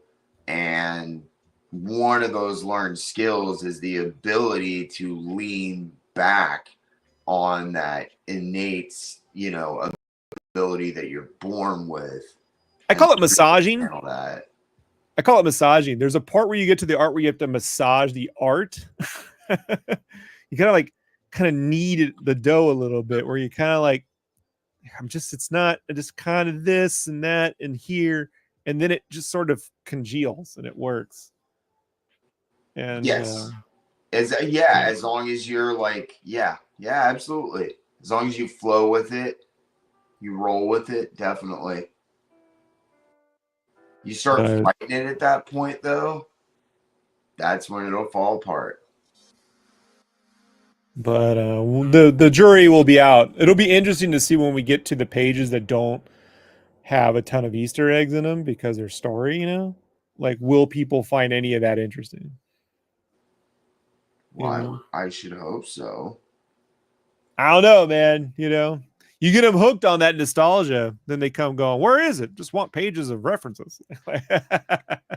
Yeah, that's actually kind of a fair fear. Yeah. I don't have a problem with negative reviews. It's when they give me a negative review for something I hadn't anticipated. I'm cool with the stuff I figured. You know, some stuff I see coming, baby.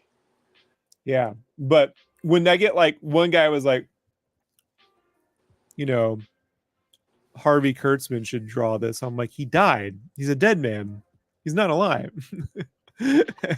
Basil He's not alive. Basil Wolfenfort. This guy died in 1978, like 2 months after I was born. Basil Wolverton? Yeah. This guy said Basil Wolverton should be drawing this book. I'm like, he's been dead for 45 years. I know this book is about the undead, essentially, you know, but we don't actually have the ability to bring people alive. There's not actual spawn, folks. I'm sorry. Yeah. And I don't know about you. I didn't know who Basil Wolverton was before the reviewer mentioned it, so I looked him up. I'm sure you know, but oh yeah. Here's my conspiracy theory.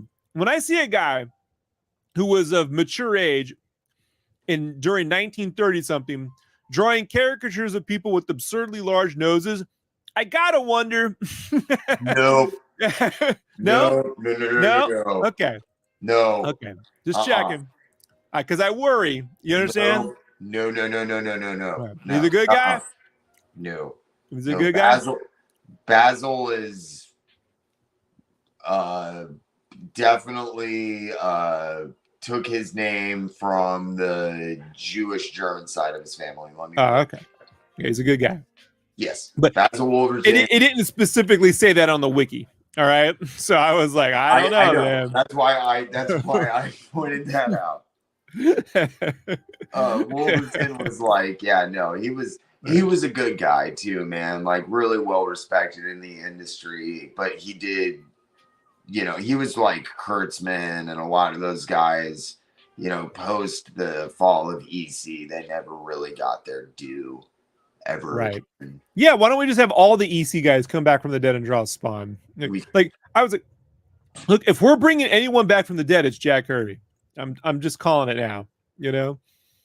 We'll just it would have to be a trifecta. You bring back Alex Toth, bring back Jack Kirby, and you bring back Frazetta. I know, but I want to see Jack Kirby tell these incel guys who wear Captain America shields what he thinks about their Stormfront masks and shit. You know what I mean? I don't think he would be telling them.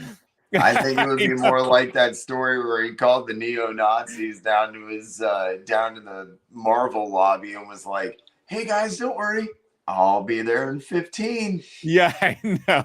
Let's rock and roll. I know. All right, man. This is a fun stream, bud. We did 4.5 hours. See, flew by like that. Talked the whole time, right? Hell yeah! I got my shit mostly done. It was a productive night. Yeah, let's take a quick gander. Yeah. I saw the. Oh, you're off the stream. I saw you saw it right before you got off. So looking dope. It's getting like there. it. Need to work on some On the turtle, but on the turtle, you're taking that to color? no, I had a guy claim it. He doesn't want colors, so. Oh, okay. Unfortunately. Always make a photocopy and then just color the photocopy. I've got the I always repencil my stuff, so I've got the original pencils, so I can always blow it up and just be a lazy bastard and ink it and color it for myself over fucking red line or blue line, since I'm not licensed. It would be for me. So well, thanks for hanging out, and then again, whenever you're free, man, it's all good. We got to make some time to do the shout out. We'll get that going. So yes, absolutely, man. Drop me a message, and yeah, man, we'll I think Sunday, I think we said I'll be back on Sunday. So. We'll definitely stream. I want to plan after that for the shout out. We'll just take one of the nights we stream, or I don't know, you know what I mean? Yeah. No, that's what I'm saying, man. I'll be back. You know, I'll have like a clear head on Sunday and shit, and we'll. Yeah. As always, man, thanks for hanging out, keeping us all entertained. I put Uncle Jerk's YouTube channel already in the description, so it should be there. Jerk Comics on YouTube. Go follow, give him a subscribe, and watch all the endless hours of free content that man put together. It's so awesome. Documentaries on Rob Liefeld, if you want to watch that. Got documentaries on Steve Ditko, right? Yep. And that Mark Ditko says is essential viewing if you're fans of his uncle. Yeah, 100%. And honestly, folks, if you're artists, listen to Kelly Jones' interview. I spent 3 days doing yard work listening to that right when I first got the gig. You know what I mean? And I was just I was like, yep, I know all about that. Like that guy is, you know, I've never heard him speak before. He's super, super good. Well, it's sad because normally he has, I swear to God, I'm not going to go off on a huge long tangent here, but it's sad because normally no one talks to him about anything but Batman and Nightfall. And there's so much more to him. And he went to high school with Sam Keith, and he's just such a nice guy that he's got some really interesting connections and friends, and some of the stories and insights that he shares. Because Kelly took the I blew me away. We talked for 4 hours for the first interview, and at the end, he was just hoarse. And I was like, I'm so sorry. Let me let you go. I just got half of my questions answered. I apologize. Oh my God. And he was just, without even blinking an eye, Kelly was like, when are you free? And I was like, what? Nice. Sunday, bam, and came back on for another 4 hours. It is the best Kelly Jones interview I've ever seen. Please check it out and give that guy. Yeah.